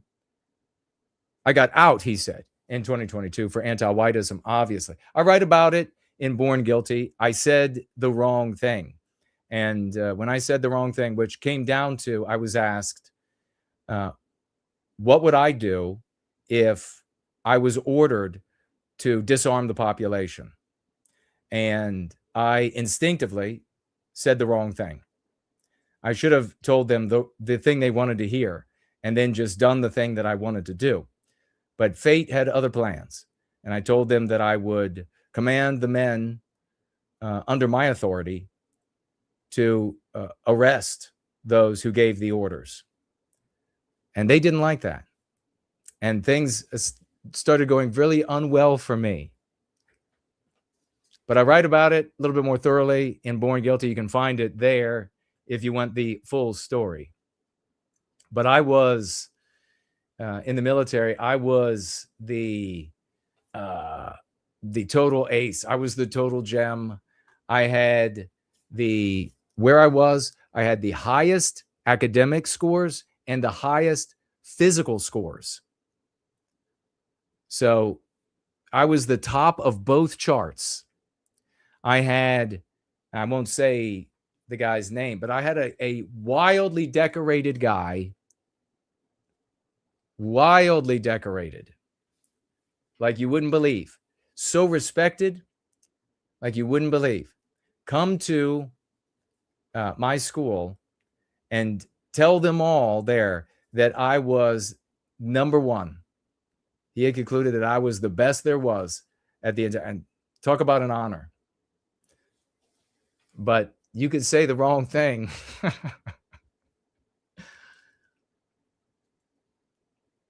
Anti-whiteism 777 says, what's the status of I Hypocrite? I don't know. Did something happen to him? Does anybody know?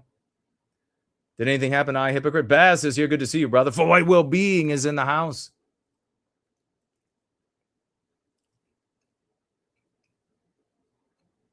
Tag me if you know. Mate is here.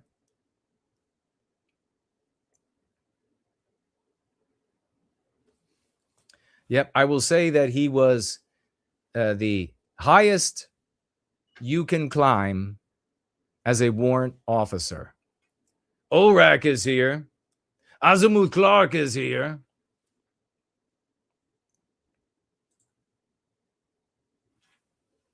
I even had an award created for me.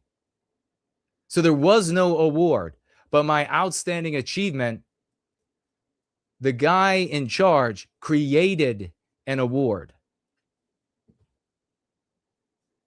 It's just, you can't even, the injustice of anti-whiteism in the military.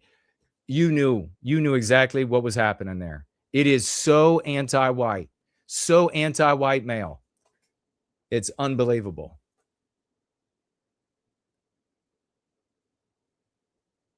Julian says, these anti-non-whites feed into the fear-mongering pushed by anti-whites. They just can't stop taking the bait. Precisely. Even when SPLC is paying for it. That's how dumb they are.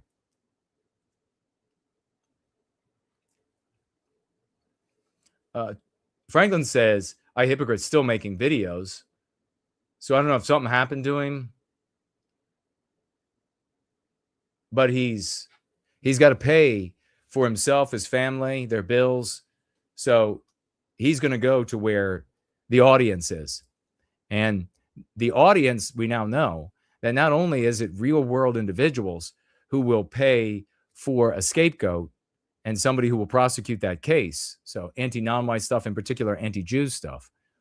But there's also nefarious actors with agendas, SPLCs, that are not funding the old style way anymore. Now you can fund a content creator by way of small donations through many, many, many different real looking accounts. They don't have to do like the SPLC was doing. That was the dumbest way possible that they could do it. It's reminiscent of athletes using steroids that are detectable. And then when designer steroids and HGH has been available forever, but they've come to rely on a steroid that they started taking, or several, in their younger years. And the steroid means fame, money, girls, etc. So they're not changing, even though they could get caught. And then they end up, some of them obviously, getting caught. It's the same sort of thing. That was the way they'd been doing business for a long time, funneling money out to shell companies, then to another, from those shell companies to other shell companies, then to gift cards. And that's how these banks saw this happening and said, something's not right. But fortunately, the banks did not know what was not right. If they would have known that it was anti-whiteism and that they were achieving anti-white outcomes, the banks probably would have said, sweep that under the rug. But the banks didn't know that. They just saw the activity and turned it over to the FBI. Amber's mommy is here. Hello and welcome. First time in live chat, and will definitely be back. Good night from Southern California. Well, welcome to the live chat. Good to see you. Thank you for being here. And take good care of Amber. Cool Papa J Magic. The coolest of papas with J Magic in the house. Yeah, I loved the military. I loved how onerous it was. I loved how burdensome it was. I loved how, where I was, masculine. I loved how brutal it was. I loved how hard it was. Like all the things that general society wants none of, that's what I loved about it. I loved all of it. So it was a great, I mean, you could read about it in Boring, but I mean, I loved all that was painful and challenging and required courage. Fate saw a different direction. One of my buddies who refused a no-shave chit by an HM1 hospital corpsman first class for the reason, quote, because you're white. So one of his buddies was refused. Yes. You'll know then that a lot of non-white guys, in particular blacks, they got this waiver, so they wouldn't have to shave every day.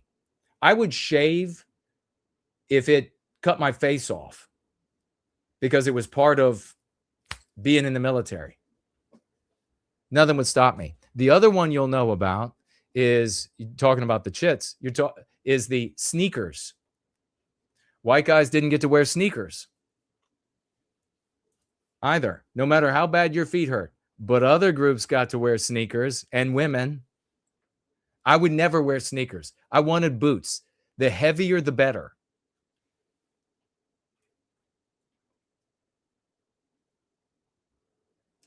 He says, I really wish we had Go Free.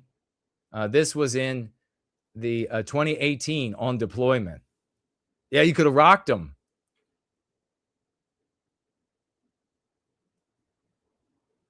Thunder from London down under is with us. Great to see you, champ. Shannon Oliver is with us. Wow. The Force is with us. All right, looks like I did not miss anybody over here, and I think that probably means I didn't miss anybody here. Yep. What an epic gathering we've had. Be there tomorrow, 8:30 p.m. for the Seeds of the Shade Tree on X. Wednesday, 7 p.m. Eastern Standard Time, all the Eastern Standard Time. And then Thursday, 6 p.m. for West Coast Shade. You don't want to miss any of that. And we're going to keep winning. What a week this was. Let this absolutely fill you with pride and energy to continue dominating for white well-being. You know, when you got good friends out in the world, take a look at that. That is Rico Suave. Take a look at that. When you got good friends in the world, you got smart people, you got doers, you got winners, you got champions. You don't need hordes and hordes of folks. You end up with hordes and hordes of folks in these other circles, and they don't get shit done. They're not a community. They're just isolated individual losers who are wasting their life away. The very same folks that we need to get to and save as many that want to be saved, redeem as many as want to be redeemed.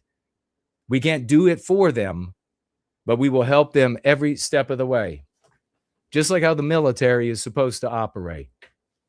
On that note,